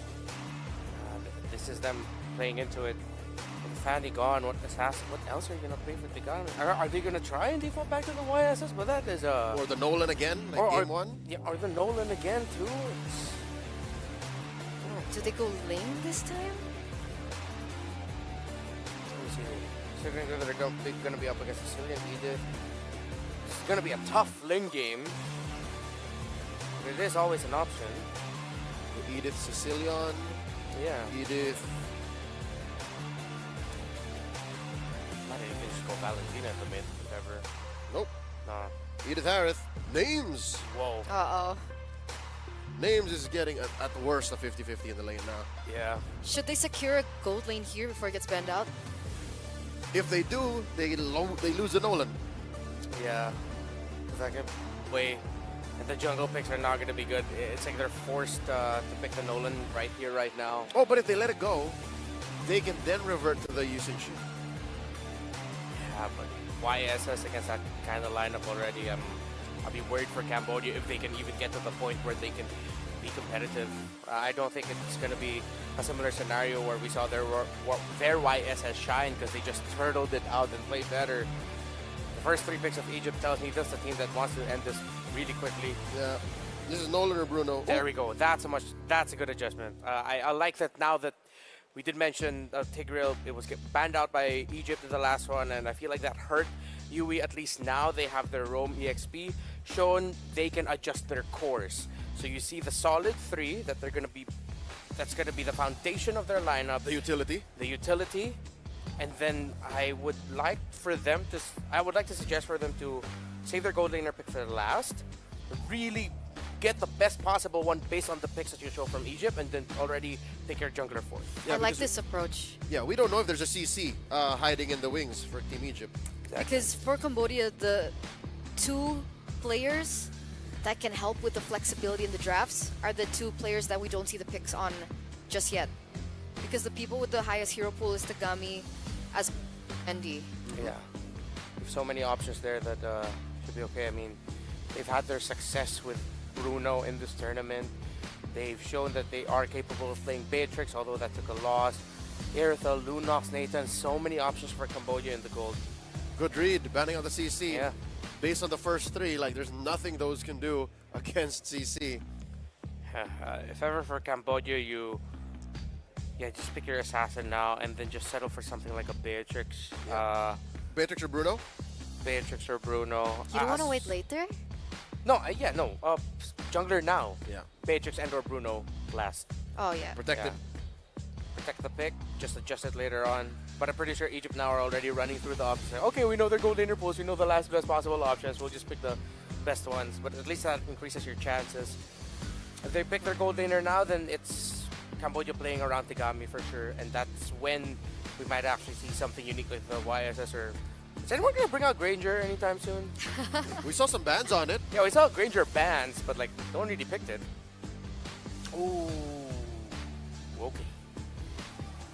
Yeah, they're going to be playing around Tigami. I think this Moskov won't be the only option. They might actually go marksman for the last. What? Yusun Shin, maybe the Granger we've been looking for. I'm going to say it now. This is baneable. Ooh. I'm not against it. The first three on Egypt and then the setup on Cambodia, it's baneable. If that's Valentina though from Egypt. Never mind. Pick up a Valen or an Eve, I feel. Oh wait, no, the Sagata take that can break your formations. Usually take would want to play around the flicker. Oh, still, okay. Not gonna knock it. Eve pick for Egypt. Yeah, I feel like even more so you get Bane. It's gonna be a sad Bane game. Hylos. This is such a good lineup by Egypt though. In your face. They're delivering the box with love from Cairo. Yeah. Yeah, this has to be absolutely game change. At this point, my brain just defaults to either YSS or Granger. No, if it's gonna be an assassin, it has to be the Ling. But then the Ling might be down most of the time. Yeah, Nolan also just stops in his tracks here. Yeah. Well, let's see what they end up showing. We've already mentioned all of the heroes that we've played. Oh! I wasn't. Oh, that's something we've been mentioning but haven't seen yet. But For almost a week, we've been saying Tagami is a Lancelot, Tagami is a Lancelot. On the last day, she brings it out. But this is a Lancelot that I would say has the most room for error. It's an assassin with a... And I say that because look at how much now Egypt have, right? They have the Edith, they have the Hylos. They also have the Alpha as well. Yeah. Hylos, the Lancelot play has to be so near perfect. Even the for Eve it to doesn't work. care. yeah, he's just there. It's like, oh, yeah, no, that Lancelot's gonna struggle for sure. Even Nike's like, nah, I don't care, I'm gonna keep swiping. Yeah. If Cambodia forces a game number 3, that means this Lancelot went God mode. You could add the TZ at the end of Tagami's name at that point. Tagami TZ. Tagami TC. Or a re. Tagari. Of course, I'm alluding to Kyrie, but never mind. That, or It's okay.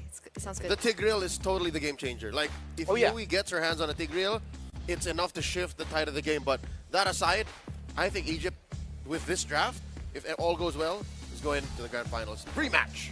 So how do you guys feel about it, ladies and gentlemen? Again, Egypt with a better and easier draft to execute. And meanwhile, it looks like Cambodia are going go big or go home with it. High risk sometimes brings high reward. Naisu, Mirko, what do you guys think? I agree with Leoman Jaro there. What he said. He said Egypt's draft will probably take them to the grand finals. Oh. I agree, man. I mean, I thought it was a drafts. Tagami But Tagairi. Tagairi. Yesterday, Naisu, we were all like, Eason Shin, what the heck, man? Eason Shin.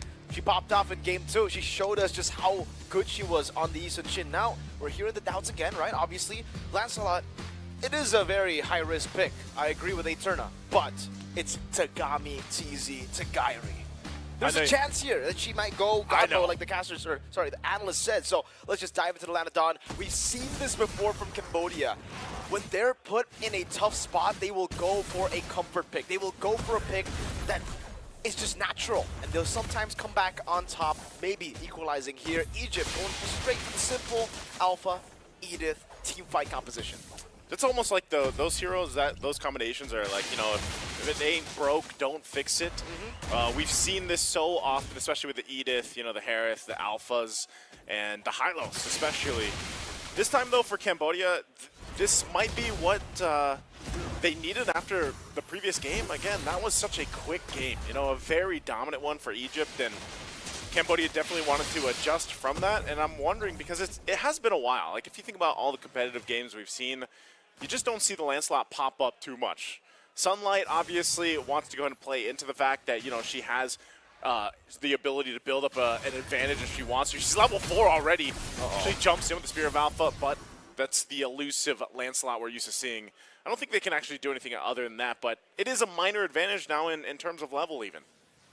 So far, it's the Alpha winning out in the early game, and honestly, this is to be expected, right? Especially for Sunlight's Alpha, who's just been so dominant in the early game. Your clear as an Alpha definitely trumps the Lancelot clear in the early game. But once you get some of those items rolling, yes, Lancelot will be able to get that mobility in, and also just really good clearing. Yue. Oh, they're going to jump in again. Thorn Rose, everything else being thrown at Fiven. Fiven will flicker defensively, though. Tagami on the chase. A couple more hits. Earth Shatter won't connect, so first blood in the hands of Tagami. Great response and good pickup early on for Cambodia. Great puncture usage, man. Amazing chase from Tagami. Just shows you just how comfortable she is on a pick like Lancelot. We don't see it a lot, but now on the hands of her, she's already gotten that first blood. Cambodia still got to wait for level 4, though, before they can actually contest. But the fact that they've actually already delayed the first turtle take from the Alpha is great. I don't know if I would personally say Cambodia should take this fight, but it seems like they want to. Yeah, even down that gold lane, you can see they just constantly go 1 versus 1. Names getting a little bit of an advantage. Velvet holding up that front side alongside Fiven. It looks like Cambodia wants to go ahead and contest this. They are going to get in position. Nabi holding on. Glorious pathway. There's the jump. AOG, UA as all into the RWM. Tagami will get the turtle. Still looking as Velvet falls. Vivian's gone as well. And now Tagami. Nabi will flicker out defensively. Sunlight. She's trying to wander away. There's multiple members here. She should be able to get out alongside Nucci. But man, Cambodia, they get everything. Everything. All set up by Yui on the Tigreal. Really good stuff there. The implosion flicker after the shove too. So you would think that the combo was already done, but then she used the last last bit of implosion CC to get on towards Sunlight so that Tagami could get a free retribution with her Phantom execution. 3-0 with a turtle. Cambodia now, they should just play it slow. They've gotten all the win conditions that they technically need in the early game. They have shut down the Alpha from getting the neutral objective. So effectively, you've shut down the full snowball. Vivian. Onward going to be used. Tagami's right around the corner. Vivian taking quite a bit of damage. Phantom execution again. Right for Names. Names drops the Zaman Force, but you can't escape that. Again, still looking for more. Yui does fall. There's the freeze on Sunlight into the jump to the AOG. Cambodia this time in game 2. They want to fight to take it to game 3. Don't doubt Tagami on the Assassins or all of the picks that we always doubt her on. You know, these non-meta picks, Yi Sun-shin, Lancelot, because for some reason, maybe because it's not meta, a lot of teams would not expect the damage coming through, would not expect the amount of mobility she has as well. Does seem like for Egypt, they are kind of struggling against it. Velvet. They're going to go for Nabi, flicker forward into the Onward, into the Earth Shatter and everything else. Nabi will go down, and Names jumping in with his Almond Force on Moshi. As Moshi falls, and Yue will be able to escape. So Egypt making a play themselves. You know, those are 2 kills they definitely needed without things getting too out of hand. But Tagami this whole time just farming up, doing her thing, 10 seconds away from the turtle. Now, for Egypt, they have gotten a little bit more of recovery here in the early game. So at least they get Names, a lot of gold there. Starleaf side already built up. Tagami, though, actually the same level. Goes up top, trying to go for the turret instead. It's a bit slow on Egypt's side to respond with the trade, though. So Tagami basically is going to get a free turret, and then she'll be able to actually contest for the neutral objective, too. I don't think they can actually burst this down fast enough. No. Unless Cambodia just gives it up. Yeah, Cambodia doesn't seem like they actually want to walk up. So turtle secured, I guess, trade across the map. You know, tier 1 for a turtle. Like you mentioned, Cambodia could slow it down a little bit. Vivian will get frozen, but she's fine. Tanky enough for now on this Edith. And that's the thing, you know, when we really look at this, when we look at the compositions, Egypt's fighting power against Cambodia is actually pretty good as long as they avoid all that chain CC we saw earlier. Like, they have to, which is, part of it is, again, with Nucci, yes, if she sets up the real-world manipulation, you almost use it aggressively, or in some cases, you might even use it defensively, depending on what is thrown at you from Cambodia. The scary thing about it is Cambodia can actually layer that in a couple different ways. Yep. Either Yui jumps in with a flicker implosion, you have an Avatar of the Guardian as well, or even Nabi. Nabi can start the fight herself with this Aurora pick. I think so too, man. Especially for Nucci, it's going to be extremely hard to escape. Usually, we see the Gato Kacha be an issue, be a hurdle for the Yi when you pop in real-world manipulation, but now, on top of the Gato Kacha, you have to think about the Lancelot. They can actually one-shot you at this point. It's Tagami 3-0-3. If you take a look at the items, it's a War Axe already, building towards an endless battle, and hey, really good itemization. Fury Hammer to get a bit more penetration in the early game, and now you can see, right, what I said earlier, Spear of Alpha used up. Oh, Tagami's just going to take it away with the Retribution too, but yeah, she definitely has a bit of an advantage now. Once she gets items, clear speed becomes a problem. Implosion, gonna be able to find two. Tagami jumping to the backside for Nucci. Nucci, not much area to move around as she's taken out by Tagami. Again, great usage of the implosion from Yui as she constantly finds a lot of these setups. Sunlight defensively with the Spear of Alpha. Meanwhile, Name's actually doing quite a bit up there top side, pushing in that lane.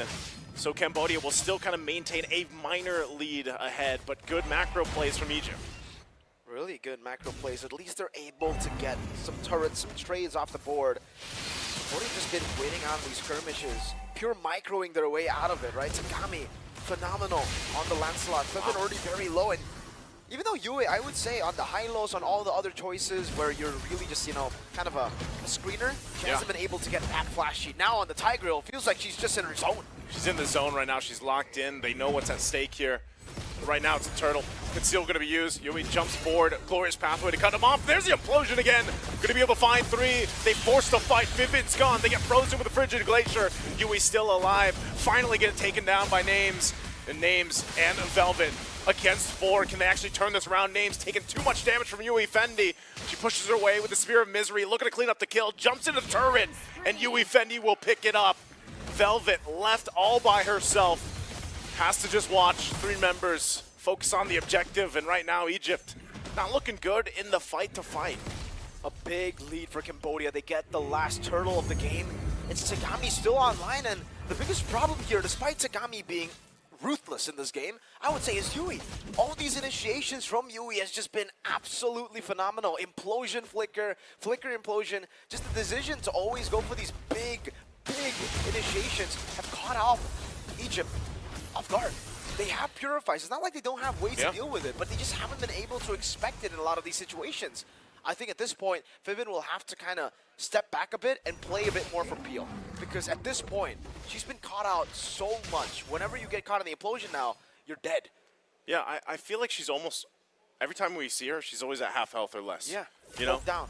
She's always poked down already to the point where, you know, you're almost forced to use a Primal Wrath a little bit earlier than you want to, most likely. And so for Egypt, they definitely want to buy themselves some time. I think even for this first Lord, if the fight goes heavily in favor of Cambodia, which based on the gold difference it should, and the way they've been fighting, then I feel like Egypt might be in a really bad situation for this game for the rest of it. Cambodia now eyes set on Velvet. Well, she jumps forward a little bit too. Velvet tanky enough though at this point. Tagami going to be able to find Sunlight. Still just a whole lot of checking each other at this side of the map because, you know, Lord's still 40 seconds away. Tagami, is she going to get caught? Phantom Execution, she will be fine. Able to get on out, so right now it's just mostly just kind of testing each other. Yeah, Tagami really limit testing there, all alone in the mid lane. Will use the puncture to escape, and now Yui Fendi will start to be a big threat too in the side lanes. She's always going to be able to clear out these waves, to have pressure in the fights as well. As long as she doesn't shoot the SOD too early, it'll always be lingering in the minds of Egypt. Every single time they go for a skirmish, every time they want to even start a full 5v4, they're going to have to think about that SOD, and if they don't, turrets will start falling down. Yui Fendi, again, playing in the side lane, waiting for an opportunity to shoot down the SOD and then enter the fight. But for now, Egypt, they're going to lose out the macro game. In the team fights, they are 2 behind. 4,000. No, make it 5,000 almost, right? Yeah. Gold lead for Cambodia. So even if they go 5v5, the composition of Egypt that is like built for just team fighting, they're at a disadvantage. Already even power-wise, disadvantage face-to-face. I mean, 2 levels here for Tagami too. That's why, you know, utilizing the puncture, she's just kind of able to deal with this. They're going to be able to catch her. Thorn Rose, Phantom Execution on defense. It's big. Still not able to get her. They do get that down. Lord up. You can still see Yui Fendi pushing that top side. She just picks up the Malefic Gun. So now it looks like she's just going to stay there. Continue to put pressure. And they'll have to decide what Egypt wants to do. They'll take the tier 1. That tier 3 is being worked on. They get the information. She backs off for now. But still, it's really close here on how they want to approach this Lord. Yui Fendi, I think she got the Holy Defense away already. Yeah. So no Holy Defense before the Lord even gets taken out. Usually you would expect the Holy Defense to just be taken out after the Lord. Well, she walks up a taunt. Pivot again. Is she going to be in trouble here? Sunlight joining the fight. They're waiting for the entry. She's already taken out by Yui Fendi. Now in the RWM, Nucci dealing with the spears to the face. Yui Fendi will run her down. Gets the double. Next on the chopping block is Velvet. Velvet gets thrown in the wall. And they try to keep it together. They're just falling apart one after another as Sunlight just watches as well. It was only Yui Fendi to go down, but after she took multiple bodies with her, and now Lord for the taking for Cambodia to secure. 4 for 1. It was essentially just a wipeout in the way. Sunlight depleted of all her resources too. She can't really do anything at this point as well, right? Cambodia will get the Lord for free. They've already dealt with the Holy Defense up top, and the Lord will be spawning up top, the weakest lane possible. So Cambodia have a chance to make quick work of the base of Egypt with the first Lord of the game. It's a Moskov too, so they should be able to just clear out the side lanes, 3-wave push it, or maybe just go for a slow push down below. I'm not too sure what the strategy is going to be here for Cambodia to try to get more than one base turret, but even if they want to just get one, it's all good. They baited out the Holy Defense. The Lord should be able, together with them, to get the first base turret up top. Man, at this point, I don't know. Like, I think they can even get more than just, you know, a couple base turrets or even one. They might just fully at least jump into the base and force a push into it. They're going to work down the mid lane, tier 2. They're just trying to hold it together. Divine Glaive for names, though, might help turn the tide of the fight. But right now, Yui Fendi, a massive problem. Just firing off from the backside. Moshi could jump in at any moment. Has a Revitalize. Multiple flickers available too. Sunlight, she'll back off. Lord working on the turret. They're going to try to keep it together. Winter Crown will be picked up. They still just wait patiently, so no press in the situation just yet. They'll clear these out. I'm wondering what Cambodia has planned here. Wow. None of the resources actually used up anyways, right? For Egypt, they still keep the Primal Wrath and the real-world manipulation. I would have definitely thought with the Lord and after the Holy Defense procced up by Yui Fendi, that they would have kind of been able to force out a bit more resources and maybe force the issue a bit more, right? The Lord already took the turret so low, but they were still just a bit too scared to walk up there, knowing that there are still tools for Egypt to look for a turnaround in the fight. So, playing it safe, nothing wrong about that. It's the orange buff take from Sunlight. Cambodia won't be able to take that away from Egypt, but they should be able to invade here on the purple buff. Gami's going to spawn out Velvet. Again, all this is just to take these resources if they can. You know, still surprised that even that top turret didn't go down, considering the fact they didn't even have to go through a Holy Shield, right? It was already down. The defenses were down there. So Cambodia ultimately finds themselves just kind of waiting. It's a waiting game. Maybe part of it, too, is just saying, like, hey, you know what? We'll just fight in the jungle. Like, if we can catch Egypt out even before this Lord comes up, then we'll go for that. We don't want to just overextend and get punished in the base on a defense from Egypt and have them possibly flip things in their favor. Right now, though, that's actually good for Egypt. Buys them more time to start things up, and here's what we're talking about. Vivint going to try to get on out. She does, so that even with the Implosion's down now, 20 seconds away from this objective. Just a few resources here that they're trying to bait from each other. Obviously for Fevin, I think definitely getting the flicker route will be amazing if Cambodia can get that done, but it still remains the same, the advantages of Cambodia. They still have a good gold lead right now going for themselves, 5,000. It's still the same as the last Lord fight, and they still have the Moskov that they can constantly just use in the bottom lane to pressure the side wave. I don't think Egypt can really look to do like much with I don't even think they have an advantage at this point, right? It's just you need to be decisive. You need to look for a pick-off. But even then, it's hard. This is not a pick-off composition. Say they go for an onward flicker. They're going to get stopped by an implosion, by a Gato Kacha coming in from the skies. Or they're going to get frozen. So many tools to disengage. Tagami is hard to catch. So the pick-off strat that we were talking about that could be an angle isn't even their strong suit in this composition. And again, if they played slow like this, just by controlling the position, going for Yui, this might be it right here. Zaman Force already dropped down. They're going to be going for Yui. So Yui out of the picture. Still pushing on the bottom, though. Yui Fendi looking to take that base turret. Someone's going to have to go and stop her. She finally gets it, throws the spear. Won't find a connect, though, on the fight. Vivint trying to get away. There's the Spear of Alpha. Tagami could be in trouble. She is low. Phantom Execution's out. The Frigid Glacier helps her out, too. Another Zaman Force already going to be dropped down. And Tagami looking for Vivint. Might join the fight. Moshi in trouble. Egypt finds a couple. There's the Earth Shatter. Going to be able to knock up. Passive from Navi's already popped. Now Tagami on the run. She's the Phantom Execution out. But this is a clear pathway for Egypt to pick up a kill. Passive proc from Navi. Navi taken out by Names. And are they going to actually take the Lord now? Tagami left alone. She takes too much damage as Names picks up the kill. What a turnaround fight for Egypt. Nice, dude. That is a big turnaround. The gold lead, 5K. Now it's down to just 500. Take a look at the items. That's the reason they were so confident in going on the pickoff, even for Yui. We were kind of like, why would they go for Yui, the tank of all people? But no, Names is doing a lot of damage. Already has a Divine Glaive. Again, Yui's going to be gone. Yui's going to be gone here. There's nothing she can do. Immortality popped. Buys a little bit of time. Even has that. There's the spear. Though, Yui Fendi joins the fight. She's going to be targeting down Velvet. Names, though, just takes another brunt of damage. There's the jump in with the AOG. It'll stop and save Yui Fendi. Already going to pop the Winter Crown, so ultimately they delay the Lord take Cambodia. stays in it and stops Egypt from taking the Lord. Well, that was a big gamble for Yui Fendi. That paid off, definitely. The SOD into 3 members. You wouldn't expect anyone to take that SOD, especially against a Harry that can one-shot you. But Yui Fendi had the Rose Gold. She had already preemptive measures now. And it becomes a 4v4. No Nuchi versus no Yue. Oh, this is tough. They might just have to let this one go. Cambodia played it smart. Tagami gets the Lord, and Egypt, even after a great team fight earlier on before all that broke out, will find themselves once again on the defense.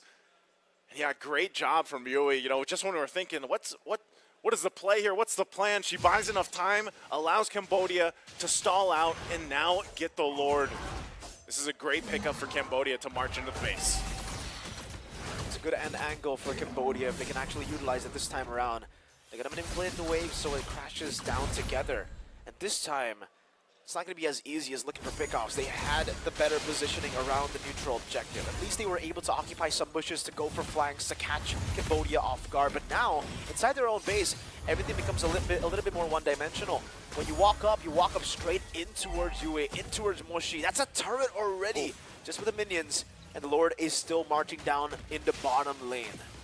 Lord now in the base. Velma will drop down the Glorious Pathway. They want to hold on to basically the game. They should lose this mid turret too. There's pressure from Cambodia.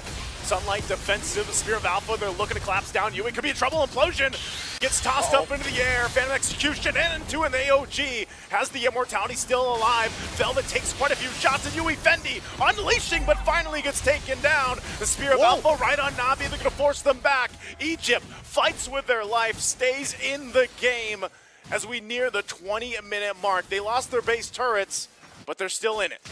Great play from Names in the skirmish earlier. Just very, very patient in the back, waiting for the exact moment where Cambodia used all their resources for her to just clean up with the Zaman Force. Unfortunately, Tagami was just a bit too clean with it, right? The Thorn Rose, perfect timing to escape from the last basic attack that should have taken her down. Let's take a look at the items here. It's the Rose Gold Meteor that we mentioned earlier for Yui Fendi. That's really the reason she's been able to stay alive for a lot of these skirmishes for a long time.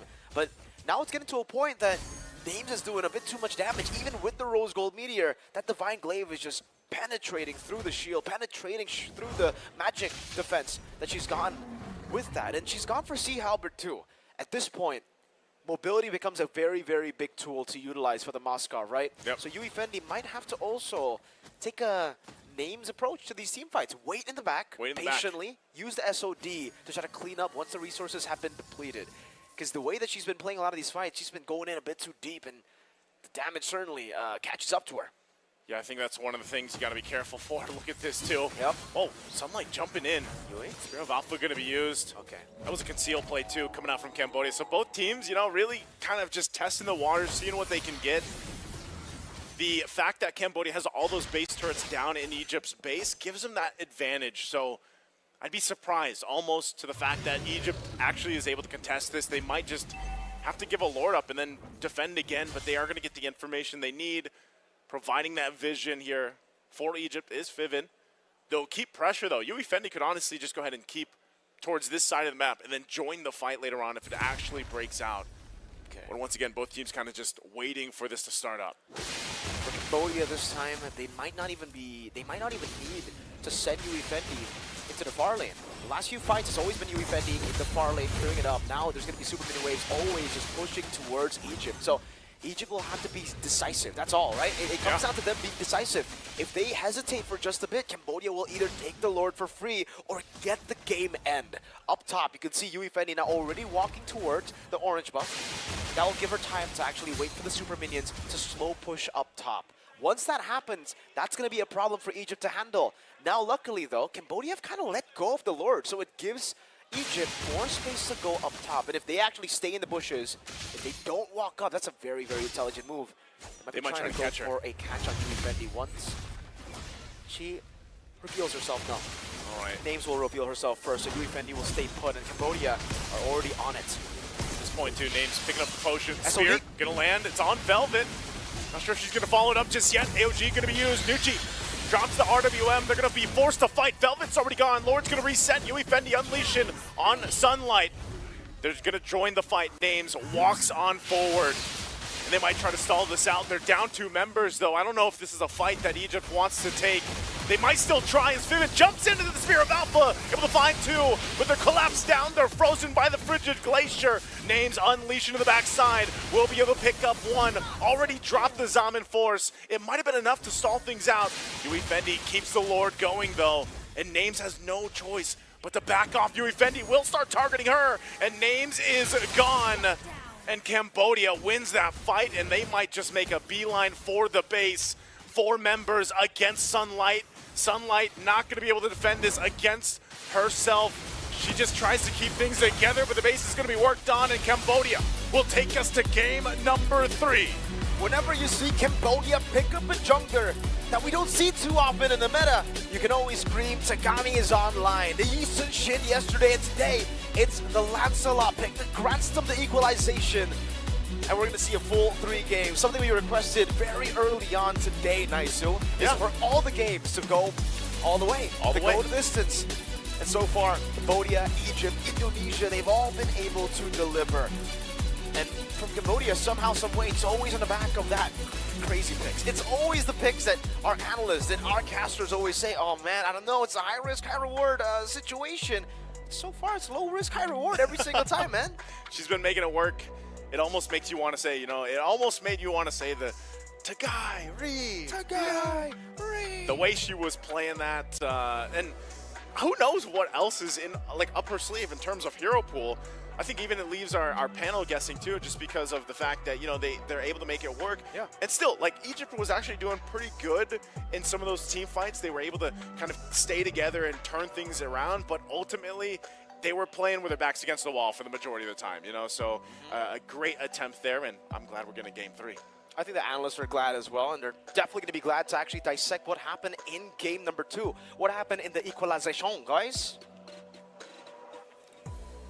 We're going all the way to game number 3 once again in our second match of the day, our lower bracket finals, as Cambodia answer the call of battle coming in from Egypt earlier on and forcing this series to go all the way. So, guys, what happened to Egypt in that game? All right, you did mention there was a certain ailment or a tendency that Egypt put on showcase here in game 2. Yeah, it's their tendency to sometimes just really let go of the rest of the map. They focus so much at the center of it, and it's funny, we did tell Egypt, hey, put a little bit more focus in controlling the center, be proactive there. But balance it, make sure that the rest of the map is still good, it's still safe and good to go. It was too much control in the center. Yeah, that kind of leaned a bit too hard on that idea. And in the very last moments, it seemed like they wanted to get the perfect engage. I don't know if they got impatient with these little footsies, with the little dance, because these Lord dances, more than just the micro, more than just the macro control, you have to be patient.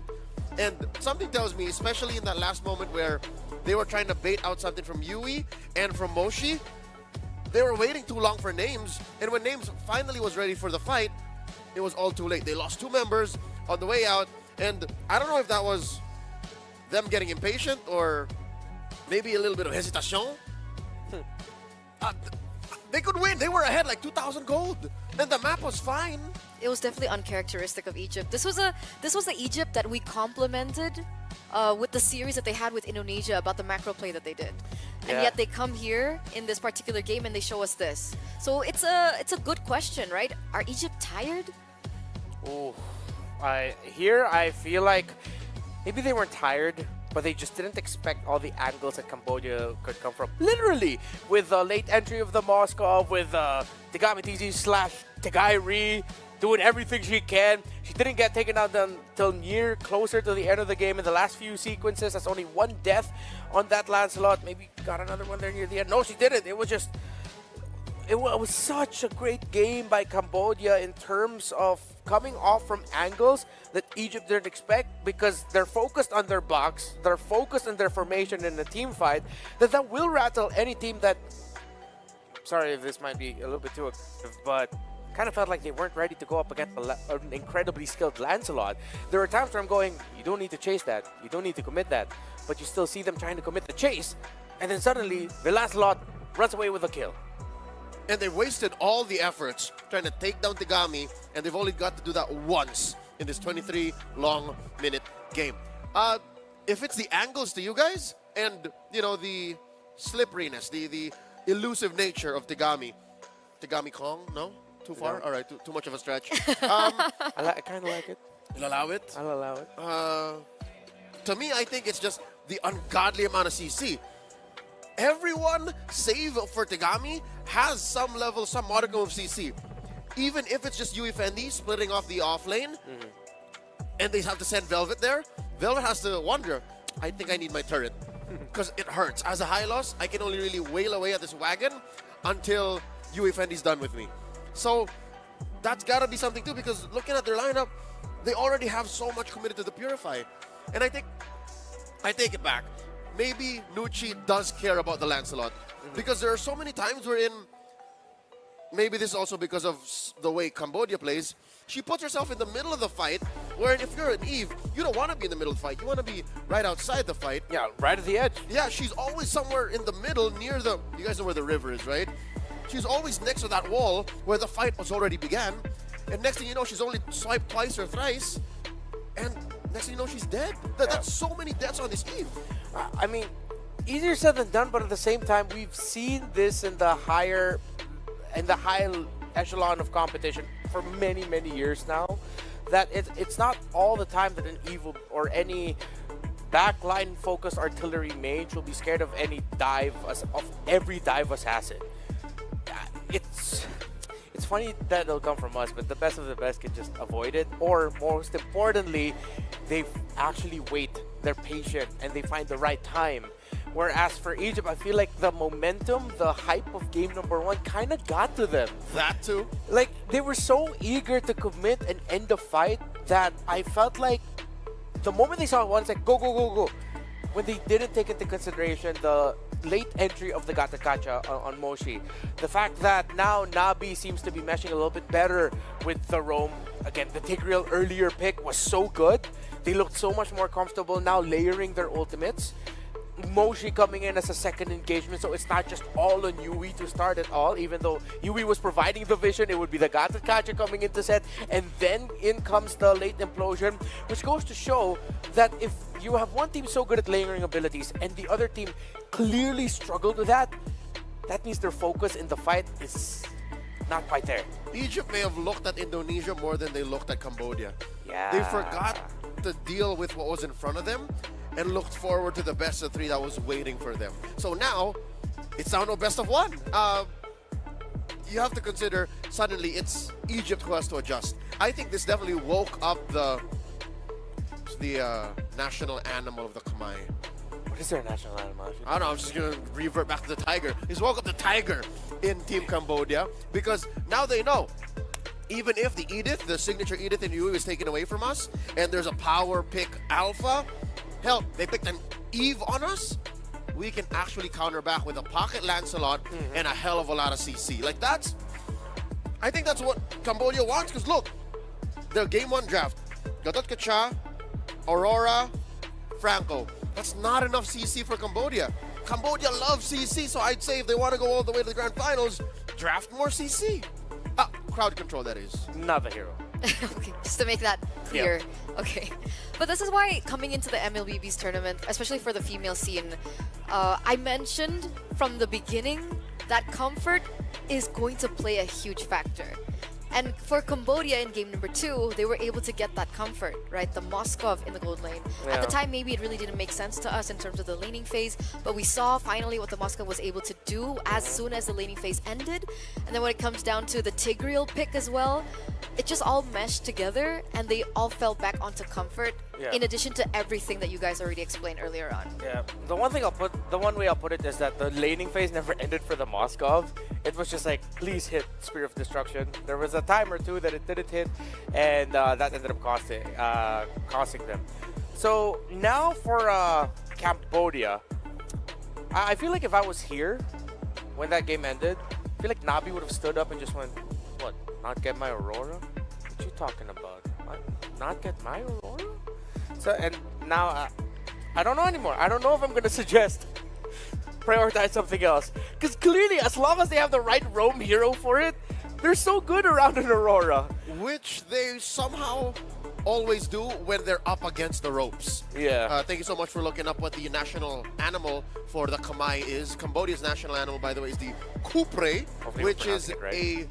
yeah, forgive me, blast me in my DMs if I did get it wrong. It's a forest ox or a gray ox. So that makes sense. The way Cambodia plays, this team Cambodia, the way they play is they just trample through you.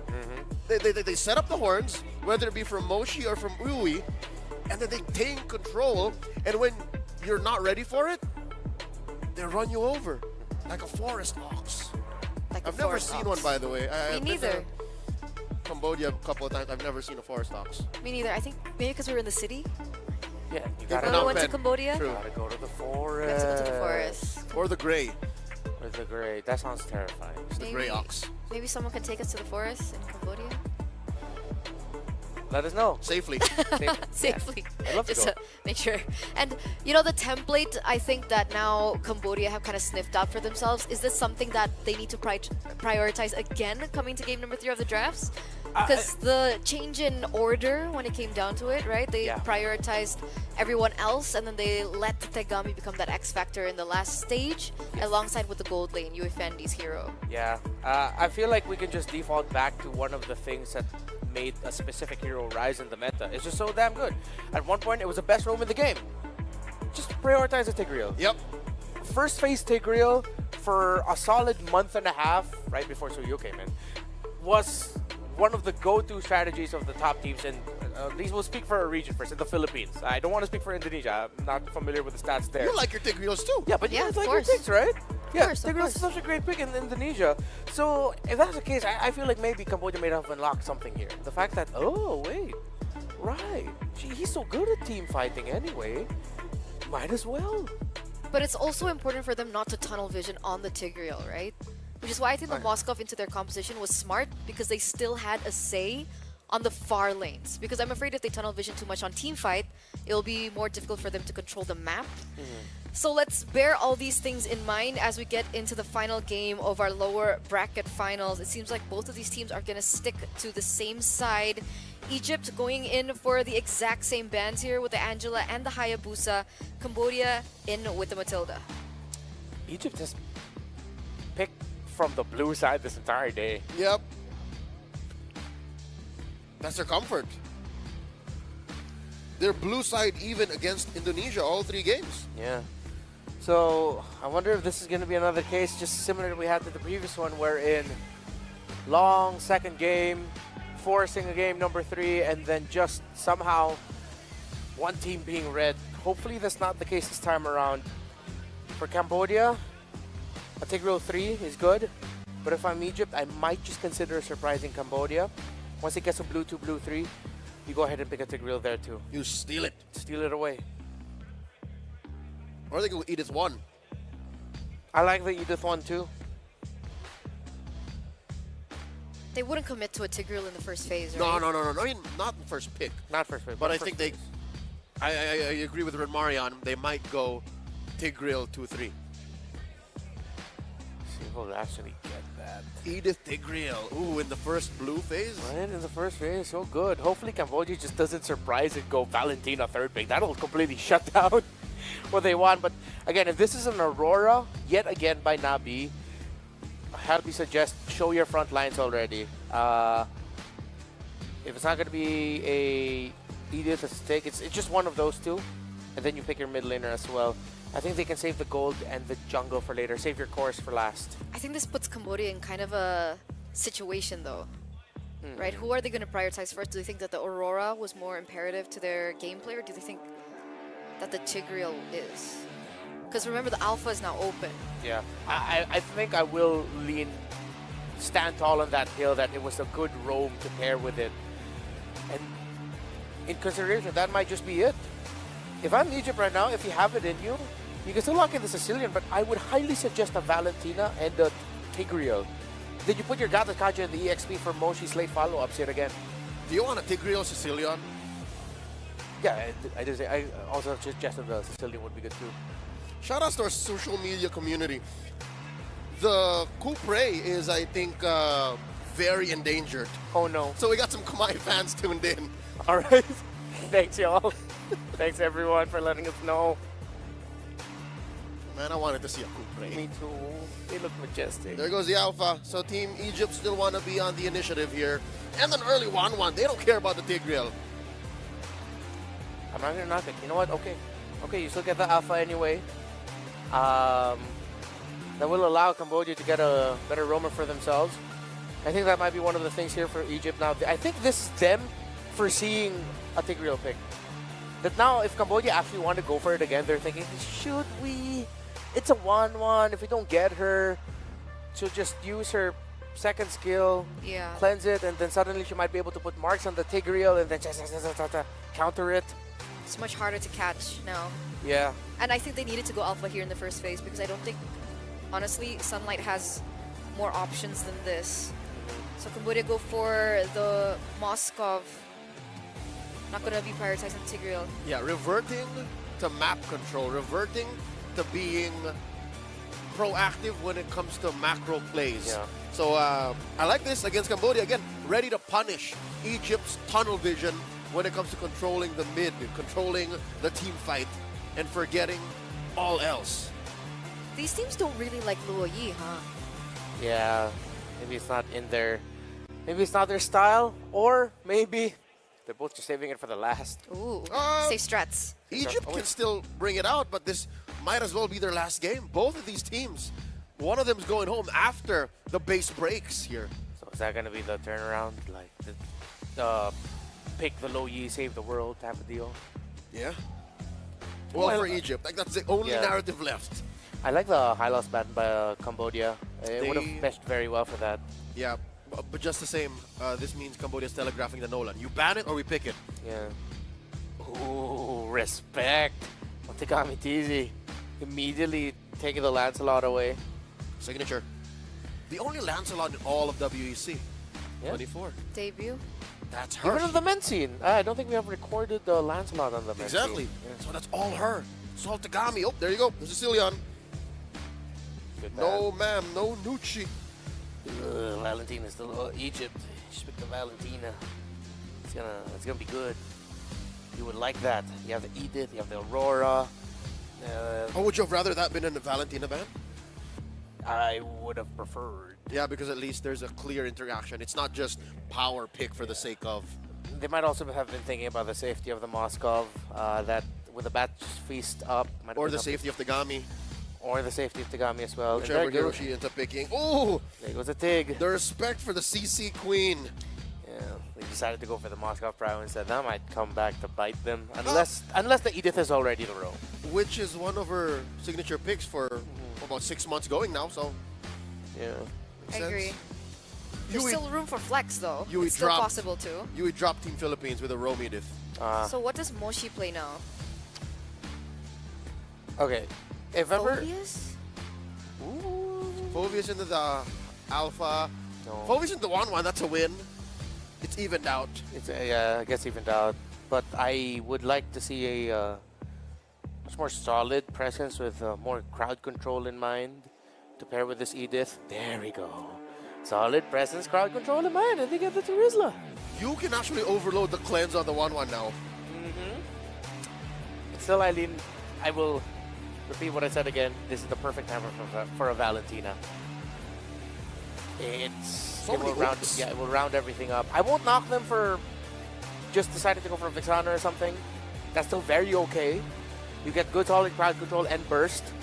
But there's something about the utility of the Valentina being able to take away either the Frigate Glacier or the even match the Edith blow for blow, because that's a Rome Edith already. For sure. We've always said if it's Rome Edith and if it's available for you, if it looks good, you pick mid Valentina. There we go. There it is. So what's her? Wait, I wonder, would they go Khalid? Valentinucci and the CC. Oh, it's still CC. Okay. So you're forcing a very specific kind of jungler from Tagami to answer this CC.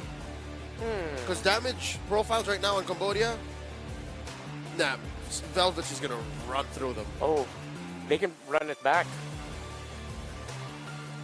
That kind of lineup struggled against the YS nope thing. I thought they would consider it now. Just go for the Ling. Okay. Well, to be fair, if the Valentina's not ready, that's a free kill for the Ling. That's true. That's true. And worst case scenario, if the Tempest Ablaze is the stolen ult and used defensively, you neutralize the mid lane.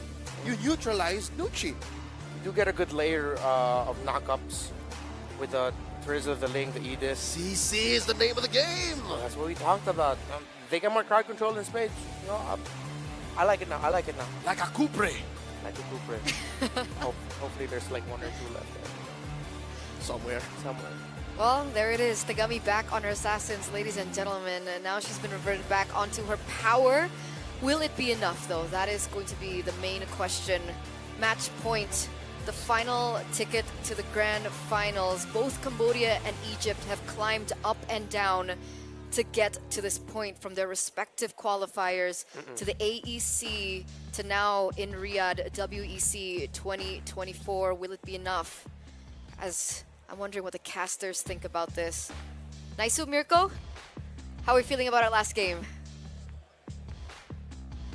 Tegai! Ree! I don't know, man. I mean, come on. Ling, Lancelot last game. Then now Ling. We got the Lancelot Ling special from Tagami. Yeah. She has to pull off crazy things on the Ling. She does. Just like she did on the Lancelot, and just like she did yesterday on the Yi Sun-shin. I feel like both of the compositions, we know exactly like how Egypt can take the game. We know how Cambodia can take the game. So at this point, it's a battle of execution. It's a battle of that game plan. For Egypt, it's still neutral objective centric. They need to get the neutral objectives. But for Cambodia, it can be trades. It can also just be pickoffs around the map with Tagami's crazy Fidge Poise maneuvers. So ladies and gentlemen, let's get it down to the land of Dawn here for the final game of the lower bracket finals. Who will make it to the grand finals? Will it be Cambodia or will it be Egypt? Both 1-1. This best of 3 announced effectively a best of 1. It's come down to one game between the two teams here, and like our panel mentioned, you know, there's so many things that can go right for both these compositions, and at the same time, so many things that can go wrong.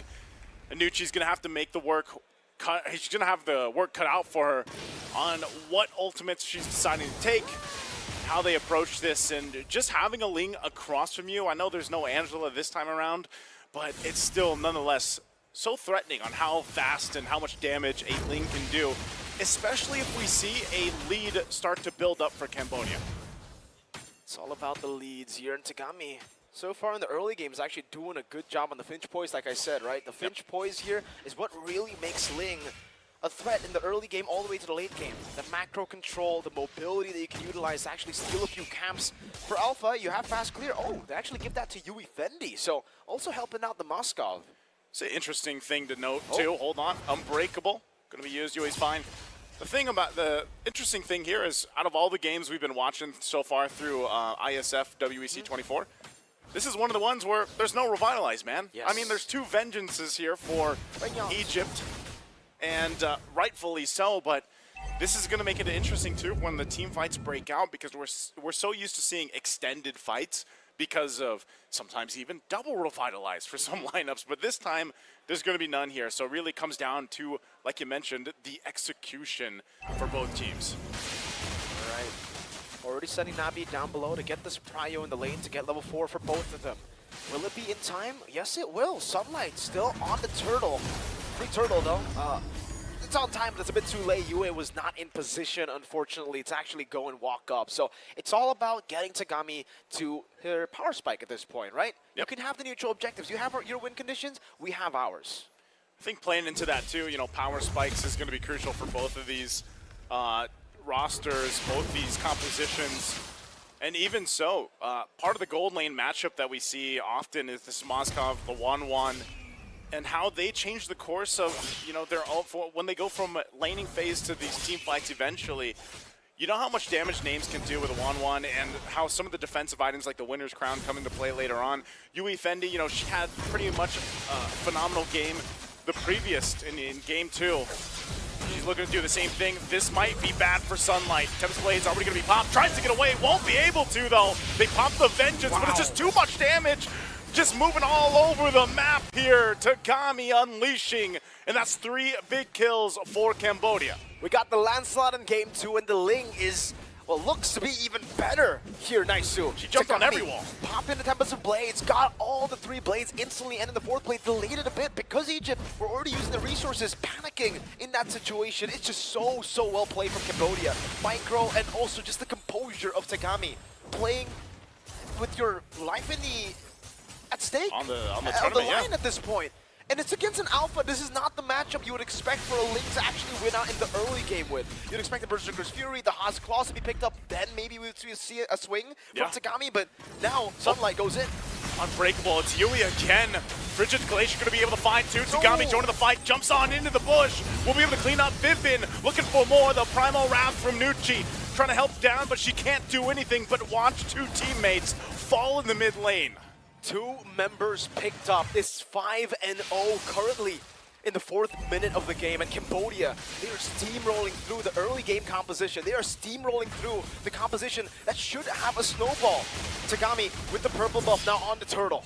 Nucci gonna try to stall her out. She is low, jumps on in, might be in trouble. There's the jump from Vivin, able to find the right mark. Tagami out of the picture. Now Nabi on the run too. Egypt fighting back. And that might have been enough to secure the objective. So at least Egypt really trying to keep in this game without it getting too out of control. They're looking only at a 1,000 deficit now against Cambodia. Great read from Egypt there. They noticed again, right? The fact that Cambodia, they've been able to get these fights, but they're still within their early power spike. They're still within the window where they can actually utilize to win out the neutral objective battles. They capitalize on the fact that Tagami had already used the Tempest of Blades earlier, and she was already at very low HP. They went in still and committed onto that neutral objective, and it became just a really good decision to take there. Now, 1,000 gold lead down. It was 2,000 earlier with a 5-0 kill lead. If we take a look at the items, the Berserker's Fury is already done for Tagami. She's waiting now on the Haas Claws, and in the bottom lane, doesn't look like, there's a massive advantage for both Yui Fendi and Name so far, just really farming it out, waiting for their own power spikes. But when it's an even matchup in the gold lane, 1-1 will always get to the power spike first, because you technically only need 2 items to be online. You need the DHS and then the corrosion side, that's it. But for the Moskov, she is leading by 400 gold. It's not really that crazy. She has to wait for 3 items, and they're ganking up top. Play up top. They actually went in with AOG. They'll get Yui Fendi. And as you were just talking about it, they make a play, a decisive one for Egypt. Names should still be careful here. There's still a couple members from Cambodia, but that's a good pickup earlier on. And, like you mentioned, it's important because you have that gold lane matchup. You know that if you fall behind a little bit like Egypt did, although they have equalized the gold, they need that time. They need that objective secured for their gold laner. They need to be able to get the items they need and win some of those fights later on. But right now, the fact that Egypt has both turtles, they're waiting for that 3rd one. We are going to take a little bit of a pause here, a little bit of a break. And breather. If they get the 3rd turtle here, man, I mean, Egypt is actually in a good position to turn this game in their favor. Most definitely. I think right now for Egypt, they can still turn it around fully in the in the mid game still, right? I mean, in the early game, even despite the fact that Cambodia got a few kills, on paper, it still should be Egypt that has an advantage. This is an Alpha, Gatot, Valentina, and Cici. Man, they should be able to actually go into these team fights, fight it out, and come out on top despite the 2,000 gold lead. As long as it's not like over 3-4K in the early game, it's still possible for Egypt to actually win out in the team fights. But then, this is the catch. For Cambodia, they can actually just wait up for mid-game. It's also good for Cambodia if there's no lead at all for Egypt. Right now, we're standing at a 50-50 position. Yeah, 50-50 for sure. But this is within the realm of Egypt's power spike. The power spike for Cambodia will land, like 9 minutes, 10 minutes? Really depends on when the Moskov and the Ling get farmed up, because it can certainly come a bit quicker. You can already see the Haas Claws almost completed from the Ling there as we see the stage, Glory stage here. You can see the players as well. Seems like they're also really ready. It doesn't seem like the pressure is getting to them at all here, Naisu. Yeah, locked in. Looks like we might be jumping back in here shortly, but, that's the thing. At this point, 3rd turtle almost up. Egypt looks like they're in a position to go ahead and grab it, but at the same time, there can be some contest here. We jump back into the game once again. Last final game for this lower final. The team that win this will move forward to the grand final, get another chance at going against Indonesia. Tagami going to be able to spot out Names. They're going to go for it. 1v1. Pop the crossbow of Tang. Tempest of Blades to stay alive. She's He's able to get away. Navi will jump in with a flicker, looking for names, and names still going to be surviving it until the last second, gets burned down. I believe that was the glowing wand. What was that? The glowing wand that picked up the kill. The glowing wand to tick down. It'll be traded with a turtle, but it's a turret and a kill onto Name. Someone that they have to rely on in the mid-game to be the one to actually create a snowball going. And for Cambodia, I have to remind you guys back at home, it's great the fact that they actually are still equal with a composition that needs mid to late. Tagami also clearing up the wave up top, so really denying Velvet from taking this turret to actually go and trade it out for what Cambodia got. It's still definitely in favor of Cambodia right now, the game as it stands. Yui Fendi doing a good job at farming too. Names has gotten DHS though, so that's the power spike for the 1-1. We'll see if she is able to utilize this power spike well in these skirmishes earlier. You can already see that damage, Raisu, onto Tagami. The 1v1 pressure, almost able to fully take the 1v1 against Tagami, but unfortunately she didn't have the Inspire. I think things would be a lot different if she does have the Inspire. And currently, it's up, going for a trade in the bottom lane for a turret. Looks like there's some pressure up here. You know, part of that too is, like I said, the timing with the Temps Blades, and then, oh, hold on, Crossbow Tang too. Velvet's gonna be fine. She has her Vengeance, popped it already. Nucci, half health already, holding on to the Primal Wrath, and Yui still unleashing. They might be baiting a fight, gonna be able to dodge that Spear Destruction. Now Conceal gonna be used. They're gonna force them off the turret. Yui Fendi's gonna jump in. She does get the Primal Wrath out of Nucci. So that's fine. A little bit of work to get that tier 1. They finally get it. Really good rotation from Cambodia. Setting Moshi down below too. This is the advantage that you have technically, right? Or something that you can actually utilize in your composition if you have a Terizla. You're really good at the weak side. CC, not so much. You're okay, I would say, in the weak side. You do really good at team fights, especially when it comes to damage. But in the lanes where you're up against 2-3 members, it's really tough to hold out on your own because you don't really have the best of wave clear. For Terizla, 3 swings of the hammer, wave's gone. So they're able to effectively deny the trades away from Egypt, and they can get good trades all around. It's a 1,000 gold lead now for Cambodia. I'm taking a look at the items once again, and it does look like Tagami, with all the farm that she's been getting, with all the purple buff that hasn't really been pressured at all by Egypt. It's looking really good for Tagami's power spike, the timing, and also for Yui Fendi. They both should be able to reach it like, what, 10 minutes, 11 minutes? And that should be already really, really good timers for this composition. Should be able to. Lord now half health, gonna force the fight. Penalty zone already used from Moshi. Yui's gonna jump in. They dodge the Frigid Glacier, but they can't dodge that. Passive already popped. Velvet's out of the picture. The fight's breaking out. Nucci falls. Velvet's gone. They're gonna collapse down, still looking for more. Tagami at the front of it all. Will be able to pick up Sunlight. Both junglers down, but Yui Fendi unleashing. Picks up another. Looking for more, and it's a wipeout as Cambodia dismantles Egypt. That's the power spike we were talking about in the mid-game. Egypt, the window is slowly but surely closing out on them. The early advantage that they had wasn't utilized. Cambodia were able to just neutralize it completely, and now they've taken control of the game. You can see the items earlier. Melfic, gun already for the 1-1. The damage leaderboard says a whole lot. But then you have to take into account the fact that Cambodia just have so many frontliners. So the damage that Names has been doing mostly has just been onto the Terizla, onto the Edith.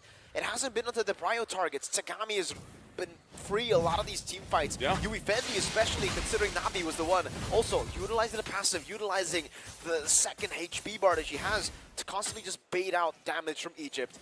And now, constantly just bait out damage from Egypt.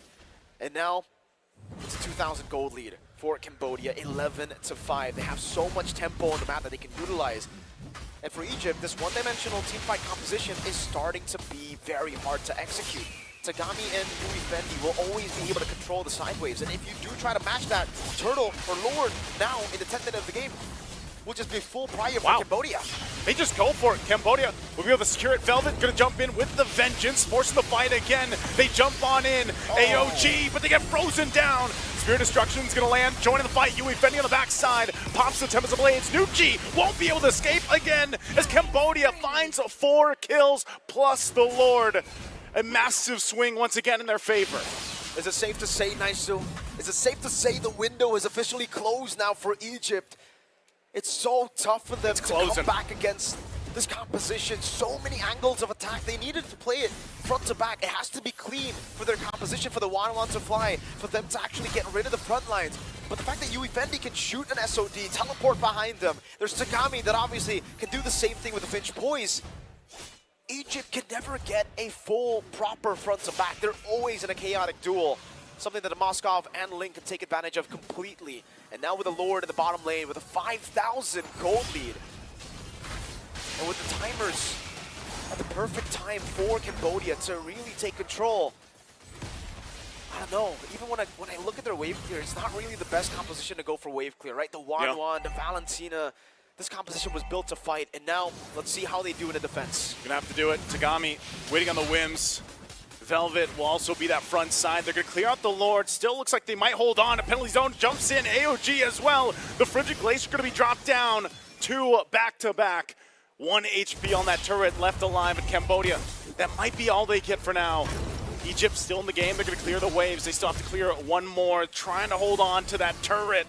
That minion won't get that last hit. So that's a good defense coming out from Egypt, despite being down 4,000 or 5,000 gold at this point.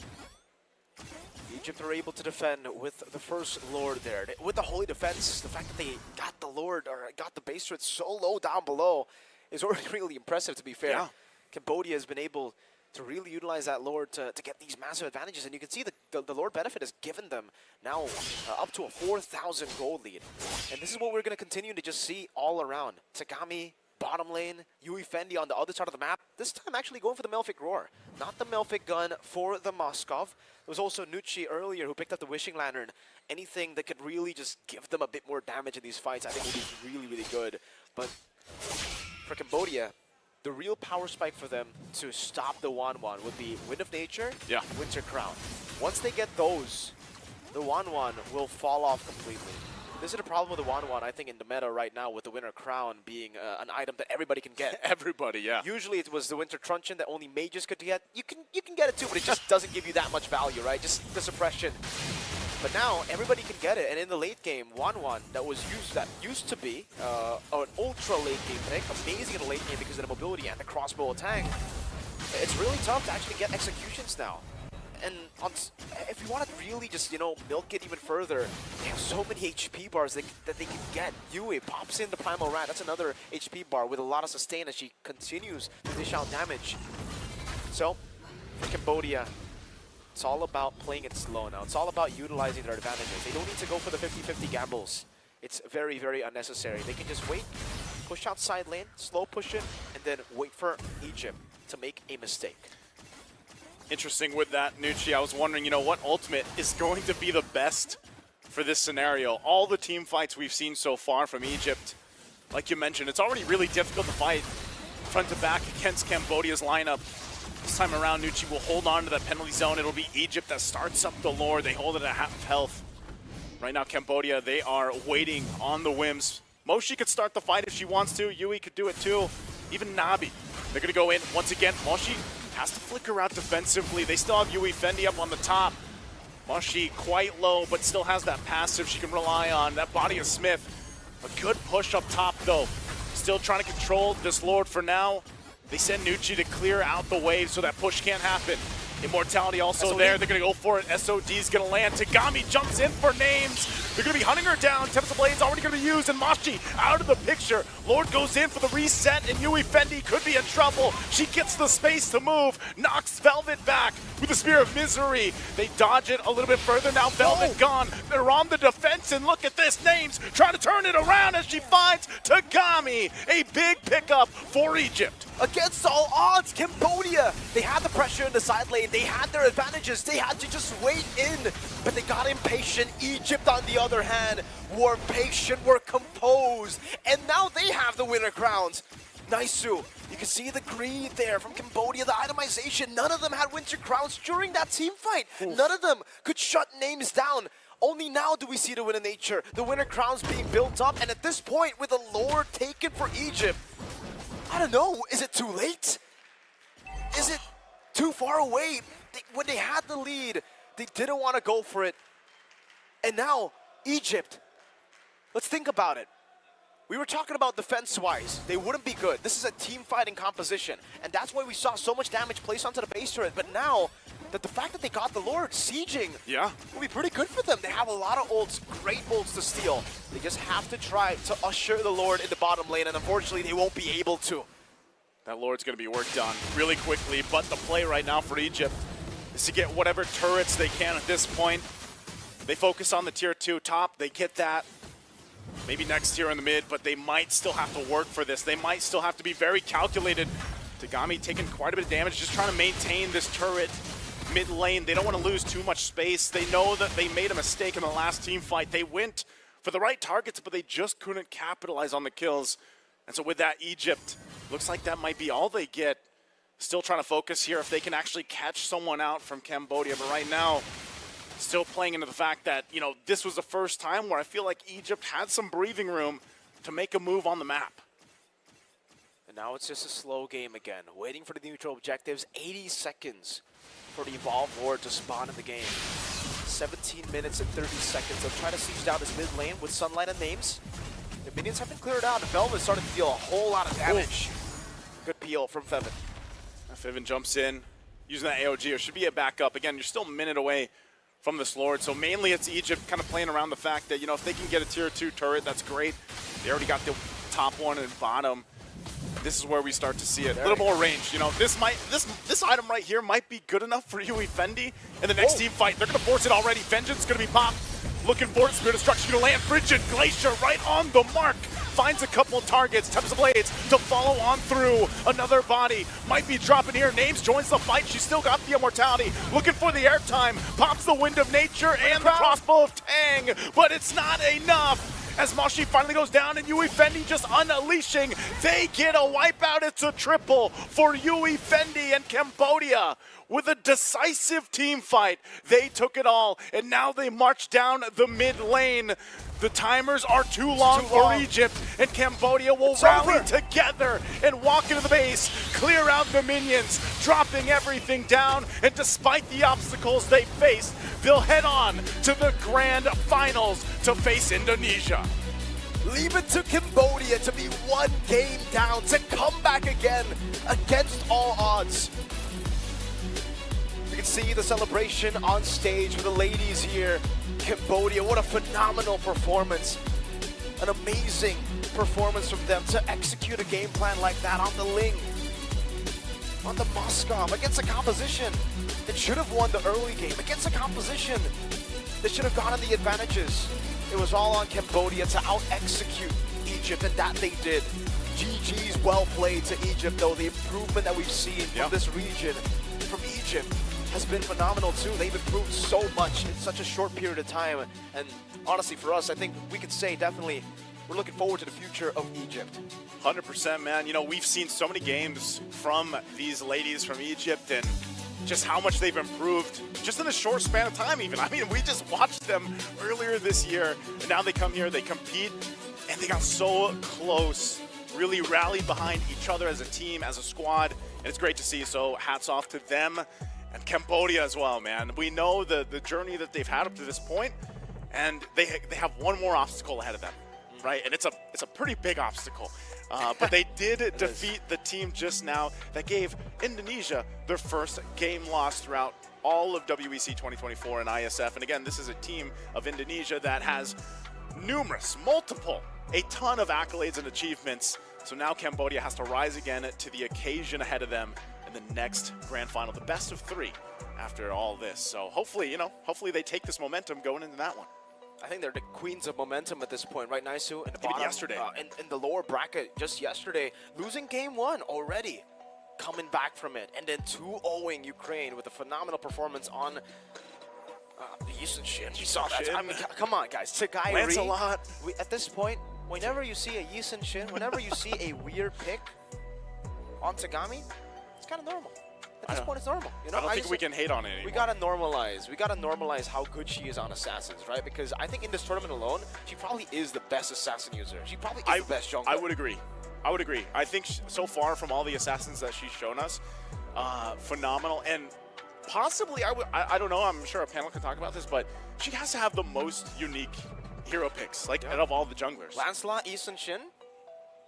Did she pick up Fanny? I'm trying to remember. We've seen her on Fanny That's too. right, the Fanny too. So all the assassins, a plethora of different picks there for the assassins. It's just like, you know, when you're in the Hero Select, you tap on assassins and all that Pick 'em all. Sagami. Pick them all. Whatever you want to choose, she's going to perform on it. And I'm actually very interested to get some words on with some of the players there on stage. I believe we are setting up for an interview. So I wonder how they literally just came back from a lot of these moments. And again, you know, going through so many obstacles to actually play today on stage. Yeah. I wonder how they're feeling going to the grand finals and how ready they are, how pumped they are. I guess we're just going to throw it over to the stage with Bara for an interview with Cambodia.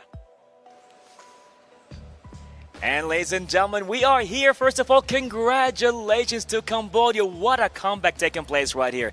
So the thing is right now, how do you feel? This is it. The grand finals is going to be like the Clash of Titans representing the Southeast Asian region. So are you ready for the grand finals against Indonesia?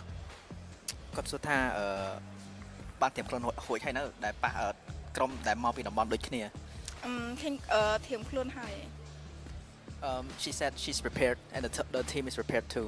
Okay, simply said, confidence and humbleness. I love that. And anything you want to say back to your hometown with your friends, family, and fans watching this match, and you are prepared for the grand finals. គាត់សួរថាមានអីនិយាយទៅកាន់ក្រុមគ្រួសារឬក៏អ្នកផ្សេងៗដែលកំពុងតាមដានទស្សនាមើលអត់ ខ្ញុំមានពាក្យអរគុណទៅកាន់ក្រុមគ្រួសារខ្ញុំដែលគាត់តែងតែគ្រប់គ្រងខ្ញុំទោះខ្ញុំពីដំបូងខ្ញុំចាប់ផ្ដើមមកវារឿងលំបាកទៅមកដល់ឥឡូវគាត់គ្រប់គ្រងមកពីតាំងពីដំបូងរហូតហើយក៏អរគុណដល់អ្នកគ្រប់គ្រងដែលតាមដានតាំងពី live stream សូមអរគុណ Okay. She wants to thank her family for supporting her even though she struggled a little bit in the beginning, and she would also like to thank the viewers who are watching from home. It means a lot to her and the team. I love that. Well, ladies and gentlemen, this is it. Heading to the grand finals against Indonesia, representing the Southeast Asian region right here in Riyadh. Well, it is definitely going to get the hype on, and it's back to you guys. Thank you, Bara, and of course, congratulations to our second grand finalist, Cambodia. Wow, what a showing from them so far. What we saw from them yesterday during their playoff run, even from the group stages, and now they're our top 2 team. I would just say now it's a revelation, and hopefully I really do not mess this up. The Cambodian or the Khmer Mahasatrai. It's like a Cambodian queen, assassin Mahasatrai. Mahasatrai. You tried. Hopefully that's correct. It's got to count for something. Yeah.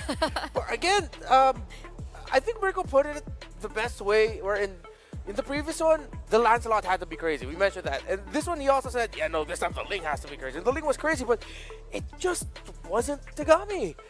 It was the entire Cambodian squad looked like they were absolutely locked in. And I feel like for me, I'm going to jump a little bit more into the later game. It's the fact that they all packed winter crowns respecting that 1-1. That was great to see from an entire squad. Yeah, no, it's an adjustment mid-game that paid dividends and have earned them the right to step up to the grand finals. I'd like to, again, give my flowers to Nabi. As if she was looking straight into your eyes. Say that again, Renmar. Say that again. Don't prioritize the Aurora. They took some of our points and they let go of the others. Obviously, they're still very strong with the Aurora. And of course, the Edith specialty in Yui. That is, she seems to define how team fights go just by standing there. Yeah, that was the adjustment. Again, we were going to the second phase thinking that, might not have the roam, but we still kept on to that idea that maybe, just maybe, that Edith was the roam, and it was a great pickup. They were up against a Valentina, but they responded to it very well. It was overloaded. Again, it seems like as long as Yui's comfortable, Moshi has something that's great at follow-up. Nabi is happy. And it looks like she's in the zone. Her frigate glacier, the breath, it's perfect, really. The layering of crowd control, and speaking of layering, this was the layering of winter crowns that we mentioned that just came back to haunt names. I have a concept I'd like to introduce now, something I've new things figured out while studying a lot of the teams competing in the upcoming M6 World Championship. Cambodia seems to be putting out on exhibit something I'd like to call dirty macro. It's macro that comes through when you win fights or when you try to win fights, and then next thing you know, you've done something on the map the opponents cannot get back from. So I think heroes like Moskov get away with dirty macro. Yeah. The Ling plays well the dirty macro. And I think Yui's Edith, to some extent, allows for dirty macro to come through. And I mean that in the sweetest ways. Just because I use the word dirty alongside a concept doesn't mean like I'm downplaying it. No, it's their play style. It's how they got away with this win 18 minutes in, especially at the 15, 16 minute mark, where it seemed like Names was about to take Names. They just suddenly turned it on and say, you know what, we're winning on the map. Let's do that. Which is why I feel like Awanwan does great in the mid portion of the game, but as we get into the late game, that's when a big question mark arises, right? Because one of her, I would say, weaknesses is that Winter Crown, right? If it's not Winter Crown, it's Purify, but obviously you can't commit to too much with the Purify. And the Wind of Nature too? Exactly. Which you see here in, well, it came to the point where Yui Fendi was juggling. You know, that's what surprised me. Whether or not maybe it's the positioning of the members of Cambodia, or Moshi just saying, I will take all of the crossbow of tanks. She was the only one with the Winter Crown.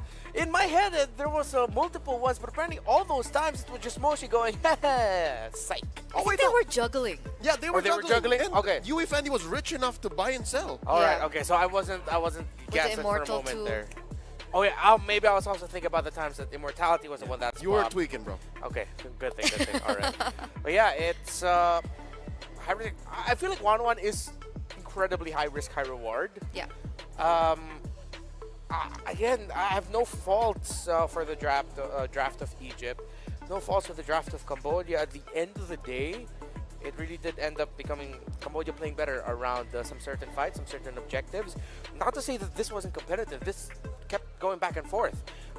Cambodia were walking away with cleaner fights, and then that ended up leading into the dirty macro. Yeah, at the end of the day for me, if you're winning the map, you have all of the margin of error, all the space to be able to weave in and out of fights. Yeah. And as soon as I saw, which we alluded to in the draft, the defensive Tempest of Blades, that almost instantly invalidated what Nucci was doing as a part of the fight. If she's forced to use that as a stolen ult to try and get away, you know something got very wrong for Team Egypt. And that's why I'm surprised that Egypt lasted that long, honestly.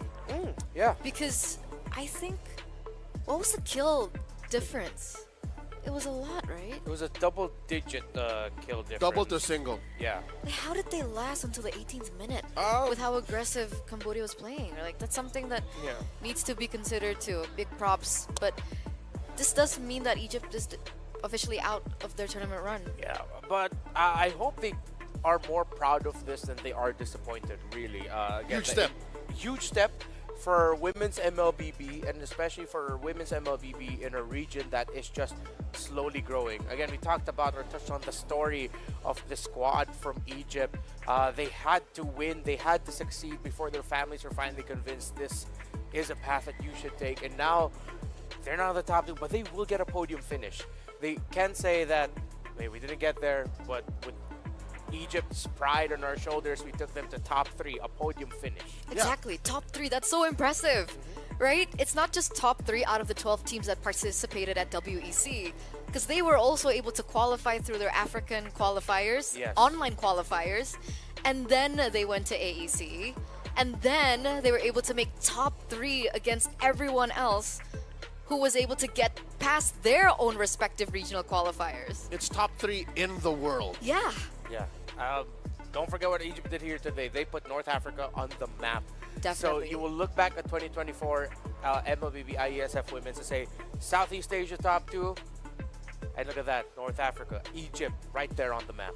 To double down on what Team Egypt has done, especially for these individuals, for these ladies, they are a developing scene in a developing region, and they went this far. They took Indonesia that far earlier today. They took Cambodia this far, forced a reverse sweep. That's how impressive what these ladies have done, not just on a macro scale, but even in game. So all the young ladies watching, wherever you're from, that doesn't define how far you can make it in a scene like MLBB Sports. I agree. Make like names, make like FEVN, make like Sunlight, make like Velvet, make like Nucci. I just named everybody. See, Yeah. you could do it too. I like that. I like that. I'm just, thinking back because nobody has won a game against Indo. Yeah. Except And the only team that was able to do that was Egypt, guys. So far, right now, we don't know how our grand finals will go. It might end up in a sweep, it might not, but yeah, as of now, you can say Egypt is the only team to take a game away from Indonesia. Because even despite them losing to Cambodia now and Cambodia being top 2, Cambodia was not able to get a game out of Indo. Yeah, yet that we know of. That's true, and that's why we have one more match ahead of us, and that match is the grand finals.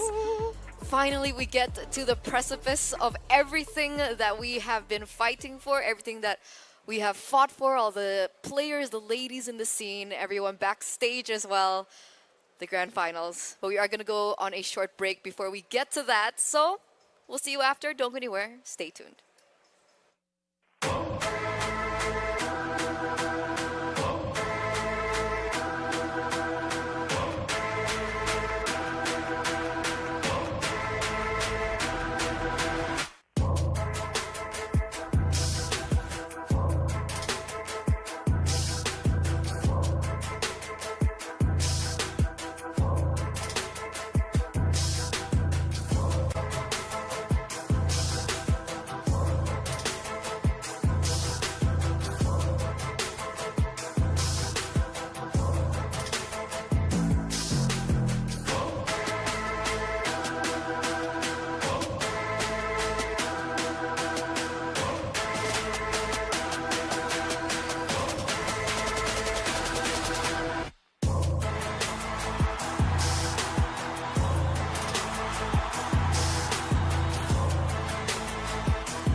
Hunt, but now you're going to be caught in everything. The quick draw to UEFD.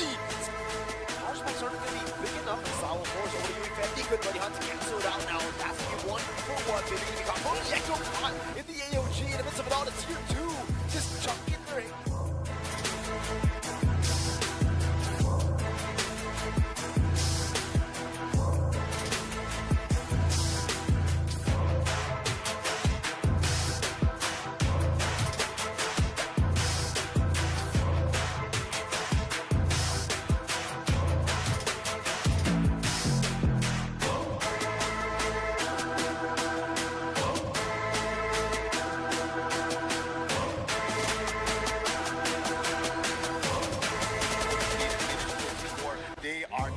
every single racks out. Demonic Purge on GTI and gets obliterated, does have a buyback. The toss doesn't deal any damage. They are 100 HP, pretty much 100 mana. They're trying to find something. They're not even gonna contest. They called the GG, and Sweden has made it to the grand finals.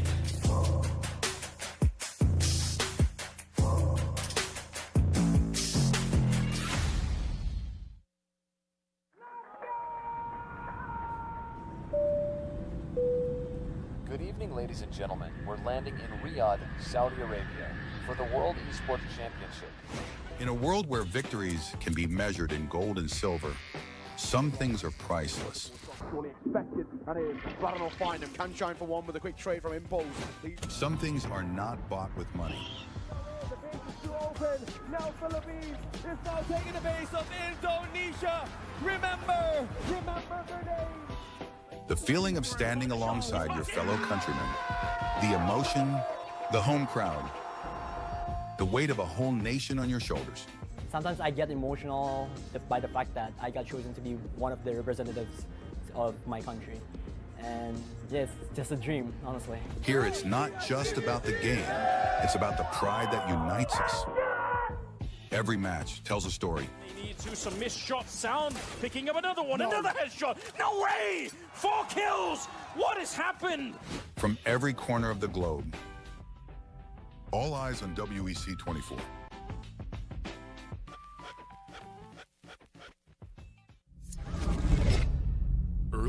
1970s, the world was discovering the boundless possibilities of esports.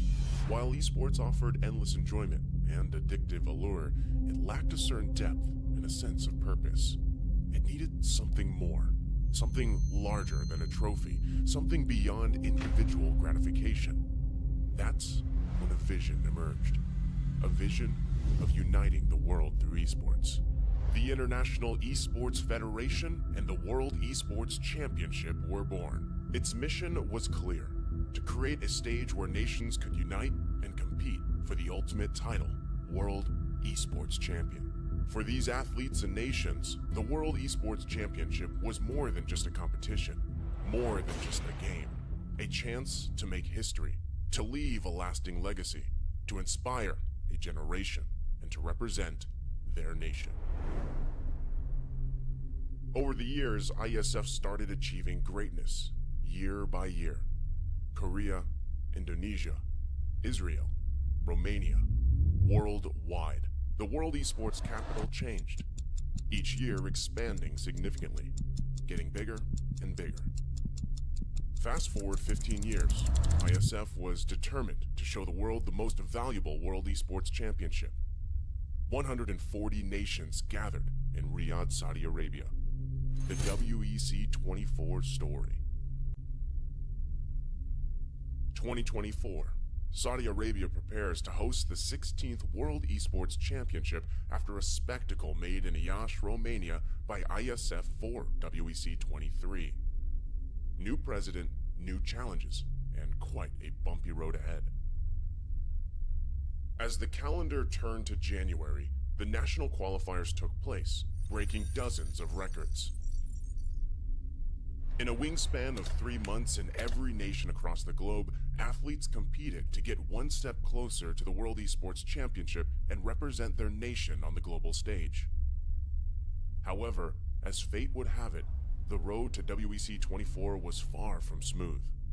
Things went south. 2 out of 3 offline regional qualifiers were forced to go online. Even though that barrier occurred, the online regional qualifiers shattered previous viewership records. The hype for WEC 24 was real. Meanwhile, Africa. IESF showed just how much potential is hidden in Africa. Over 180 athletes, 17 nations, and thousands of fans. All in one place for one specific reason: esports. The bumpy road came to an end. The slots for WEC 24 were secured and everyone was ready. The much anticipated 16th World Esports Championship set sails.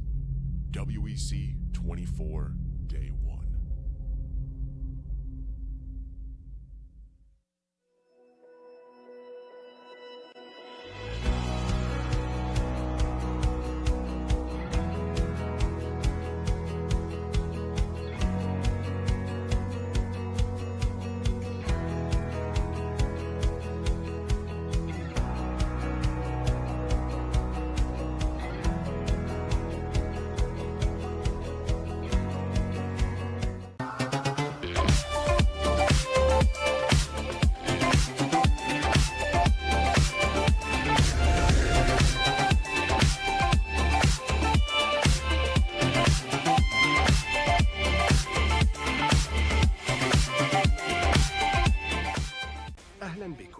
Welcome, bienvenue, bienvenidos, willkommen, benvenuti, добро пожаловать, välkommen, welkom, bem-vindos, 환영, 요koso, 환영합니다, hoş geldiniz, καλώς ήρθατε, swagat hai, witajcie, yindit nap, SEF Arena.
So they let me talk my shit, or I might just throw another fit. You know I can't help but this, 'cause they know they can never touch this. So they let me talk my shit, or I might just throw another fit.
And ladies and gentlemen, viewers around the world, this is it. The grand finals for the MLBB Women Tournament happening right here for the World Esports Championship 2024 ISF right here in Riyadh, the Kingdom of Saudi Arabia. We are ready for the hype. You ready for it? I was born ready for this, Butter. It's been a roller coaster of emotions, games, left, right, and center. We saw exceptional performances throughout.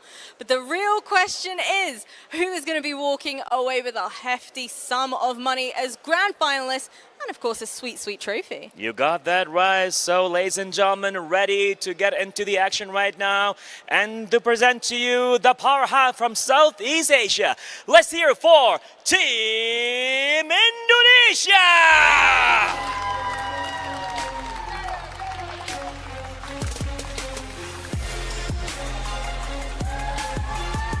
And here they come, ladies and gentlemen, with the pride and the consistency of their amazing performance from the get-go all the way to the last match in the grand finals with Team Indonesia. Let's see what's gonna happen in this one. Well, you know what, Bara? These ladies might have gone undefeated in our group stages, but if this big, gorgeous stage has anything to prove to us, it is that absolutely anything can happen. So please, a round of applause for Team Cambodia.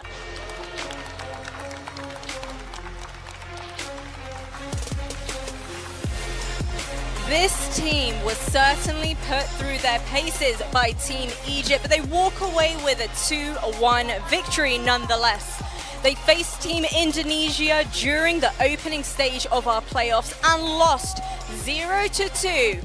But ladies, now is your moment to rewrite history and make history forever at the World Esports Championship. I'm so ready for this one. Oh, we are all ready, ladies and gentlemen, and viewers around the world. Let's fire it up right now with the grand finals. One more time, make some noise, everybody! And let's go. It's all yours. Thank you very much, Bara. Thank you, Jasmine, and good luck. The best and best of luck to both of these teams participating. Our top two, our grand finalists, Indonesia and Cambodia. These were two teams that we were hyping up even from the beginning. When the group stages happened, we thought that they would be topping in their respective groups. Indonesia from Group A, Cambodia from Group B. And this is exactly what we came to see. Again, both of them making it all the way here right now. Yeah, Cambodia went the long way round. They went through that lower bracket crawl. All 3 games, if I'm not mistaken. Yesterday. All the way here to where they are now. Indonesia, a little bit more dominant in their showing, but earlier in the day, again, the Egyptian squad showed that goddesses do bleed. So for Cambodia, that might be a little bit more of a motivational edge for them, considering that they were swept by Indonesia in the very first match of the playoffs. Here we see if Indonesia's time off watching Egypt and Cambodia go at it benefited them, because there's this saying wherein players who keep on playing and get the EXP, get the reps, fire up. So Indonesia now, one might say it's possible that they cooled off. Oh yeah, the cool-off possibility, because as Turner pointed out by the players, the momentum in the women's scene is so important. Get that first game win and you're good to go.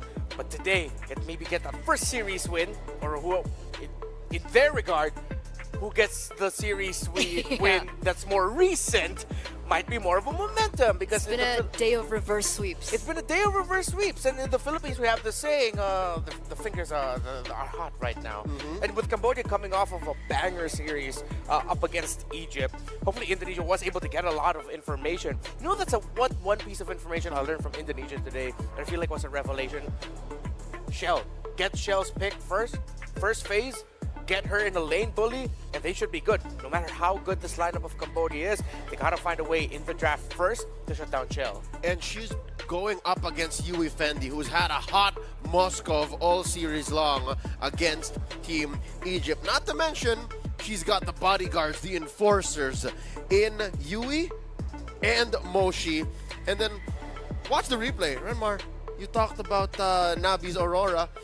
What do you think is Nabi gonna do with that Aurora come against Indonesia in just best of 3? I'm gonna say this now. I will reel back what I said earlier. Nabi, if the Aurora's open, go ahead. Do what you will. Do what you will. But again, it boils down to the main rule for this Aurora. What Leo said, make sure the enforcers are there. I feel like we're gonna be seeing the high losses. High loss, Gatot Kacha, Tigreal, and Edith come earlier in the draft now, as they should. Not just from Indonesia, but from Cambodia as well. And because Cambodia wants to do that, maybe that's something that Indonesia wants to play into to try and take away the comfort bodyguards, frontliners for Cambodia. But even for Indonesia, there are also respect picks that need to be considered, right? I think in the last time that they met in the semifinals, for both of these teams, it was always a Cho being banned out. And we saw the Cho being left open earlier on for Indonesia. And then Vivian, she wreaked havoc. Yeah, I think safe to say, maybe this will be another moment where I'm going to reel back. Because again, it was on that Cho wherein, if I'm not mistaken, Cambodia was able to, or excuse me, Egypt was able to deliver a loss to, nope, when the Cho was picked, that's when they won. Yeah, that was game 3. Oh yeah, that was game 3. And I was even thinking of game 2 that went on so long, but eventually they found a way to turn it around. Yeah, contest the Cho. Contest the Cho and find a way to get out of it with a few more roam picks left for this young lady right here, Yui. Yui, she's great, very talented, good in team fights, good in helping the macro, dirty macro, that is, but she has a very specific hero pool. So find a way to, number one, attack that Cho, take it away from the mother of tanks, Vivian, and then compromise Shell. I know that it sounds like there's a grocery list of to-do list for Team Cambodia to take down Indonesia, but that's just the nature of the beast. Again, these are the tournament favorites you're facing off of, and Team Cambodia, right now, they're the Iron Women of WEC 24. They've played match after match after match, and they refuse to take it lying down. So now they're on blue. Oh, wow. All series long in the previous series we watched, they've been red. So this should change the way that they draft. Is it because they have priority for Indonesia? Was Indonesia the one to choose red side? Yeah, they got the side priority, so they chose it. Yep, there you go. But Indonesia, they've been known to be able to find success on both sides. So we'll see whether or not this side favors them against this team, this current Cambodia right now. We do see the Matilda being banned out. The Alpha goes out the window as well. Chip, last time around we saw Indonesia actually respect away the Angela from Cambodia, and we also saw a Cho from Cambodia. But at this point, I think the Suyo also needs to be considered here. That's one of the things that's so difficult to draft when it comes to drafting against Indonesia. Like, what's in the mind of Coach Cassius? What's he thinking about? What are they going to give? What are they going to contest? Or are they going to be surprised first face Edith ban? Something like that? No. I have half a mind to think that they might even give the Edith to Fumi Echo in the first phase, like red First 1 and picks. 2. Yeah. Yeah. As they should. Again, Fumi Echo shines in picks that allows her to be proactive. But then again, even in the game where we saw where she was just packing a high loss Revitalize that was mostly just there standing, healing, card controlling, but from a very passive state, they were still very much okay with it. So for Cambodia, I think just make sure that you're contesting away the top gold laners of Shell. They might actually go into slightly experiment mode and then surprise and then pick up a first pick Harith, which we've seen. Not the great success in WEC, but if you really want to limit test the capabilities of what Shell in Indonesia can do, then you go ahead and do that. So as you mentioned, the Angela does get taken out and respected by Indonesia. Still a good call, and it takes away one of the best picks that you can use to empower Tegami, who has been in an absolute tear today with the Assassins. First in that game 2 with Lancelot, then game 3 with Ling, up against Egypt. I think maybe if Indonesia want, they can ban the Suyo here as well. Yep. In addition to everything you mentioned, okay, Suyo gets banned out because at this point in the game, Indonesia, if let's say Cambodia pick up something like the Hayabusa that was open, Indonesia can pick up something like the Hilda. Yeah. Oh, yeah, that's tough. Hilda Edith, would you? Heck yeah. Totally okay with that. And honestly, you can even go into the second phase thinking, which one are we going to flex? But then the Mother of Tank has her Cho open for her. And I wouldn't knock it. If they go Cho right now, Cho Edith would be a good contest. I don't think Cambodia has Cho in their hero pool, Yeah, so we they have can leave it later. Yeah, they don't care. They just need to keep it for red 3. Yes. Because it's going to get banned out. Best believe. Coach Taimigo here. Moment of humanity. You saw as the Hayabusa was picked for Tegami. He's like, I got you. Tegami, I got you. Okay. They don't rush into the Cho right away, knowing full well that the Tigreal is gonna be an option for Cambodia. Edith as well, still available. They go for the Gatot Kacha. It's more of a Moshi pick. While Nabi will get her signature Aurora. Again, no longer gonna doubt this pick anymore. I've learned. This is template Cambodia at this point, right? Yeah. And it also works well against the high-lows in this regard. Yeah, and Indonesia don't need to template anything. Like, they don't need to rush Vivian's Cho. Yeah. A little bit different, though, is that first pick Hayabusa. So there were drafts where we've seen all throughout WEC where teams would ban the Hayabusa against the Indonesian first phase. Except this time, Cambodia goes to the route of taking it for themselves. I think there still is room for flex with this high-lows. We've seen Indonesia play against the Hayabusa with an Arlet in the EXP lane. So that is something that they can still consider here. Yeah, they're juggling contentions. I think they're deciding on, ooh, finally, We get to see the Khalid picked up. Still don't know where that's going to go. I think they're going to be waiting until they see the roam of Cambodian, and then that's when they'll make their final adjustments with where the Hylos and the Khalid will go. I agree. Coming to the second phase now, I feel like Cambodia definitely will take away the options for the gold lane here. I think Harith would be a hot pickup. For Indonesia?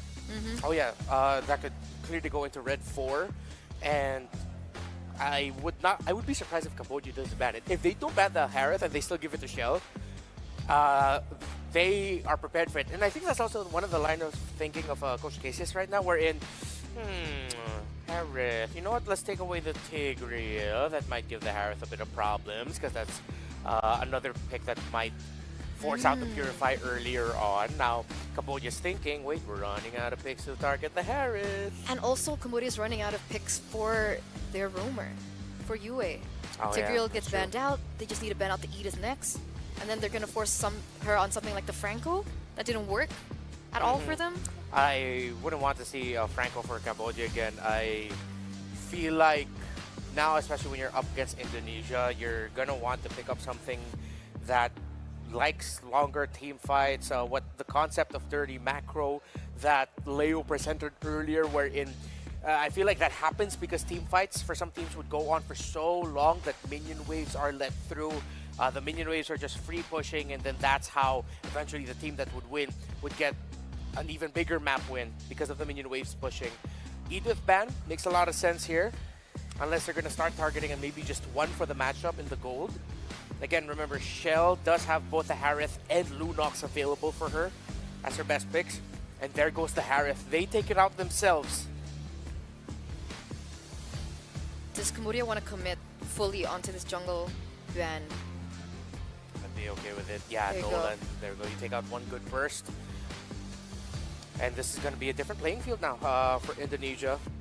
Vival won't end up with a big star jungler that we have right now, unless she has a Lancelot also in her hands. Force on a tier 2. Fanny's open. Oh, right, you're right. And Cambodia have to commit to that Fanny counter right here, right now with these 2 picks. Edith is still open. Yep. Yeah. I think the Edith would be good. And I think that's why Indonesia saved their jungle pick for last. If they decide to go Edith here, then maybe that makes the Fanny a little bit happier because you don't have that hard catch anymore. Unless Cambodia...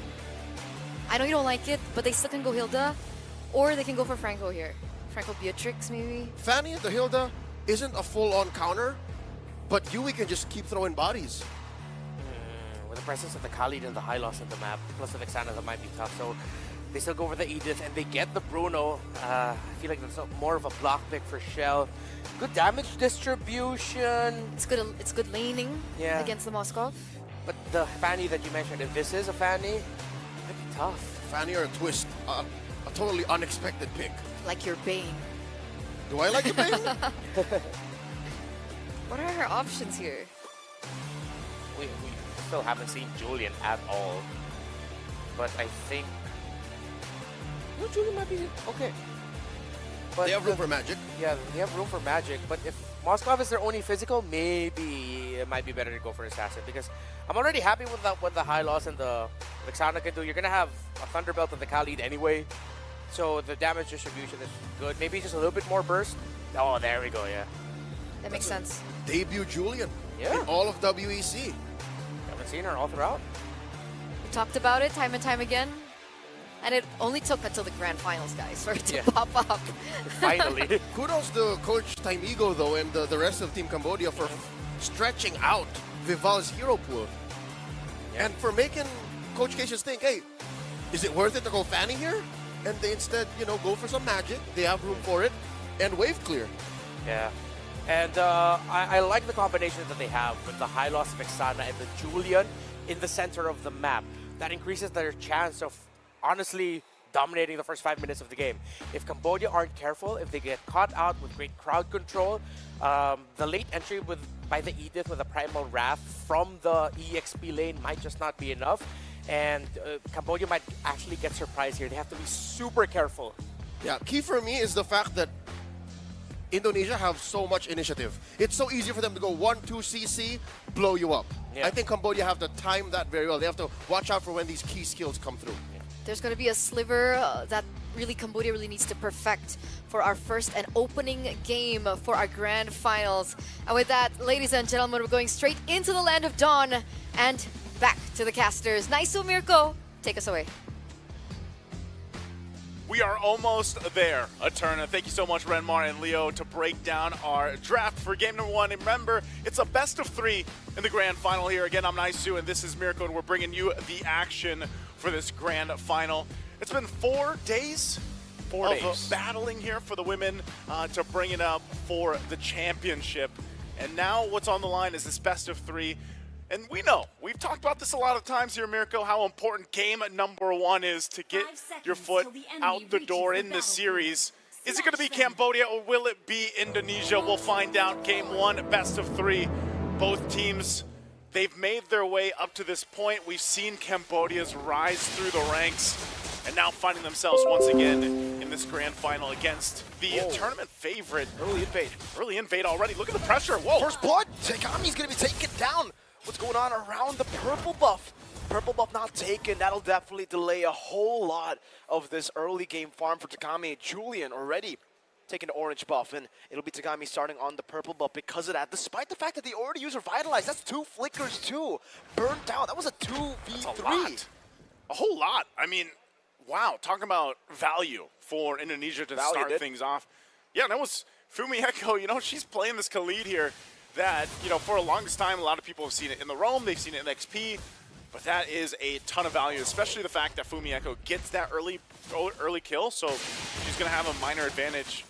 And you can see this. They're still paying attention on this side of the jungle of Cambodia. Just kind of showing face, want to put pressure. Stun coming down, no flicker on Navi, might be a solo kill. Vivian, this takes out the Aurora. Away going in again with the damage, but Fumi Echo is gone. The Blades back up again. It's Vivian on the high-lows, getting a double and essentially shutting down Cambodia early.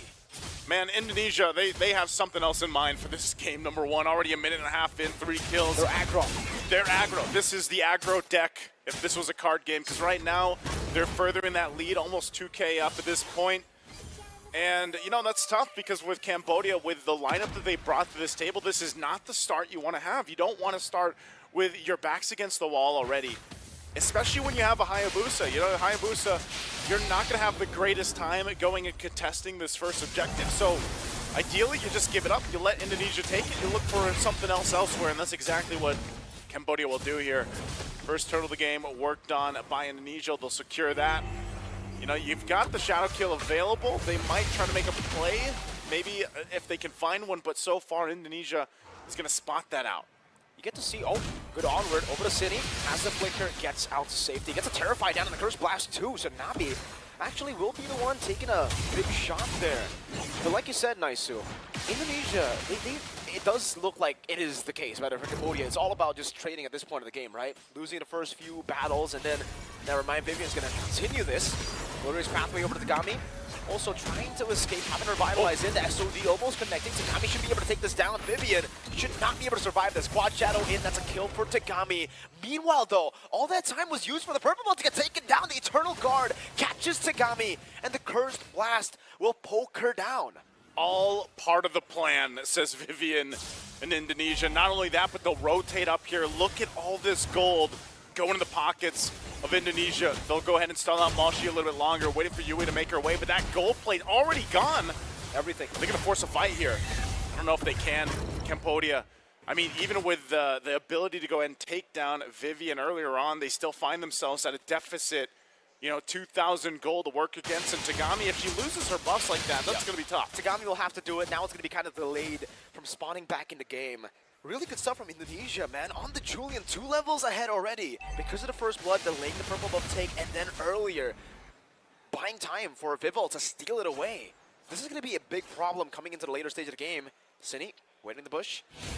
See, Terrify Sun, Eternal Guard, and wow, combo with the chain too, and Cine just takes that kill away with the Eternal Guard swinging the sword. She even popped the Revitalize, man. Like, there was, even with the Revitalize and as a tankier hero, she just got blasted. And now Indonesia will continue to take more here on the bottom side, even more gold once again.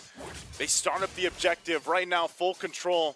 I'm not sure if Moshi can really do much. He's looking to call the team to try to keep this turret up. Yue jumps in, but ultimately nothing. And that's another turtle objective for Indonesia. We have to start talking about where can Cambodia turn this around? What can they do? They're 3.5 thousand behind already, under the 5-minute mark. What are they waiting for? Where do they find? Oh, Yue Fendi. Oh, baiting out the Purify too.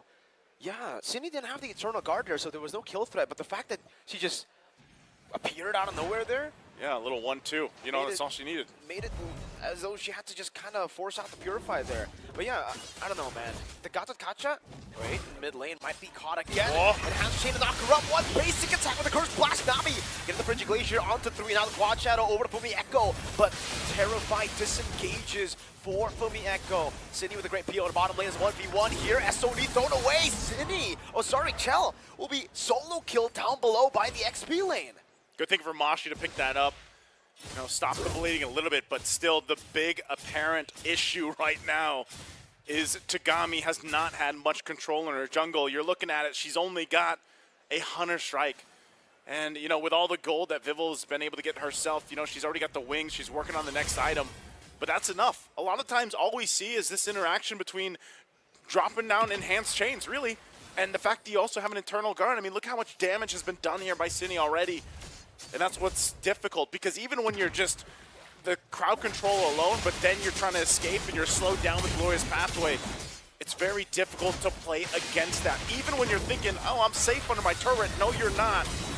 Now in the mid lane, they're still putting the pressure 20 seconds away from that turtle, and right now it's just Cambodia scratching for whatever they can find across the map.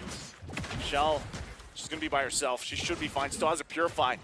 Might try to make a play down here. They're going to trade possibly objective for maybe a turret, maybe a kill. Cambodia doesn't want to contest these right now, but Shell's holding her own.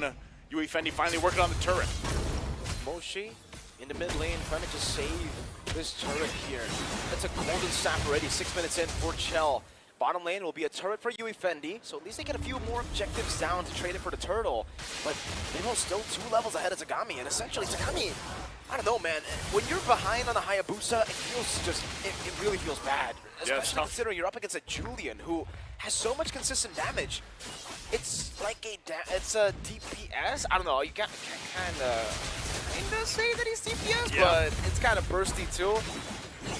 It's a different kind of damage, I would say, right? For the assassin, for Hayabusa, it's way more bursty, and the fact that you're behind now will give so much more room for all the squishy backliners, Cine and Chell, to even get some more magic defense, or sorry, physical defense, so that they could deal with Tagami. And the big problem for Yue here on the Gatot Kacha is the fact that Gato's really good against physical. But against magical, it's all the same. Vivian, Glorious Path. Wait, the stun doesn't connect in time. That's a flicker from Nabi. Wow. Flicker and ult. They might have even possibly gotten the Revitalize out, but at least Yue holds on to that. Moshi, I'm not sure if she's going to get chased any further, but you're just seeing Indonesia. They're just kind of like, fight me. You know, come on, Cambodia, we want to fight. Because they know that they have the advantage right now in terms of raw power and everything else. And Cambodia has to play this smart. Like you mentioned, with Hayabusa, you're down like this in levels. You're not getting many buffs. You kind of just have to force yourself to just go farm up, you know, get what you need. And then maybe, like I would say, even to the point. Wow. That's interesting. Skypiercer, despite everything going on. So Skypiercer's picked up. Moshi losing focus once again on this top side here from Indonesia. Vivil's just on the turret. Raging Sandstorm from Fumi Echo will not find anyone. That's a flicker out of the Frigid Glacier as Vivian pops and Revitalize to survive. SOD all the way from the bottom lane. Moshi doesn't want to go in, gets caught by Eternal Guard. The back line is going to be a lot of damage. Plays on the Nabi somehow. The passive already used up. Yue in the midst of it all. Now just burst it down. Vivian claims the kill. Now it's Vivil who walks up forward with the sword. Now the chain to knock Yue Fendi up, baiting the Purify, and now it's a chase from the Echo with the blade, and that's City perfecting the slide tackle to get the killing spree. Right on top. They'll get the turret. Tagami was trying to get the buff. I'm not sure if she actually managed to give it, but right now it's the tier 2 falling. Indonesia, massive lead. They can take nearly everything they want. The shield is going to pop in the mid lane, and that Lord is ready for the taking. And at this point, Cambodia, like I said, they won't be able to do anything at this At this time, with this Lord, they have to get ready for the defense. I'm not sure even Yui Fendi, if the damage is where she needs it to be. Her and Tagami both really lacking in that department. So if a forced fight happens from Indonesia with this first Lord push, it's going to be really crucial that they somehow maintain that defensive formation and maybe even just rely on Nabi to drop down a proper Frigid Glacier to allow them to buy time. Because really, you can't even send anyone to just kind of split push. You can't send Yui Fendi by herself in the top lane to push that out. You kind of just need everyone to help defend this. As now Indonesia will go ahead and knock down that bottom tier 2. Vivian getting a little more tanky. Picks up a Radiant Armor. This is very difficult. Cambodia lacking damage, now faced against a defensive lineup. Already locked in a front lineup from Indonesia. Lord's going to make its way down the mid. Tagami goes in. Yeah, we can see the Revitalize already. Chell, I don't know if she has defensive items. No, she doesn't. Only the Warrior Boots. It's enough just because of how behind Tagami is. Eternal Guard placed down to go and try to zone them away now. Mochi to be terrified. Popping the Primal Wrath is ready. Yui Fendi going for the shots. The Frigid Glacier committed down as well. Turret still intact. Tagami in the back line. Not able to get the Raging Sandstorm there for Mieko to catch Tagami. But there was also no shadow kill from Tagami, so no kill threat. The Cannon Minion is desperately trying to get that turret down, and it's so low. But Indonesia will have to be happy with just that push in. So they keep it together. They maintain that mid turret. Surprisingly so. Wings now picked up here by Nabi. Divine Glaive. Divine Glaive, though, by Vivel. This is very terrifying if Cambodia gets caught into enhanced chains or any kind of setup. And so, they're just fighting for the boss. Oh, the turret fight too with the Curse Blast City! Gets a kill from out of nowhere. Fumieko walking up, SOD barely hitting there. The passive down, the Curse Blast connecting earlier. City again gets the Terrify. Combos it in with a Curse Blast. Vivel, in the midst of it all with the Enhanced Sword, a bit too overextended, and will be taken out by Moshi with the Primal Wrath. I think they're still going to go try to focus down this turret if they can. Even that mid turret, 1 HP away. Yui will keep them at bay, though, so against it all, Cambodia holds on to all base turrets. But you're seeing this, man. The damage charts are insanity for Cini. Time and time again with the Curse Blast, able to just land that combination so well, whether she has an Eternal Guard or not. Her damage profile is absolutely insane. And at this point, Cambodia, even if they want to fight, even if they want to try to go ahead and stall some of these out, it's so difficult to a point where, where do we even start for Cambodia? And part of it is continuing to build up the items that they need. Looks like we're going to take a short pause here to go ahead and get things situated. So, yeah, let's play with the idea here. Cambodia is down 8,000, almost 9,000 gold at the 12-minute mark. The next Lord, do they just give it up? Do they just let that go and continue to stay in the base? At this point, I feel like they just have to fight Naisu. Their composition isn't really built to defend, right? The Hayabusa, the Aurora as well. These are team fighting picks. Yeah. The Bruno is the only person who can really clear. I guess if you use Primal Wrath too, but again, if you have to use a Primal Wrath for the Lord, that makes room for everybody else to just dive on you, right? So I think at this point, you just have to try to fight it out. This composition wasn't built to defend. And the problem is right now, even if they try to play the macro game, they can't. Who are you going to send into the side lane? Bruno, Yui Fendi, who's so behind compared to the Moscow, compared to Chell, who's always going to be the one sent by Indonesia towards the far lane. And then you have Hayabusa, that obviously can be a way to push out the side lanes, but Wind of Nature is already built. You can see there from the items of Chell. Wind of Nature already. 3 items plus Wind of Nature at the 12-minute mark. The Endless Battle will certainly help against the Wind of Nature, but I don't think it's going to be enough to actually 1v1 Chell. So, try to group up, stay decisive, look for an initiation, right? If it doesn't happen, then sure, you can always go next game. But if they just go and defend, I think that's riskier than actually going for a fight. See if they can pull it off. Knowing how far behind they are here at this point, Cambodia might have to go for even a Hail Mary play at some point. Malefic Gun being picked up by Yui Fendi.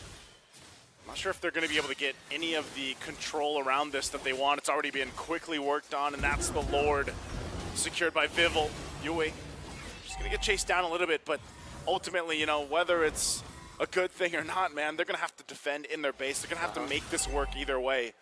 And like we saw, we got a glimpse of it. Even though they were down earlier on quite a bit, they still managed to stay in the game. They still managed to hold on to the base turrets. At least that, that mid turret is pretty much going to be gone this next push. And But still, Cambodia, we've seen them do pretty amazing things. You know, even the previous series and matches that they've had, maybe this is an opportunity for them to go ahead and do it again, depending on how they approach this fight. And even Indonesia, you know, we've seen them make a little bit of some oversteps in the previous matches, but I think this one, it's just they have such a big lead. They have such a good composition that that window of messing things up is so small right now. So Indonesia gets ready. Knock on the doors, Eternal Guard drop down. Oh, the glorious pathway too. Trying to bait out the resources in the bottom lane so that the Lord can just charge in for free. 2 base turrets taken down up top as well. Pivot will pick it up now in a 1v1 against Sakami. Has the quad shadow to escape. Vivian with a stun down onto Moshi.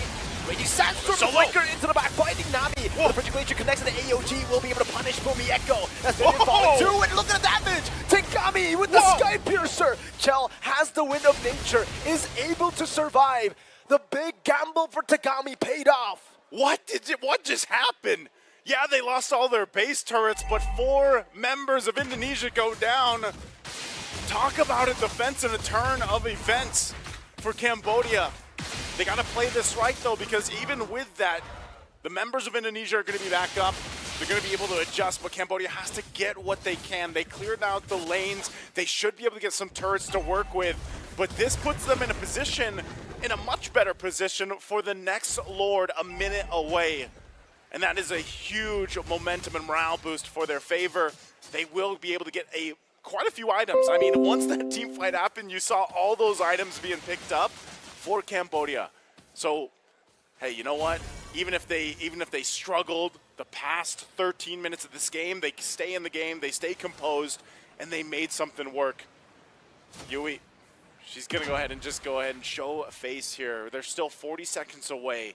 The problem with this, even though that they had that massive defense, they still can't just send someone to push in the lane, right? They're initially stuck by playing together. Because even if Tagami goes and she tries to push one of the side lanes a little bit, Shell's going to show up, or she's going to be forced to go ahead and try to run away. And there's just so much initiation coming out from Indonesia where they can cut her off.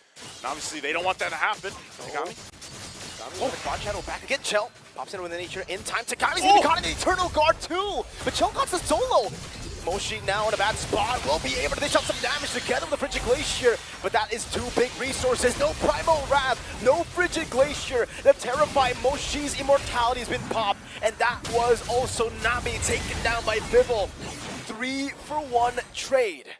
Man, that's a massive trade for Indonesia. You're thinking something could happen. You know, Takami, as I was saying, if she's going to be in a side lane and tries to do something, whether that's push, whether it get a kill, you still expose yourself. And now 2 members on the defense. Indonesia will let them deal with the waves pushing in, and they'll make their way for this Lord. So still, Cambodia will be in the game. They'll be full force on the defense. And honestly, it comes down to that. Can they actually rally once again to defend? Even without base turrets, without any of that to support them up. Yui takes the spear. Shell's joining that. They know they want to go ahead and try to take this purple buff if they can. Some more big items were picked up on both sides with it. So Cambodia, have they been able to unlock the power that they need to actually go and win this team fight around? We know that the Wind of Nature was also used earlier on, and so that might be part of it. Some of the switching happening with the Winter Crowns and the Immortality. As we say it, there's Moshi picking up the Winter Crown. She might kind of have to just throw herself up the front and try to delay things out. Lord, making its way in the mid as Indonesia walks this in. Notice the placement of Tagami. How do they approach this defense? The waves are pushing in. They just have to save their resources for a moment to go for those big Frigid Glaciers, big Earth Shatters. So far, Primal Wrath used up. They found a miss with Raging Sandstorm connecting on the 2, but it's purified out of. Now the AOG locking them down. The Frigid Glacier 2. It's going to be Fumi Echo falling. City trying to go for the base right now as Moshi is still able to survive with the flicker as well. Winter Crown used up. Moshi with the onward, finding it onto City. It's a trade in the end. Tagami and Nabi now versus Bibble, Vivian and Chell. Bibble with the sword, Chell with the blink forward. Indonesia secure game 1 match point in the grand finals. Championship point now for Indonesia. Almost 18 minutes in, took them a little bit longer. And Cambodia, after a great defense, just couldn't withstand the amount of pressure that this lineup from Indonesia brought to the base push. So again, a good try. Cambodia has to be able to adjust from this when they head into game 2. But man, like we said, Indonesia, they are the tournament favorite. They have done a lot. They've only tasted one game defeat. And right now, Cambodia has to go ahead and channel into what they did previously with all the obstacles they faced the past 4 days. And even their journey over here, this is the time for them to go ahead and calibrate themselves, learn from game 1. There's a lot of things they could take from that, adjust going forward. I would say, the draft clearly had a game plan there. I just feel like things kind of scaled out of control for them. So we'll see what they do. But I know first we've got to focus on this game number 1. Our panelists definitely have a lot to say. What do you guys think about game 1? Thanks, Miracle. Thanks, Naisu, for the cast for game number 1. And like you mentioned, championship point now held in by the Southeast Asian Queens, the powerhouse of Southeast Asia right now. As Cambodia now, the pressure's on them to force a game number 2. But I gotta say, that was a masterclass game, I think, from Indonesia to dissect exactly what made Cambodia so strong up until this point. But we're gonna throw it over to the analysts. What do you guys think?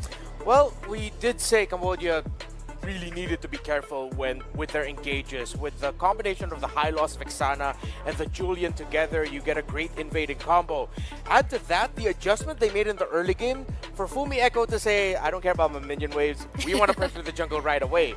That's how they took control of it. Once that Hayabusa went down, before she even got her first buff, that's not good. We know Julian is a level 3 power spike. That's why for majority of the game, Cambodia was winning. I'll say even level 2. Compared to the Hayabusa, if the Julian hits level 2, even before Tegami knows what's up, that's already a win. So where did the plot twist happen? Indonesia, they kept the pressure up. They kept attacking Cambodia over and over again, leaving Tegami and the rest of Cambodia wondering, where do we find this clapback? And here you'll see that Cambodia know how to fight from behind. They know how to throw bodies well enough without getting punished so that even when they find themselves inside their base, they can find a comeback. And I think it comes in a little later after this. It happened inside their base, wherein they wiped out Indonesia. But something tells me that was too little too late, because as soon as I saw Chell pulling up into this lower bush here to the right, I knew that was an end angle. I knew that they found the weakness in Cambodia. And you'll see, I think, in the last few moments, I think past this is still where they get punished. This is the turnaround, yeah. Fumieko went in. I feel like she didn't need to commit the flicker. A little bit too eager for that. Yeah, they were getting a little impatient. And look at where they placed Yui Fendi. And Moshi, oh wow, Moshi flickered in to get that wipeout. Yeah. Again, when it comes to the Edith and the Bruno, they're fantastic with turning the game around as long as they get to a certain point. The magic number at that time was at around 40, 35. That's why you saw Indonesia be aggressive as they did, because they knew that was the mark wherein they'd have enough damage items on the Bruno to be a significant factor. Turns out the significant factor was also that Edith. As the game went on, though, after that, I really thought Cambodia could make a more threatening push, maybe take more base turrets in the base of Indonesia, but they just had to commit that overextend in the bot. They were too greedy trying to take down Shell. And at the end of the day, looking at Indonesia's lineup, the draft that they ended up with, if it did come down to it, if it did come down to dirty macro winning, I don't think Cambodia can trump Indonesia. Because look, they have the Moskov, which can go coast to coast. They have the Julian, who can go from bush to bush and threaten a burst, like single-handedly, maybe even better than a Nolan would, because a Nolan has 0 CC, right? But he has infinite burst. The Julian can actually hit you with more smaller bursts of damage, but has he find Tegami and Yui Fendi sitting in the bush. That's what Vival could do. And then you have Fumieko, who maybe after the 2 sudden Raging Sandstorms into the base, can just play the side lanes. Because she moves so fast. That Sandwalk, it's almost as good as, say, Link's Finch Poise. Yeah, they have a good map presence, and that's why Indonesia, again, as what we mentioned, was aggressive from not even minute 1, second 1. Maybe even just the draft, they're already being aggro. The moment they knew what they wanted to deal with, they saw the Hayabusa on the other end. It's like, all right, we're going to play a lineup that's just going to be aggressive right out of the gate. Take Tegami down. Take Tegami down, and that was it. I will die on the hill of, if you are going up against a team that is notorious for taking control of the center of the map, got to catch it Sui is not a jungle protector. We've seen enough games, not just in IESF Women's, but IESF Men's as well, where Gatakacha and Roams would actually suffer, and their jungle would suffer against teams that are very aggressive with going to the jungle. What they are good at, though, are mid-game, mid-fight turnarounds. And I think for teams that would prioritize the Gatakacha, that's something that they're accepting already. That if they pick that hero, we're probably not going to win the early, but we will win a fight because the Gatakacha late entry and the mid to the late game Gatakacha power spike alongside the rest of the team is really good. I agree. I think they need to protect the Gummies a lot better, right? Especially coming into the drafts. We saw the Hylos and the Khalid actually already in the first phase. So they already should have had an idea of how aggressive this composition would have been. Seeing the history of Indonesia and how they play, usually they go very aggressive with the Hilda and the Cho, and then they kind of substituted that with the Hylos and the Khalid that did exactly the same thing. And so what would you guys think would be a proper stopper if not Gatot? Should they pick up the Hylos for themselves? If they could, honestly, there are two picks mainly that empower a very aggressive Indonesia lineup. It's the Hylos and it's the Cho. The times where we saw Vivian play, not to say that they had a bad game with that, it's just you saw that they were a little bit more, all right, I'll stay on this side of the river. Hey, Fumieko, you go ahead in front for me. That's how you usually would want to play around with the Gatot. That's the follow-up. It's the little shift up. So yeah, if they could, I'd want to see them pick up a Hylos. I really thought that they would even consider picking up the Khalid once they saw the Hylos on the other side. Because with the Hylos and Khalid together, you are just going to expect aggro. Except instead, they got the Gatakacha. They did get crowd control in the Aurora that might have helped.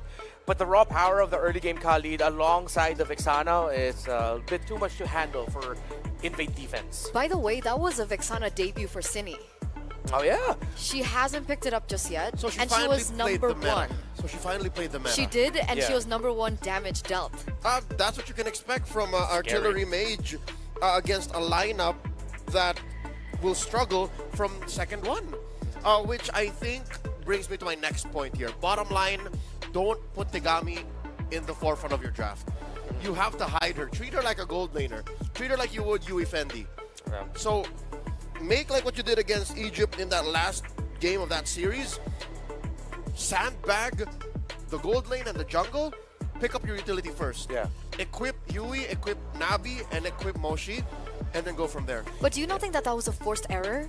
Because the Hayabusa was left open. I'm pretty sure if they didn't pick it in the first phase, that maybe Indonesia would have picked it up for themselves. Yeah. It's a bait. Yeah, and the defense of Cambodia, and don't worry, I side with you on that one. Because of the drafting sequence where they had the Matilda Alpha Jushin banned by Cambodia, and then the Chip Angela Suyo banned by Indonesia, it made sense for them to take the jungle pick that a lot of teams banned from Indonesia. It's just that I feel like they weren't well equipped to really protect it, and Indonesia knew what they needed to do to shut it down. So now, knowing that that didn't work, okay, you default back to a more safer drafting pattern for your jungler. That if it's not the Alpha or it's not the Suyo, don't pick it up. Pick the Gami's picks for later. The games that Cambodia shined with today were last picks for Tegami. Later Ling, later Lancelot. They can play for surprise. So with that, do they ban the Hayabusa just straight up? They don't have to. Because if Vival ends up with a Hayabusa, I'm sure they could answer it too. Still, Yui plays a Hilda. So if they somehow end up with a Hilda, which by the way, looking back, is that right? Yeah, she was totally snubbed in game one. Yeah. Yeah. So if Yui can pick up the Hilda, they can be on the offensive, they can protect Tegami, all the while attacking Vival in the jungle. So they play the same exact strategy that Indo did in Flip game it number over. one. Flip it over. And yes, instead of the Julian here being the perfect tool for the right job, again, you want that early game power spike, you give Tegami a killer jungle. Yeah, I think Cambodia really need to consider that Indonesia might still continue to run with just a fast scaling.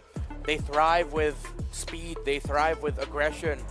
And the Vexana of Cine, surprisingly enough, if they can't directly take it away from her, they need to think of a way of really just respecting her, because Cine made that look easy, I'm not gonna lie. She absolutely controlled the center. Every time Vivian had info, it's like, all right, drop down an Eternal Guard, no hesitation. That's a big problem, honestly. Because when it comes down to the drafts, Bruno Moskov, who do you think wins that lane? Supposedly, in theory. Bruno. Right? Yeah. And it didn't even matter that Shell lost the lane because of the mid-prio that was given over to Indo. Yeah, Cambodia was reeling too hard from the hit on Tegami that they turtled up. Yeah. They said, you know what? You Effendi, like, you should be winning this lane, but we need to protect Tegami first, which again, could have been solved by protecting her in the draft. So hopefully, if we are going to be seeing the same drafting sides, it's not even a little switch-up strategy. It's a big one when you change up from a jungle first pick to something else, but it's going to be different. It's Indonesia now actually on the blue side, and the very first ban, it's Chip. This is them saying we want to control the draft by taking away the usual red side ban. I think this is Cambodia's preferred side, right? In their previous matchup against Egypt, they always opted to go for red side. This is where they're capable of sandbagging the gold and the jungle so comfortably because they can commit hard in that two-pick swing, Aurora X. Literally, just Aurora plus whatever they feel like. Edith, Aurora Hylos, Aurora Hilda. Yeah, and that's always the problems. If they are going to still commit into an early Gatot, please put it in the EXP lane. And then go back to your typical ideas of if it's an Edith roam, if it's a Tigreal roam, something just a little bit more active and can be a pester alongside defending. Am I crazy to think that Gatot Kaja isn't a jungle protector? Because even in men's. No, you're right. It's more of a formation breaker than a jungle protector. Yeah, that's why EXP if possible. You're better on the offensive than the defensive. Yeah. Okay, so they're respecting the Fanny that could come out from Tegami, even though they have a Cho on their side and we don't see a Cho. I think that's just Indonesia's just straight up going, nope, we don't want to do that. But then, that's a signal for Cambodia that Indonesia are respecting your assassins. So the Ling and the Lancelots now will, if they go into the second phase, lose their surprise effect. You just have to really make sure that it's well equipped to be able to farm and do well. If Angela gets let through, though, in the first phase of banning, wouldn't turn off the idea that we'll see... Nope, they take it away, Good call by Indonesia. It's a lactose-intolerant draft, no cheese. No cheese. I thought maybe with the Fanny ban, they wanted to go for the Angel Ling combo. Like, they didn't want that Fanny versus Ling matchup in the jungle. But now, we have the Matilda, Ling, Hayabusa, Phoveus, Alpha. Yeah, Jinx. There you go. Taking out the Matilda. So I think these are more justifiable, reasonable trades these teams are going for. I like what Indonesia's doing. Indonesia is testing how deep Cambodia's pocket picks are. Because they're taking out even the Angeline combo. Yeah. So one of the main questions for Indonesia is what's going to be the relationship of Vivian and Fumi in the EXP lane, in the rogue EXP right now. Is Fumi going to be more frontliner, Vivian follow-up? Is Vivian frontliner and Fumi follow-up? Or are they going to end up with picks that are a little bit more independent of one another? So the question is, Phoveus, maybe? Yeah, I don't think Vival wants to rush the Alpha. I think they're better on the answer back. If the high is open, you pick it. That's a flex by Indonesia. It's like telling them, all right, we're going to show you how it's done. Yep. Very surprising. I mean, technically now Cambodia can actually answer back the same way Indo did, right? Yeah, they just go aggro. Does that mean they switch up the Aurora? I think the Aurora's fine. You go Yep, it's Aurora safe as well. Hilda? Or Hilda. Because there's no Alpha anymore. Yeah. I feel like one of the problems was the Khalid. But if ever, if Cambodia overthink and say, hey, let's go Hylos Khalid too, invade their jungle like what they did to us. That'll just be another easy Vexana game, once again, by Simi. They can expect that better and early. Vexana is quite good at defending jungles. You still go for the Gatot Kacha. Please make that an EXP lane pick. And then be just as aggressive. Yeah. Go aggro if you can. Whoa, they're rushing the Moskov? Yeah. That is a choice. I guess what Indonesia did as well in the previous game was they took the Moskov away. I think that's again, sometimes it doesn't make sense, but when it comes to Cambodia and their power picks, it just doesn't make sense, but it works. You know, right? Thank you for reminding me that it is a power pick for you, Effendi. They're going to have to set that up. How do they do that? I suggest they do it come the second phase. They ban more gold laners because we've learned throughout the playoffs, if you attack Shell, she gets compromised. If you take away the initiative from the gold lane, from Shell, she struggles. Egypt sought out that weakness, but instead, they answer it back.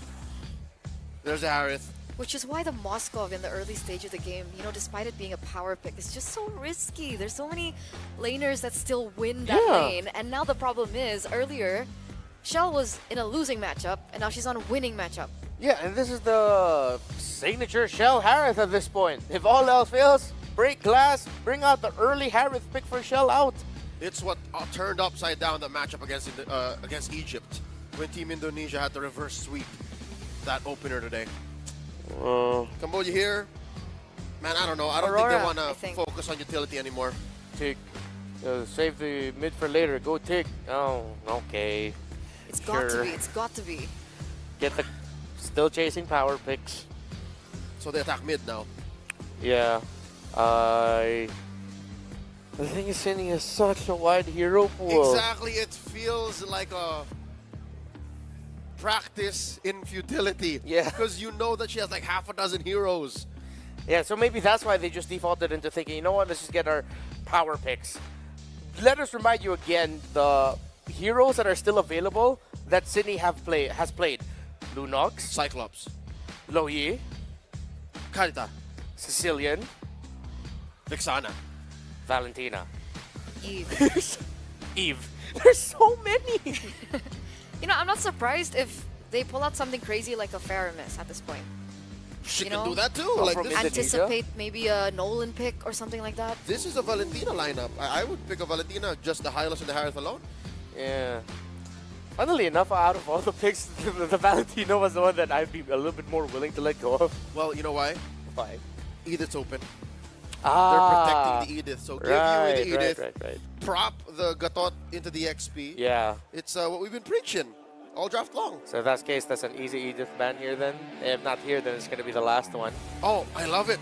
Cambodia's giving Indonesia an ultimatum. You ban out the Edith or junglers for Tegami. No, they decided to go for a Lance ban. It just goes to show how impressive Tegami's performance earlier in the Lancelot was. I mean, we doubted it. They just went ahead and said, nope. Even though they have a lineup right now that, actually, no, yeah, that doesn't deal with the Lancelot well. We are the necessary fuel to Tegami's fire. Yeah. Every time we doubt a pick. There has to be the yin to the yang. All right, so if we want to see a Game 3, we have to doubt whatever pick Tegami ends up Yes. with. Okay. Apparently, that's the secret to it all. All right, we're here to play a role, ladies and gentlemen, for the show. For the drama here at the Grand Finals. This I like. I appreciate the slow Yi ban. Now it's Cambodia telling Indonesia, you know what? Gone are the tricks. Let's be honest with our team fighting. And you can't win the map. Yeah. We will at least hold on to the map.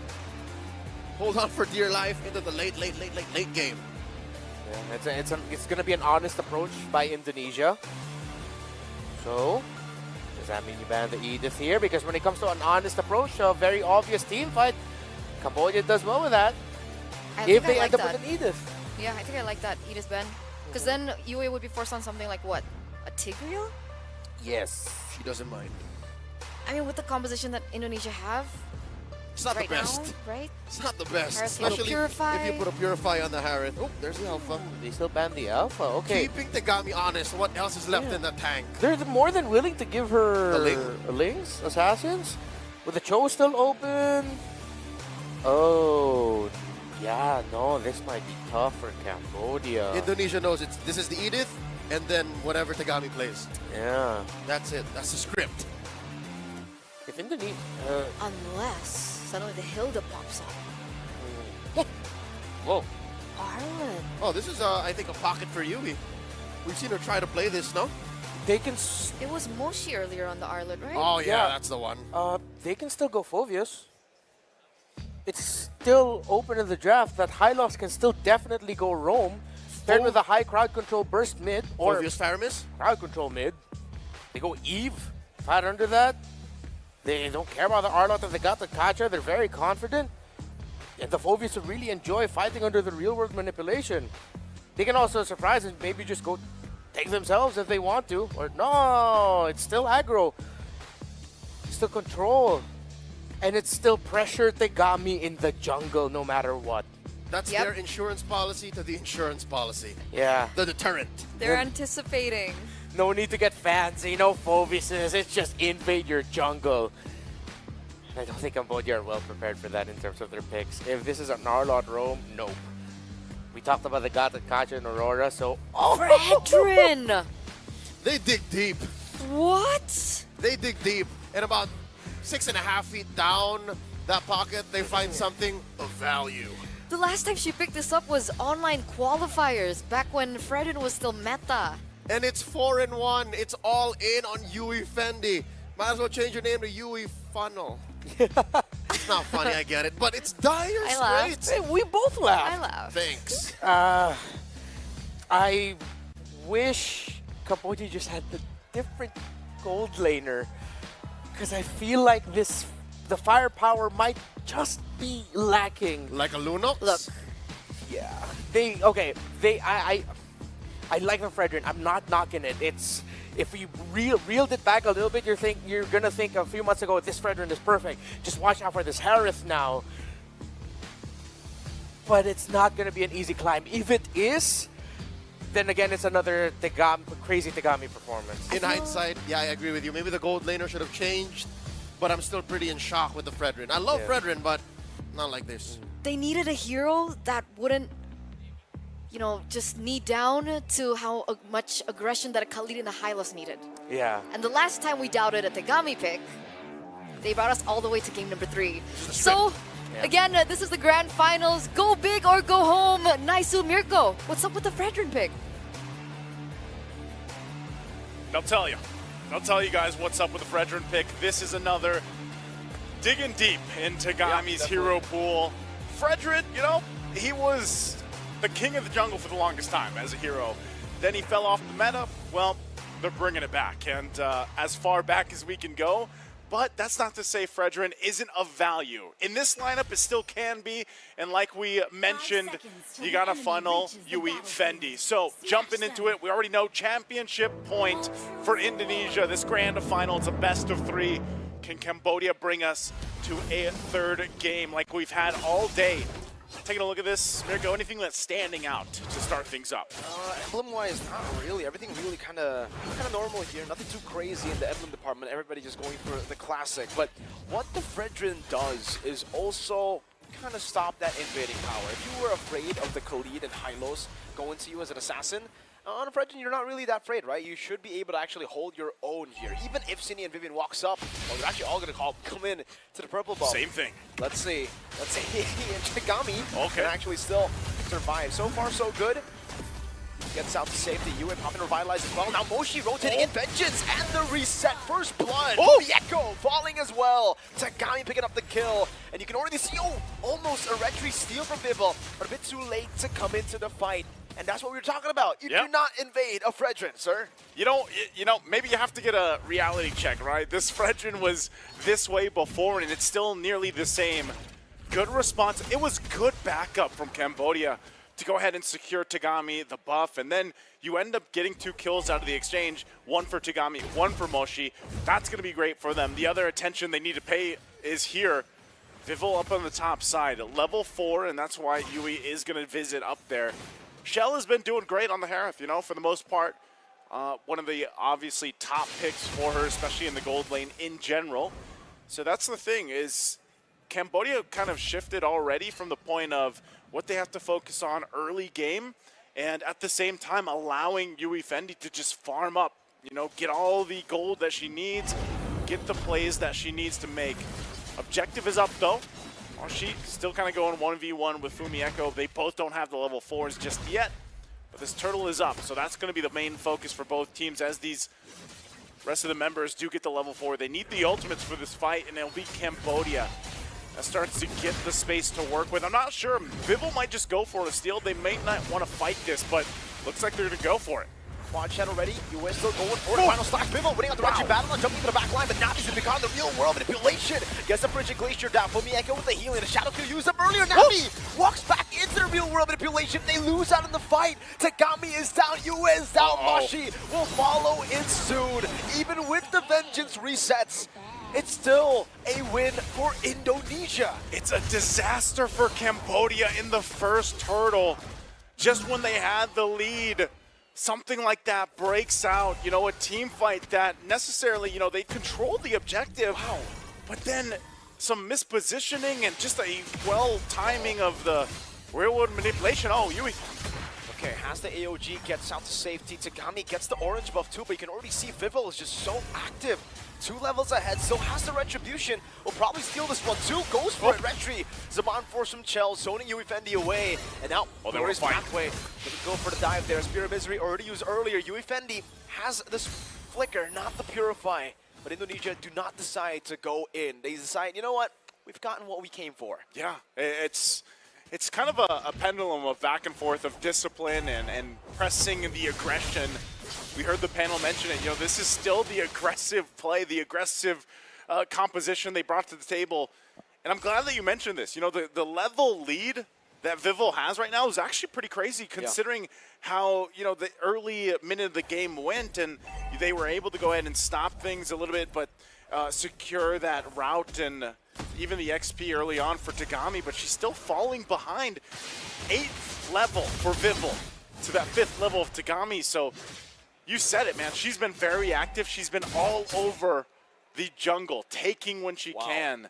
And this is a big lead. It's much bigger than you expect, especially when you're talking about a Hayabusa. So already we're looking at the next turtle coming up here. That buff trying to be secured by Tagami and the rest of Cambodia. Trying to keep things in control, but Vivel will make her way to the turtle. Cambodia, do they just give this up? I'm not sure if they really want to fight this. Look at the front line, hold things down. I don't think they can. Mochi has done enough damage, but Fumieko could just go and heal back up. The glorious pathway. Oh, even a flicker from Nabi. So much respect from Cambodia. Oh, man.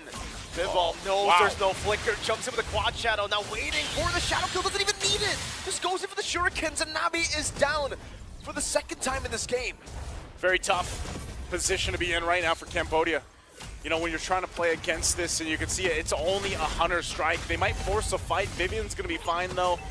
She pops. You know, earlier she had that Revitalize used up. So the focus up here, look how far Shell is. Half HP. Just with one combo, Synchro Vision and all. Zaman Force used up, now Yui is going to be targeted down. Tagami walks up, and it's in the real world manipulation. The EOG brings Vivian back. Yui is still going to be chunked low, though. Chell, one more Synchro Vision should do it. There's Yui is still Vivel. surviving. Navi going in, City very low. But now Vivel comes in for the cleanup. It's a killing spree, and Chell gets another as well. 2 for 1, only the roamer for the gold lane and Nabi, the mid lane. Oh, this is tough, man. You want to make a play. You want to keep your gold lane alive. They force a fight. They get the call for Vivel to rotate up. And given the lead that she has right now, you know she's going to be pumping out the damage. And so Cambodia falling further behind, you know, 6 minutes in to be down this point. 4,000 gold to work against. This is trouble. Boy, that's the damage onto the frontliner. That's only Moshi. They've taking everything. Revitalize Raging Sandstorm from Pumieko. Connects onto 3. Vivel now with a quad shadow. Locking him down. The shadow kill in. The Appraiser's Wrath. Not even there to get the purple buff. Vivel stole it away. Using the retry. Pumieko kills Nabi in the back. And it's another 3 for 0. And Mirko, the chances here for Cambodia to extend the series getting very bleak already at this point in the game, just because, again, this is an aggressive lineup that won't let go, they won't let up, and Cambodia has to somehow rise to the occasion. Final slash. Gonna be caught, still able to survive somehow again. The healing from Fumieko and the zoning from the RWM of Cine. Man, when we think about this on Cambodia, how can they get back into the game? Down quite a bit already. We know that the strategy for them was really to just allow Yui Fendi to farm up. Oh man, Nabi, she's gone in an instance, and that's what I'm talking about. When you have that much firepower. Moshi? Oh, Moshi. Oh no, already using the final slash. Now Moshi, no more resources to use. Chell, Zaman Force in. Moshi's gonna be bursted down. The tank Vivian will just continue to soak in the turret shots. And in the bottom lane, there's a trade, a turret. It doesn't even look like Indonesia want to go for the turtle, man. They're just going to wait for the 8th minute for the Lord to spawn and then take it quick. Wait for that to come up. Yui, I mean, the front liner is getting whittled down this quickly. it's a glaring issue.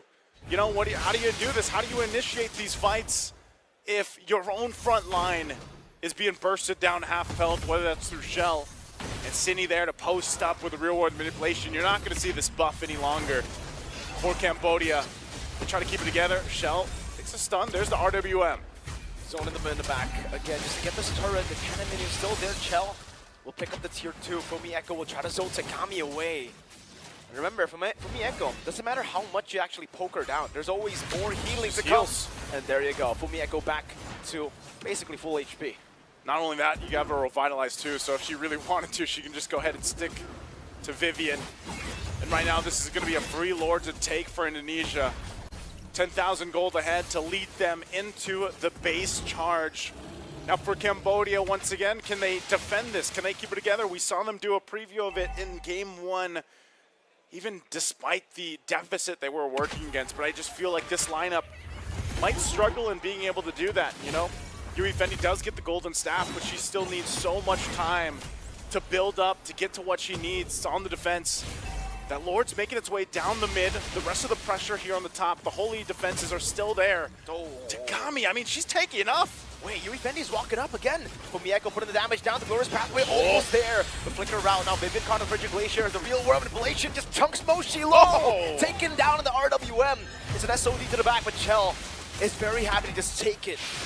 Now, with the holy defense already proc, that's the passive City. One more point blast Navi, taking down the Wishing Lantern. She's burning. It's a shutdown. Navi flickers back to the fountain to get HP. City outplayed, shut down. Now, some more holy defenses to deal with. It doesn't look like Indonesia will push further. They don't have to. You know, that's very close. I mean, good thing the flicker was available for Nabi. She might have just actually got taken out with a glowing wand, and you can see it too, the Wishing Lantern already for Cine. So they're happy with that. Think about it. Off that first Lord, all the shields exposed and down. Even some of the damage done already to the base turrets, setting themselves up for a very decisive second Lord for the take. Now Cambodia still kind of scrapping for whatever gold XP they can get.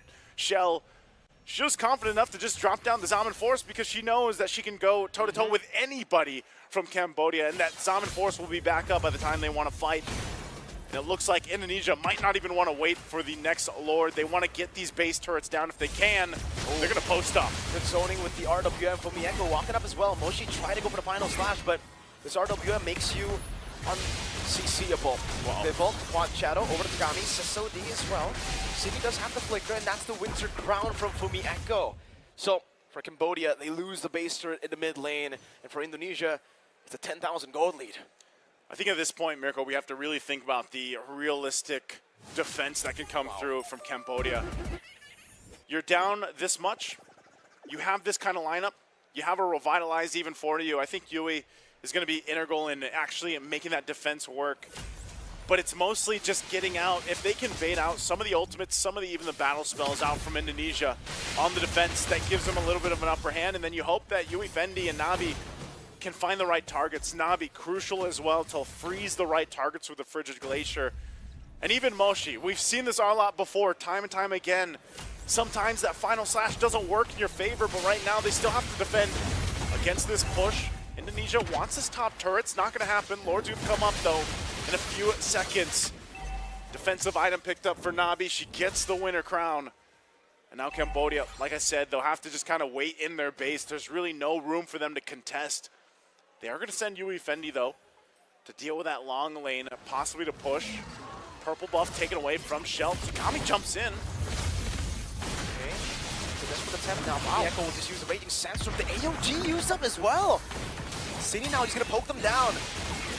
Trying to get as much damage as possible. And I don't know, Cambodia, after using that many resources, they won't be able to contest this, right, Chell? Yeah, they got the right idea. They know how many resources Cambodia just spent. They'll just blitz the Lord. They'll blitz the Lord. Yui Fendi's still there. She's still going to try to push what she can. She's going to have to join this, though, for that fight. The Avatar of the Guardian should be back for Yui, though. Revitalized too. DHS now picked up for Yui Fendi. And they still want to go. Big final slash over. Shell still able to get some encores. Wow. All falling under the real world manipulation of City. Yui Fendi in the back going on the City, but he's still able to survive with the flicker out as well. Surviving with a bit of HP. Now it's Navi in the mid lane, taking the kill over. Yui Fendi getting the Spear of Misery. Fumi Echo just healing it up again. And Vivian, all this time with the DOT. That's a stun in. Now Navi falling down to the tanks as well. Cambodia have been wiped out, and there's still a Lord in the mid lane. Vivo, Fumi Echo, and Vivian will usher in another trophy for Indonesia. Your IESF WEC 24 champions, Indonesia. The queens of MLBB still strong and now World Esports champions here for IESF. Coming out clean in this best of 3 grand final, 2-0. Cambodia dug deep. They brought out some amazing drafts throughout the tournament. And unfortunately, throwing it way back with the Fredrin was not enough to keep up with a hyper-scaling, hyper-snowballing lineup that Indonesia loves to play and has nearly perfected, and why, again, these ladies are the queens of competitive MLBB that we see around the world. Now they've done it again. They've gotten themselves another trophy to add to the list. Congratulations to them. You guys definitely deserved it. The best team that so many people have seen for so long and aspire to be. Congratulations again as they get ready to lift the trophy. World Esports champions at WEC 2024. It's Indonesia. Just dominant as ever. Dropping a single game. Only a single game the entire tournament here in ISU. And it's the very team they rematched in the grand finals. Yep. They read out the gameplay, they adapted so well, and by the end of it, it was a clean sweep, 2-0. They adapt, they improve that fast after losing just one game. Yep. And you can see just how happy they are, despite them already winning the whole lot for women's MLBB. You can still see the hunger, the passion for these ladies up on stage. Amazing to see. We're going to have to throw it over to stage. That's going to be it for me, Naisu, and Mirko on the stand here. Let's throw it over on stage with Jasmine and Indonesia. Ladies, I think I speak on behalf of everybody here when I say exceptional performance, phenomenal gameplay, and wow, oh wow, what a way to close out the World Esports Championships. But Chell, you ladies went undefeated in our group stages. In the playoffs, you beat Cambodia 2-0. Between then and now, did you change anything amongst the team? Were there any discussions that took place heading into this grand finals? No, we practice as usual. As usual. And did you feel like you had a good read of how Cambodia would approach this grand finals? Yeah, I think they only have one strat. So, which is maybe they depends on their jungler so much, and we just gotta focus on that. And for you ladies, being up here on the very big stage, walking away with a huge sum of money, what does it mean for you, national pride? This tournament actually matters a lot to us because we represent our country, so we fought our best, and now here we are. And is there anything you want to say to friends, family, fans, all of them? Just thank you for everyone who supports us, even when we were on our, when we were really down, and they keep supporting us. And thank you, everyone. I want to thank every single one of you for showing us what it means to be exceptional players and bringing a whole new meaning to the wonderful world of esports. Congratulations again. Let's make some more noise for them, please. Back over to my fantastic analysts.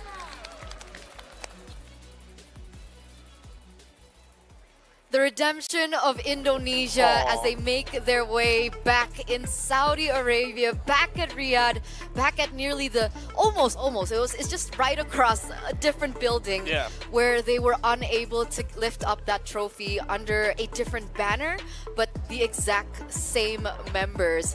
And now they were able to do it as the first WEC MLBB female world champions. Curse quelled. There is confirmed nothing between Indonesian teams and playing in esports competitive events in Saudi Arabia.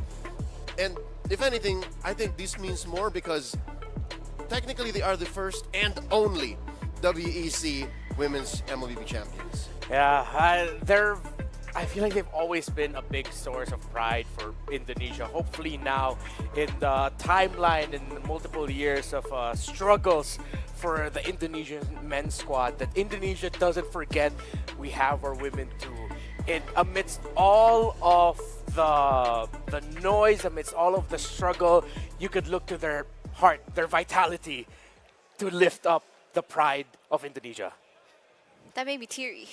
Oh, really? Yeah. Oh, you are getting a bit teary. Oh. I mean, it was like seeing the journey of this team, man. Yeah. It has been insane. And the fact that they haven't found as much success coming into the male development league Yeah. as well, like the things that people are saying about them, the opinions on them, and the fact that they can prove themselves once again on an international level tournament, it's huge. It's immense. Yeah, I remember during the time of MWI, there was a lot of flack being thrown towards Vitality's way. So I totally get that feeling that, yes, we painted this Indonesian squad as the final boss, the tribal chief of the women's scene. But it's redemption for them. They faced through so much struggle, so much vitriol, so much hate.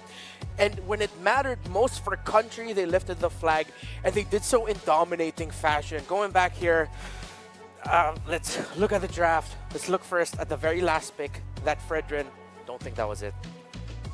I think that was the death knell and the dying breath to Cambodia's efforts, because Indonesia, just from the beginning to the end, this whole series, they read through, they saw through, roll to roll, even down to the heart, even down to the anchor being.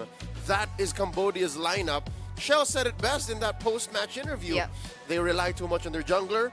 We attacked there, and the rest was history. That's why it's so important. I mean, at this level, at this international level, not to be too one-dimensional with your win cons, right? Because for Indo, you can argue for nearly every single member of Indonesia. You can argue a game that is held by Cine, Shell, Vival, even Vivian. Yeah. But for Cambodia, again, it seems like it's very Tagami-centric. Yeah, Indonesia, they're top of class from roll to roll. Macro-wise, they're very hard to beat. And more often than not, this is not the takeaway from what Egypt has done earlier today, but when Indonesia loses, you can almost always see exactly why. And a good part of that was them underestimating what the opponent can do, and for them being blindsided by certain elements. But more often than not, Indonesia are in control. Cambodia had none of that this entire series. 2 games on that Khalid for Fumi, and that really set the tempo. What I appreciate here for Team Indonesia is that even after their first invade went awry and they got honestly demolished with that invade attempt, they didn't stop. They knew that, you know what, let's just reset, get back to force, and continue to force Cambodia to play defensive. And it still worked out because, again, the damage distribution isn't there. Gatot Kacha, I will die on that hill. You can put that in my gravestone. If you want to protect your jungle, Gatot Kacha ain't it. That's why they were forced to pick the Fredrin, a pick that could protect itself. But what do you dish back? Not much. Which completely spells doom for Cambodia's draft. Again, we're working backwards here, ladies and gentlemen. You watch the first phase and you're like, Gatot, Moscow, Aurora, all right, we're cooking. They have a game plan. And then suddenly, come the second phase, it's like a different director, a different production team, a different writer worked on this film that Cambodia were trying to set up, a comeback victory. Instead, turned into a tragedy because they weren't armed with the right tools. They suddenly turned into a funnel lineup, all in on Yui Fendi. But the Arlott and the Fredrin just weren't it. It's casting Jesse Eisenberg as Lex Luthor. If you get it, you understand. And I think even if they wanted to go for the funnel strategy, maybe get a winning lane to start with. Moscow. Yeah. If they were gonna lean hard on the idea that we're gonna have a Fredder in the jungle, then they should have picked that Harith first. I think one of the things that they were looking into as well is that the Harith Lunox trade, because let's be real, if that was a Lunox on the other side, the Fredrin would still be feeling it. The fact that the Khalid still ended up in the hands of Fumi, and they didn't get an EXP laner that could match that aggression, could dish out the same amount of damage. I feel like they should have contested that Khalid instead of going for that Arlot. Yeah, and now that we're running through what step by step they did, it feels like Cambodia tried to get away with more than they could have. Like, realistically speaking, because by picking the Moscow, you want to have some level of map control. You want to have some level of volition when it came down to those macro coast-to-coast plays. And then you try to go for the Fredrin, wherein, yeah, I want to protect myself, but this team relies on Tegami too much. You already see the Harith on the other side. You already see the Hayabusa. You already see the Hylos. The Fredrin was going to play defensive all throughout. And it's unfortunate because Cambodia was a very strong team. Micro-wise, they've got it. Macro, we saw them play the macro game as well. It's a good team. They're great. They are. Again, they punished Egypt with surprise last pick assassins that I don't think Egypt also expected to come out. But at the end of the day, when you focus on too much on one aspect of your game against a team that for many years has shown that they are great at every role, well, that's what you get, a sweep victory for the Indonesians. The Iron Women ran out of steam. Look at their journey. Being dropped in Indonesia, their journey in the playoffs started there, and they crawled their way. 3-game series after a sweep, after a 3-game series, after a finals wherein they were out of their depth. I still love my Khmer Queens.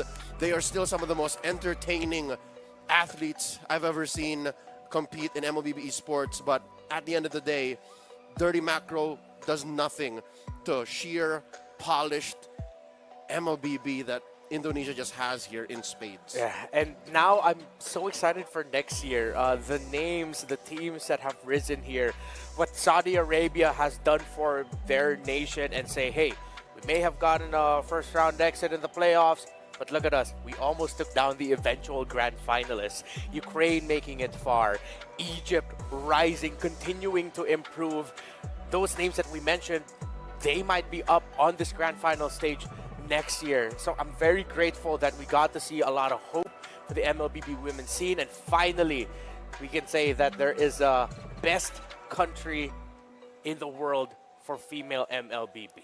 Not just. I'm glad that this platform exists because dreams of young women, young athletes have now a springboard to go off of. Even if you come short, I said this about Team Egypt earlier as we said goodbye to them, as we bid farewell to their efforts. Even if you fall short, you still made it to this stage, and you proved to all of the doubters, all of the haters, and even to the loved ones who question your passion, it could lead to something. And that something is global admiration. That something is an achievement that money could not buy. That was really well spoken, guys. You guys said it better. I wrote that all night last night. Yeah. It's matter who also won. a good reminder that these dreams are real. I think, just to put it simply, they're real. And they're finally getting the recognition that they deserve. They're finally getting a lot more places for them to showcase what they've got. And the fact that we have a lot more female international tournaments, I mean, who's to say maybe one day they make it on the same stage as the MLBB men's? You know, you can't count that out in the next few years. Technically, they did share a stage. That is the same exact spot, the same exact setup, the same exact equipment, the same crowd that the women are playing for. So I think they are on equal ground. Yeah, it's wild to see the development of the MLBB women's scene, and it's an honor for me to have been a part of that alongside with you two as well. That we had the first ever club world championships, and then now the national team world championships all in the same year, and that's not gonna let off anymore. We're firmly there, wherein you can have multiple medaled world events for men's and now for the women as well. This is just the ground floor. I think we're just gonna keep building and building and building. Is there a second floor? Oh, you mean yes? Yeah, I don't think there Metaphorically is. speaking. Metaphorically. I mean, technically, maybe you could bring up a ladder there, Yeah, I think we could. like a giant one. I'd rather an elevator. You're right. That would be It's great. it's quite far. It's like 50 feet. Yeah, it must feel amazing for you because I know that you've also What do you had mean? your fair Oh. share of casting for the Women's Club World Championships. Again, you were there also, which is why Egypt for you like has a special place in your Oh, heart. huge. That you Huge got place. to get to know them during the African Championships, if I'm not mistaken, for Yes. women's too. Casablanca. Even before that as well. Yeah, and we're jealous. We weren't there. Saudi Arabia. Saudi. Oh, you met. Oh, you got close with them also during the club. That's where we World are now. Championships. We're in Saudi Arabia. Yeah. You are here? The before one. The The before before one. one. Yes, I mean you're not wrong. So yeah, I mean you gotta just appreciate the event that we have here again all throughout. You have the women's team playing in the same field as men. As the men's world championship for MLBB was happening, you were seeing the women of a different game title shine right across them and getting their moment as well. And these ladies were slowly walking in, landing from Yeah. their respective countries just in time to support their fellow countrymen. Yeah. It's really cool. Hopefully we get a lot more of this, and I can't wait for. I think y'all can just see it behind us right now. They're just setting up for the medal presenting ceremony For other sports? Yeah, for other titles as well. All sports? All sports. The crowding. Well, this moment. sport specifically, I hear. Yeah. Because it seems no. like they're ready.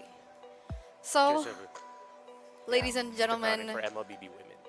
I guess this is it. That's what Zipper said. Yeah. This is it. We good to go? Are we going to see them go up to the podiums? I think get so. the medals on? I think so. Formally.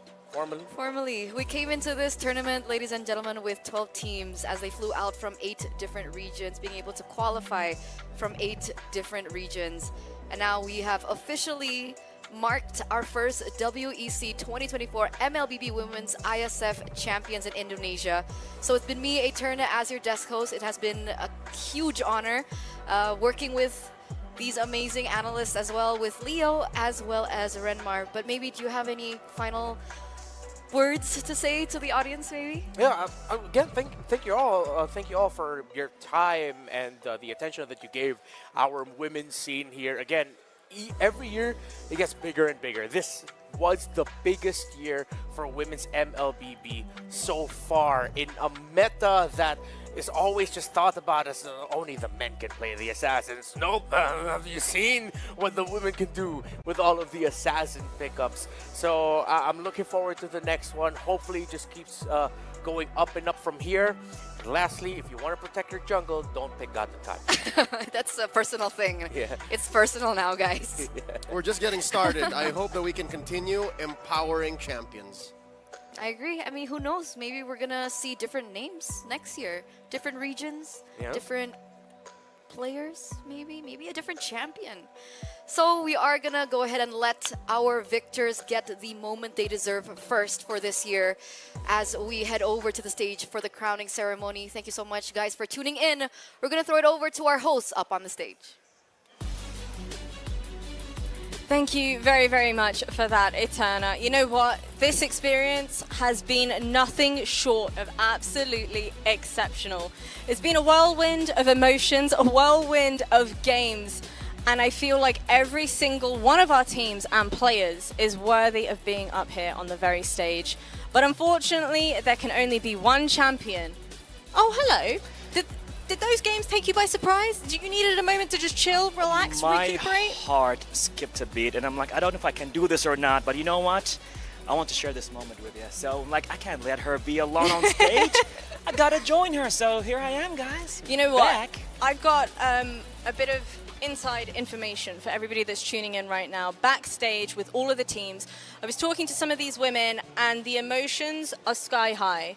Everybody's getting emotional, and rightly so. You know, the women's industry and esports especially deserves more recognition, and Right. every single one of these women has gone through journeys I can't even begin to explain, Butter. But you know what we can do is honor those very women and celebrate all that they have achieved. You got that right, and with that being said, let's welcome all the top 3 teams on stage right now.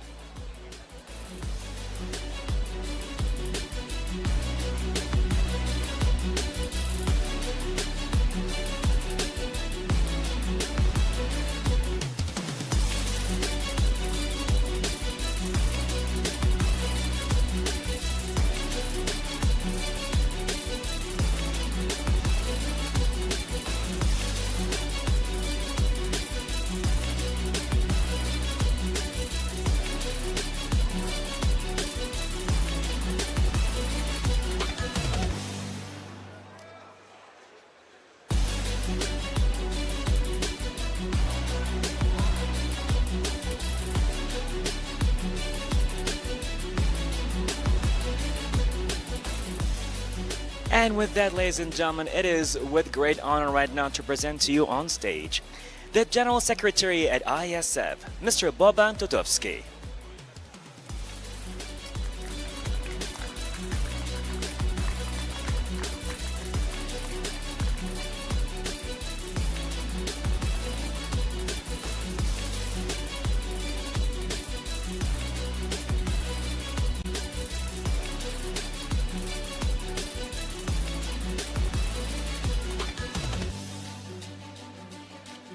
Thank you so much for joining us up here on the very gorgeous stage. So I'm going to need everybody's help here in the arena, joining us from the comfort of their homes as well.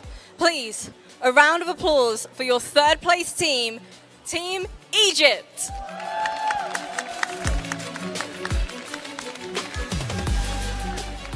These women have gone through a journey of a lifetime, entering the unknown of the African Esports Championship 3 months ago. They showcased their dominance, going undefeated in that very qualifier, and represented their country here in Riyadh for the World Esports Championship. They gave us a great performance throughout our playoffs and even managed to take a game off both of our finalists throughout. They should be proud of all that they've achieved as they walk away with the bronze medal and $15,000, all of which they've managed to do whilst representing Team Egypt.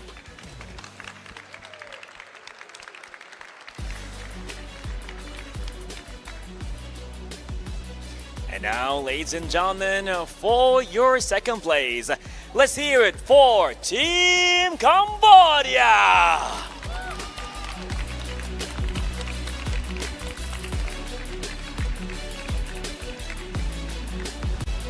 A challenging, beautiful, but a proud journey. Definitely Team Cambodia, they had an unmatched determination and teamwork. The journey they had is nothing short than an inspirational one that we will remember for years and years to come. Maybe even a case study to see how it is to actually have a team from different people, different backgrounds, but the same country, representing the pride of Cambodia, taking place right here in Riyadh, the Kingdom of Saudi Arabia. All that with the WEC here with IESF. One more time, ladies and gentlemen, let's hear it for Team Cambodia!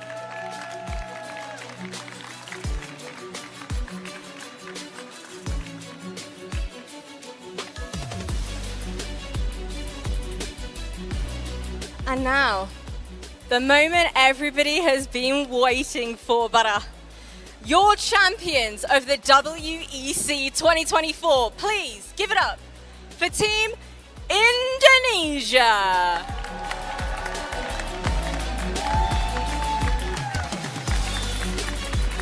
All the way from the Southeast Asian qualifiers, going undefeated throughout our group stages. Entering this event with the weight of the world on their shoulders and high expectations from around the globe.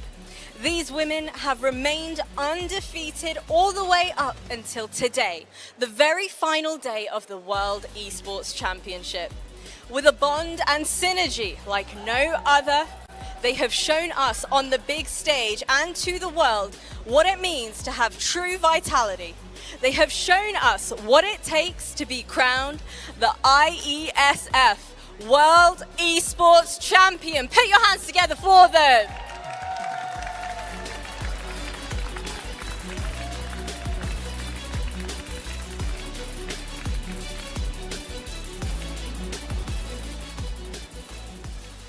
And now, ladies and gentlemen, please all rise for the national anthem of Indonesia.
your IESF World Esports Champion one more time for Team Indonesia.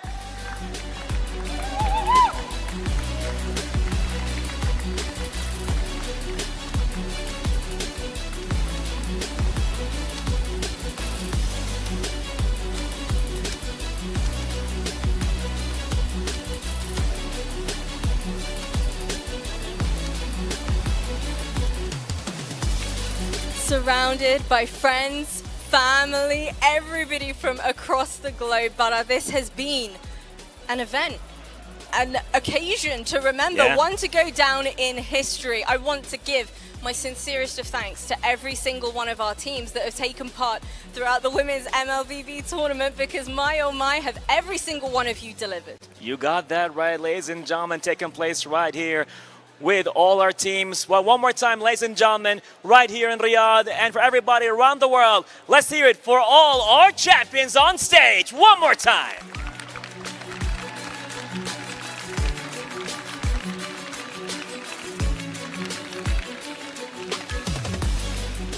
We might be done with the MLBB action, but we're not done with the day, ladies and gentlemen. Still a lot coming up, as we'll be seeing you for another ceremony for Dota 2. For now, we'll have a little break, but we'll be back with more awarding and more history and more moments to live by right here with WEC 24 IESF. See you in a bit.